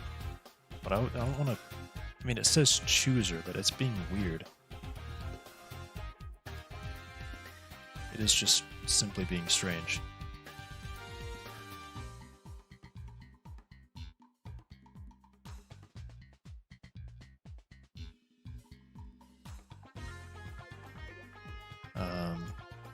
Combiner.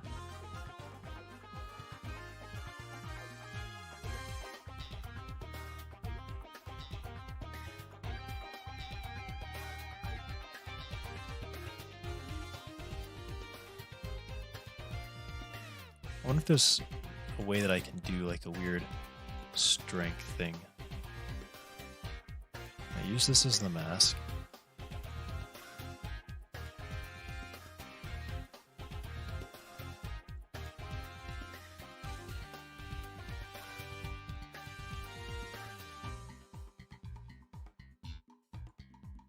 Okay.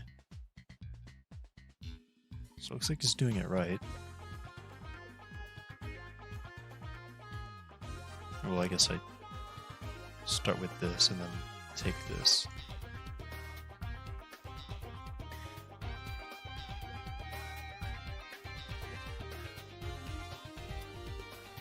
Average.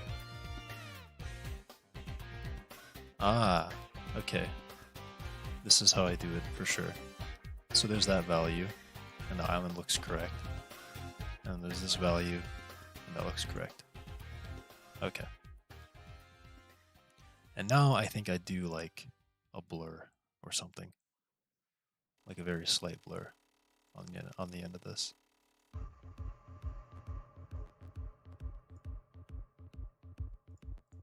Filter, blur. A very, very slight blur.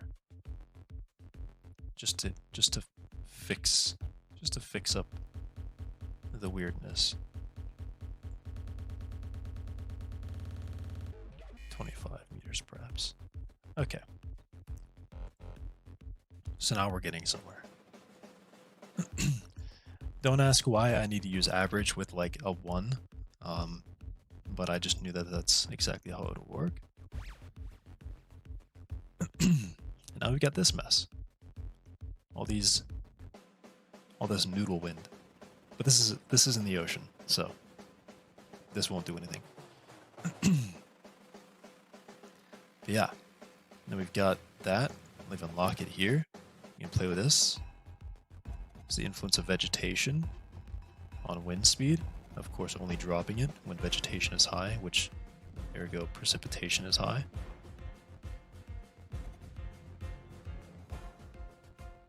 Yeah, I think 0.5 was a good number. And this is where terrain has an influence on wind, or slope has an influence on wind. So flat areas get windier, steep areas get less windy.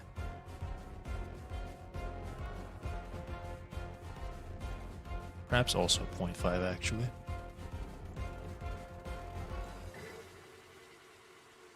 I know it seems like there's not enough vegetation taking it away.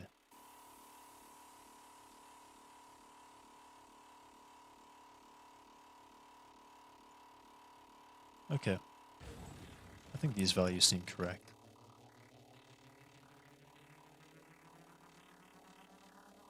What is this?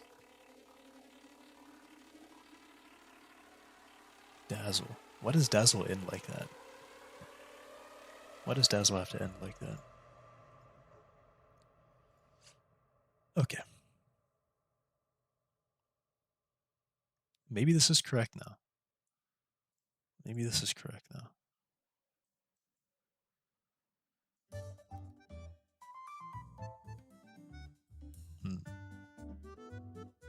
This might be it. Now let's do an output. call this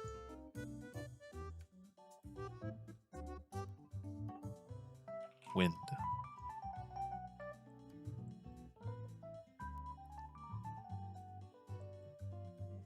Now, theoretically, wind should also lower temperature.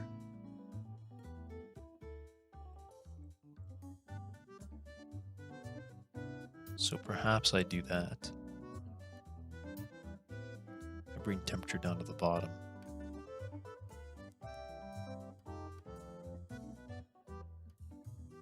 Oh, also elevation. Well, elevation is more temperature than wind. I was going to say higher elevation you get windier.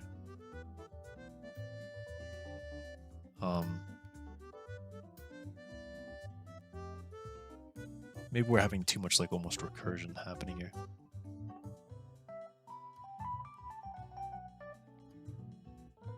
Oh my gosh, stop doing that. I just clicked it once. Okay.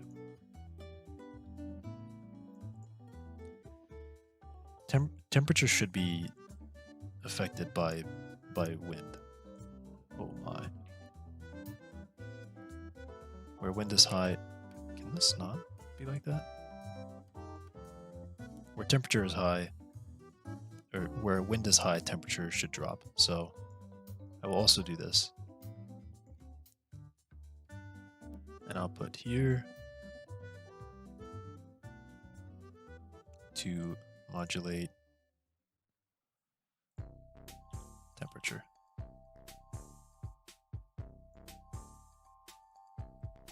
I'll create another parameter and call this wind chill.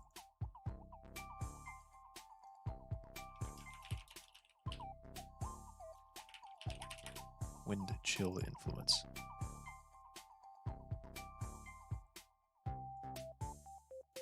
Range. And this is what modulates. Need to drag it out. We're gonna have crazy wires for a moment.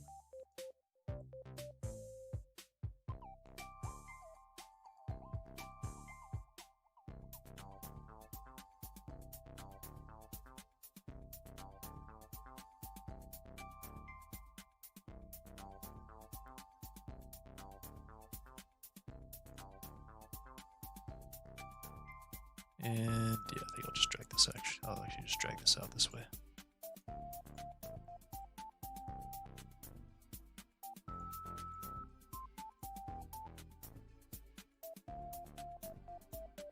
Don't drag.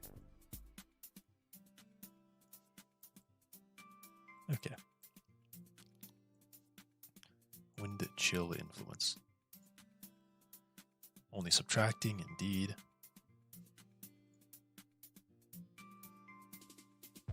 We'll lock it here.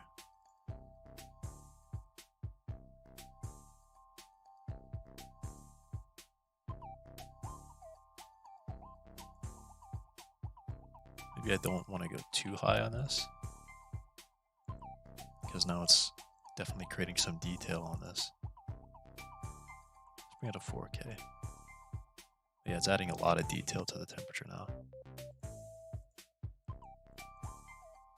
Ooh.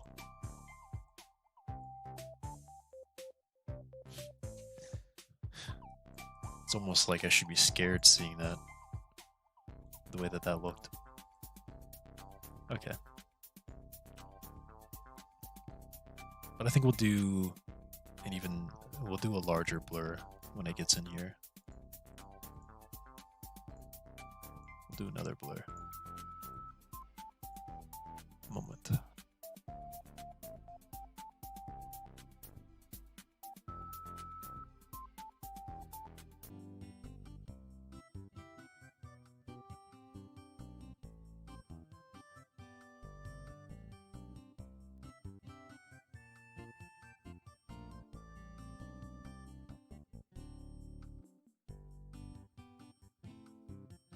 All right, we're back. Okay, so I apply a blur to this. I'm preview locking on that. I want to see this.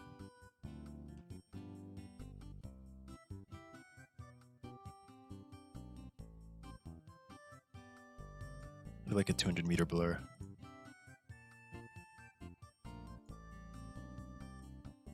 This is adding a little bit of detail, but it's not much. And it's, yeah, it's definitely dropping temperature, which is good. Okay. So temperature influenced by wind, wind influenced by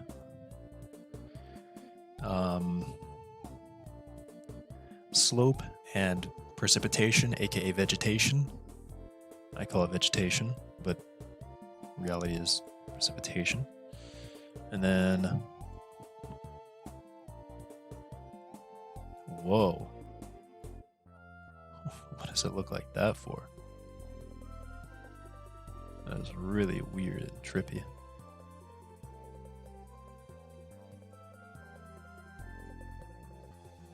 Yeah, it drops out there. Back to this, blur that. Then we blur it again pretty substantially before we influence the temperature map. And it's definitely enough to drop some parts here, which is what I was hoping for. It's like a 16 difference here. And yeah, it is like a full temperature drop across the world. Okay. Alrighty. Alrighty. I want a readout for, where is it? Selector? No. Material, no. Filter, output. Where was this? It's not that. Not that. Oh yeah, it's here. Extents report average height and range of heights present. Yeah. I want a report here. Average height is this. Max height 0.8. Minimum height 0.5. Okay. It's pretty high temperature. Pretty low temperature. Looking pretty good there. All right. Get a report height there. Oh, I can even see it here. Okay, this is nice. I would rather those be decimals, but yeah. Same thing, we'll just use report heights next to these so that we can look at them. Is there a version? No.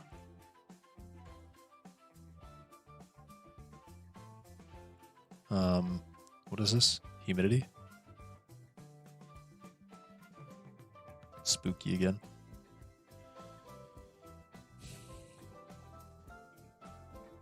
Okay. Same thing here. Unfortunately, it's not quite useful.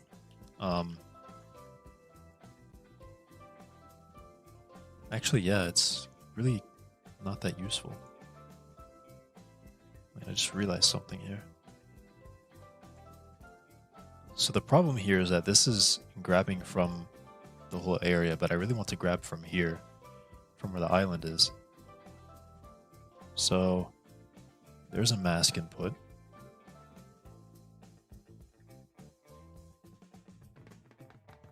And this is my mask. Oh, excellent. That's like really solid. Okay.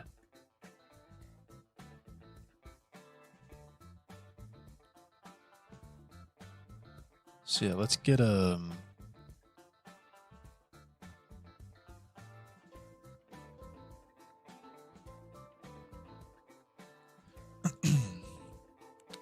gosh. Need to drag these all the way out just so I can pair them up to this. Mask. And this, I really want that to be at the bottom. Okay.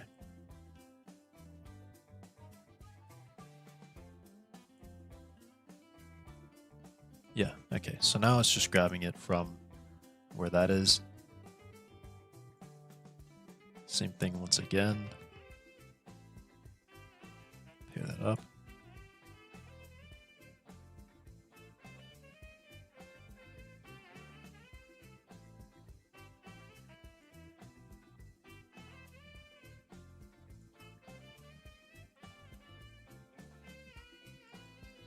drag this out.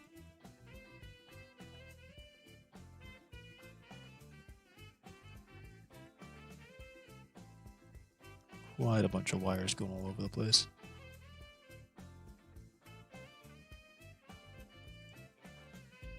Okay. So now we can take a look at these. Now this value is average 0.4, a little cold. Max 0.6, not very hot. Minimum 0.23, fairly cold. Okay. This is humidity, average, a little wet. Max, very, very wet. Very, very dry. Wow. That's a very... Really? In that area?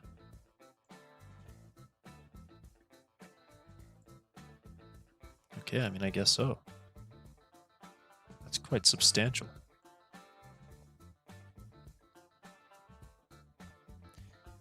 That doesn't really make much sense. It shouldn't be that dry because it's next to water. So is this not blurred enough? Well, this shouldn't have too much effect. The ocean definitely has a large effect.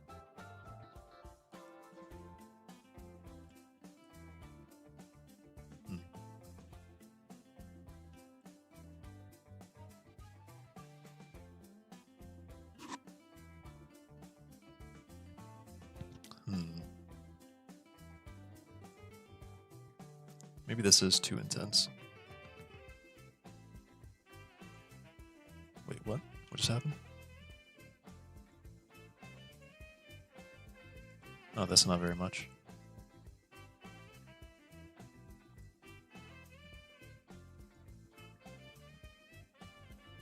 Wait, water influence.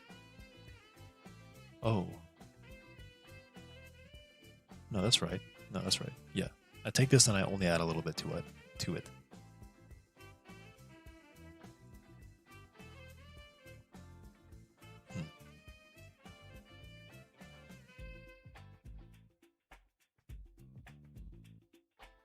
Yeah, it's raising it there.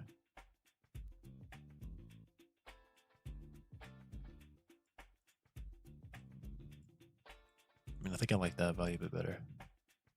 0.06. That's like really strangely low. That really is just crazy low for being what it is.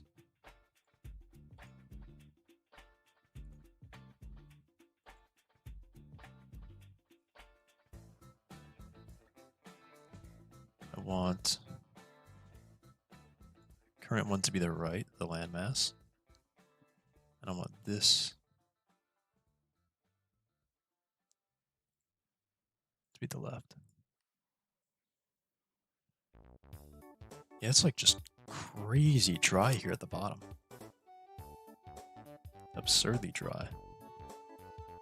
Maybe it's just because...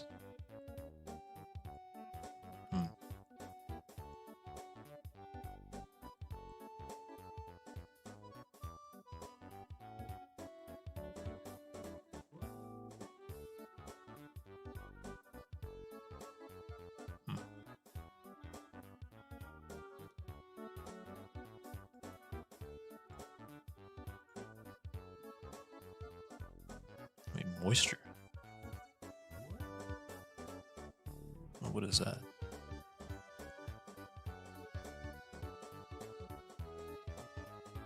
Wait, what does moisture do? The amount of water available on the map? Does that raise the low end?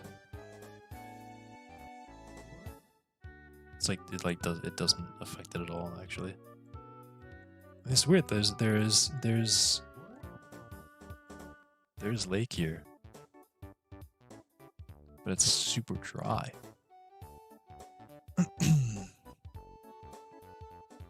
Because this is where it's happening. This is the 0.06. 0.06 is down here.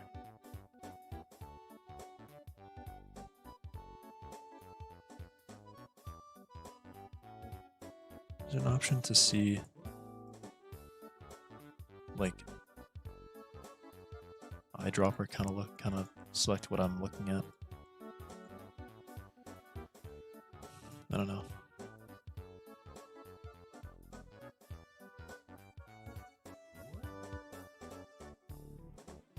Yeah.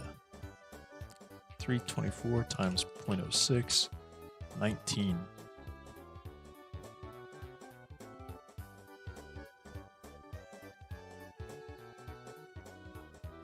The area down here, I mean, yeah, it's really, really dry. It's kind of a small island. It shouldn't be so dry. I mean, there's the water. The water does pull it up around that area at least.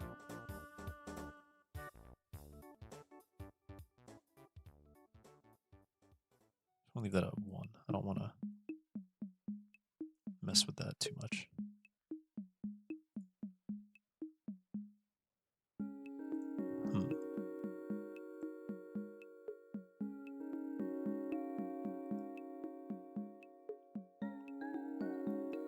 Just be blurred more, maybe up to 40. How are we looking now? 0.08. It's increased.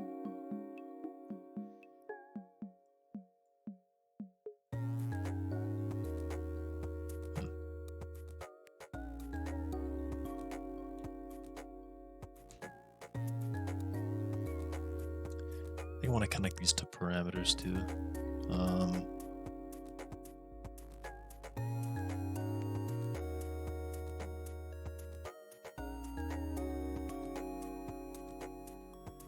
I don't know. We'll leave it.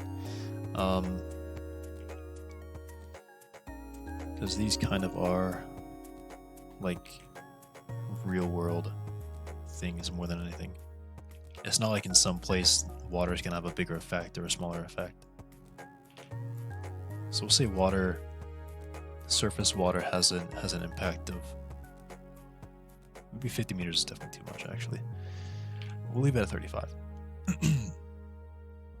It will impact 35 meters. This is just kind of telling me that I need to be more more lenient on when a biome changes. Because I look at these values and I think something here could be like plains and something here would be like savanna, because that's as dry as it gets, or desert. And I mean, that's just on humidity. I mean, what's the...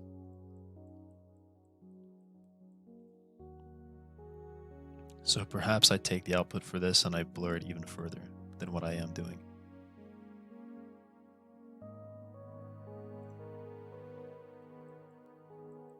Right? Is that what is that the what I'm learning here? Why is this upside down?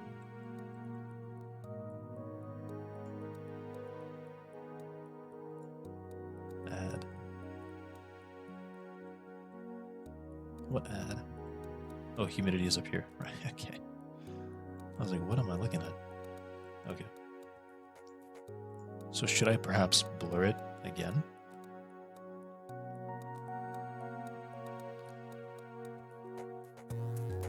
Well, this is I guess this is how it affects humidity in like air, like humidity in the air. Which is to say not very much. It shouldn't affect it very much.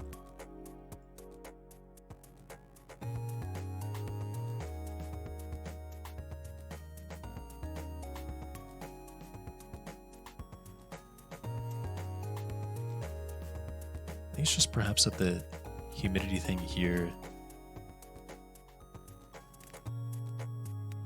just surprisingly drops, which I mean is fine. I mean, I'm overthinking this. I've overthought this. It's not as big of a deal as I'm making it out to be. It looks strange, but the reason why it is so low there is because humidity is actually quite low there. It is quite low there. And if anything, it just means that elevation is playing too big of a role, perhaps, in dropping humidity.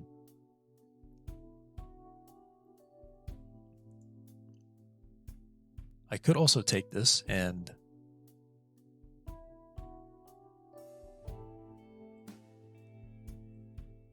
add sea level, perhaps. Maybe I'll do that. Maybe we'll add sea level.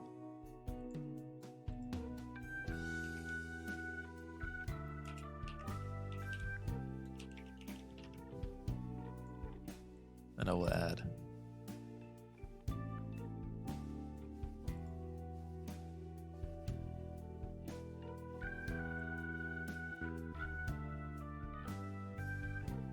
so that we offset the amount. So when you're at sea level, your humidity will be influenced only by every extra meter, not by like all the 86 meters that are leading up to it. So yeah. Low values, drop it. So yeah, I should be adding this here. Add 100.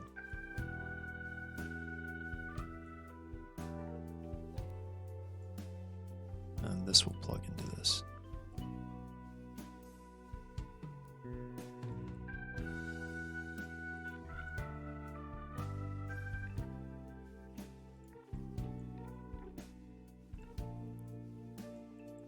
We'll drag these over so that we get reasonable placements.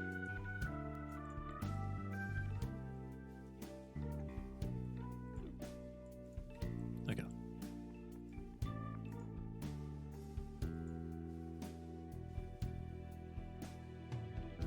Yeah, 86 meters.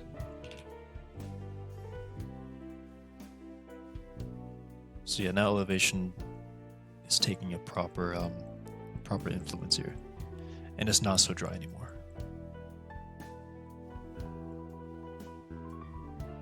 So yeah, only 86. So yeah, only where it's like legitimately meant to be influencing it will be influenced. Okay. This is good.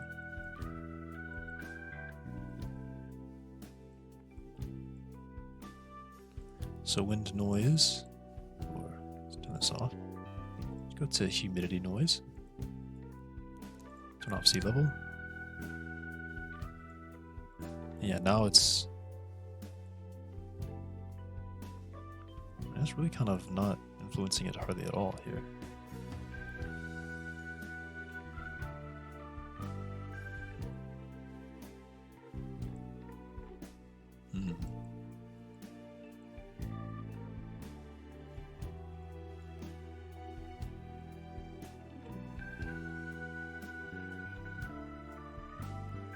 I mean, that's exactly what it should look like. Range bias, 0.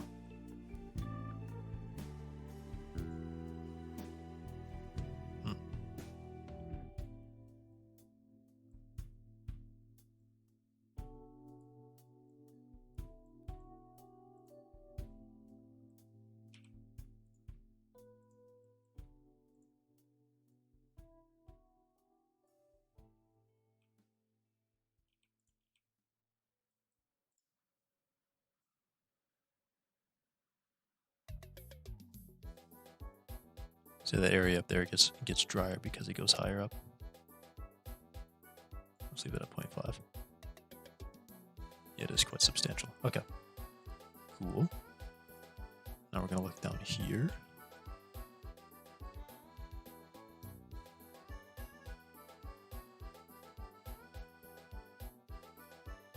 Wind influence, 0.5. This is how the slope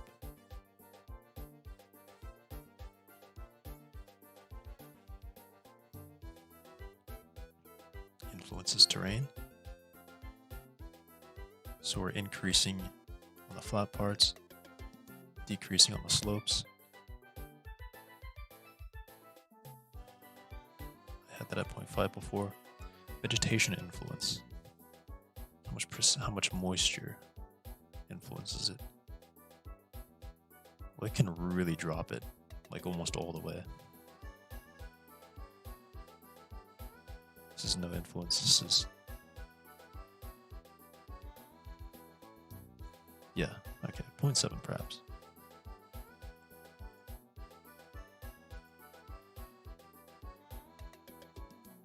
Point 0.10 wind, yeah.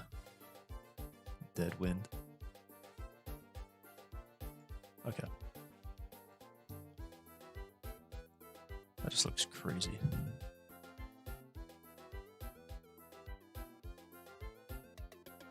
Okay.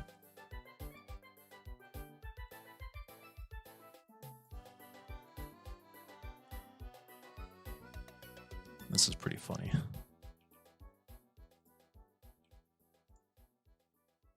The height influence on temperature.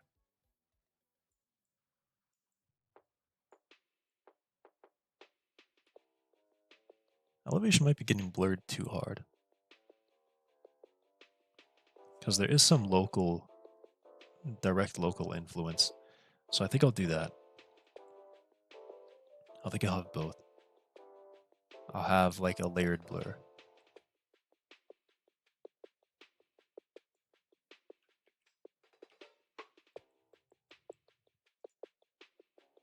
I'll have one where the total terrain influences it, and then a normal one. Just this. Where the real height of the terrain. Maybe just elevation is too blurred. Maybe that's just what kind of a problem is here. The elevation is probably too blurred.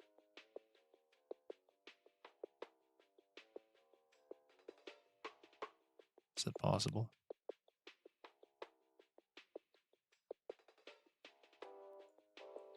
Maybe 100 meters.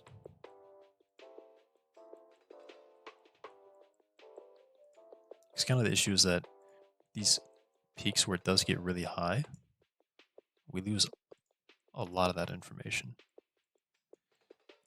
But I mean,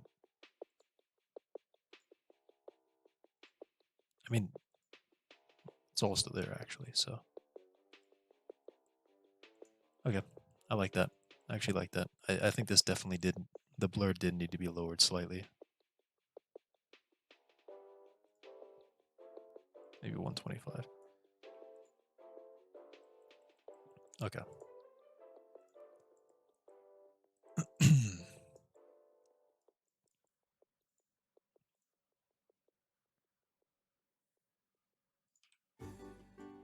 Wind chill.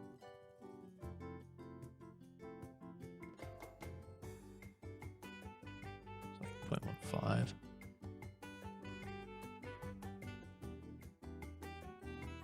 Maybe 0.2. 0.3. 0.33. Okay. Still look good. Those parts still look good. That one's really trippy to look at. Okay. Okay.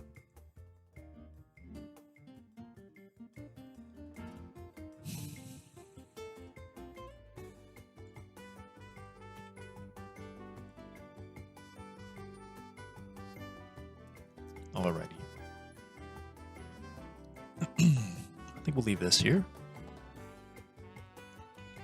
We've got good temperature maps now, I think, or good biome maps.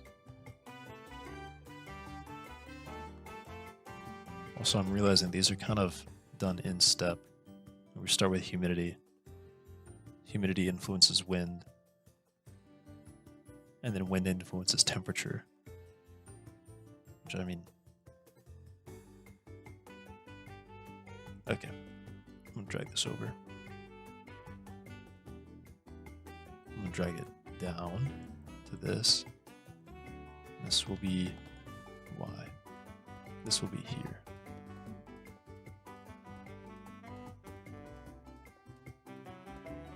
These wires are all crossed all over the place.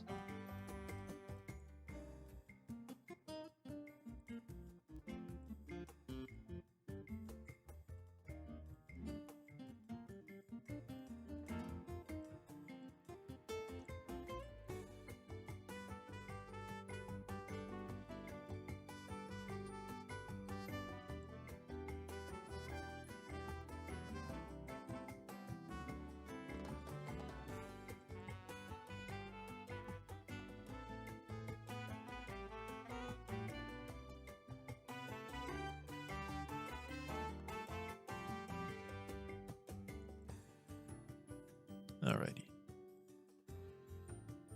Yeah, these wires like can't be followed at all. Also, all these groups are the same color.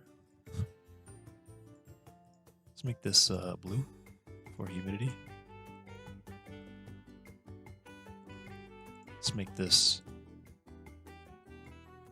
green for height map. It is way too intense of a green. These colors suck.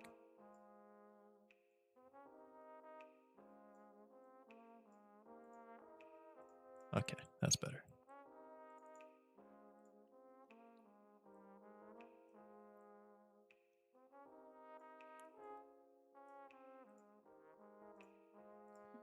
Okay, that's better. Wind. What color is wind? Gray. Yeah, something like that.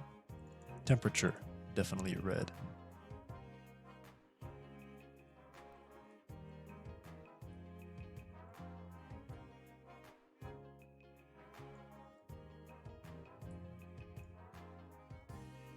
All right.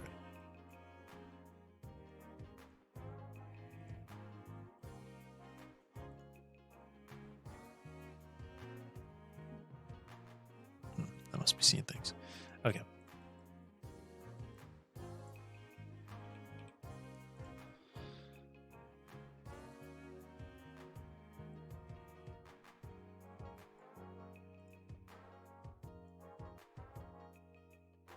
Stop doing that. I want to line this up with that one.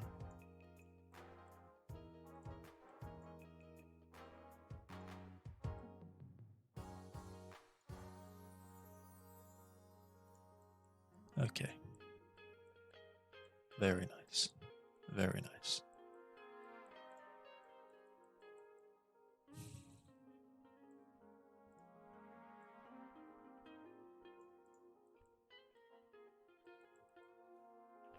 Okay.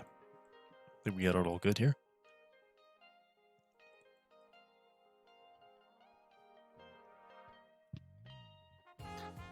I do quite like all the progress been made on this. I've got these inputs, but I have no idea how I'm going to use them to output.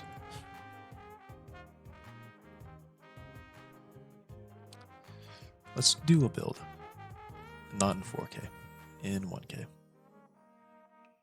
Build.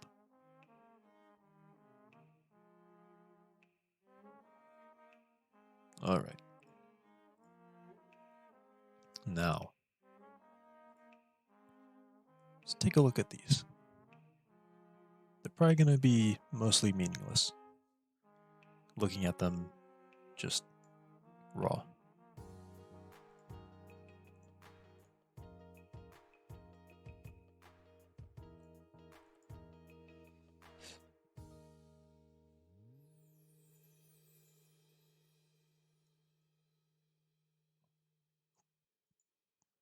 Oh, I didn't check these boxes. Output every build. Output every build. Output every build. Okay, now I build. Here we go.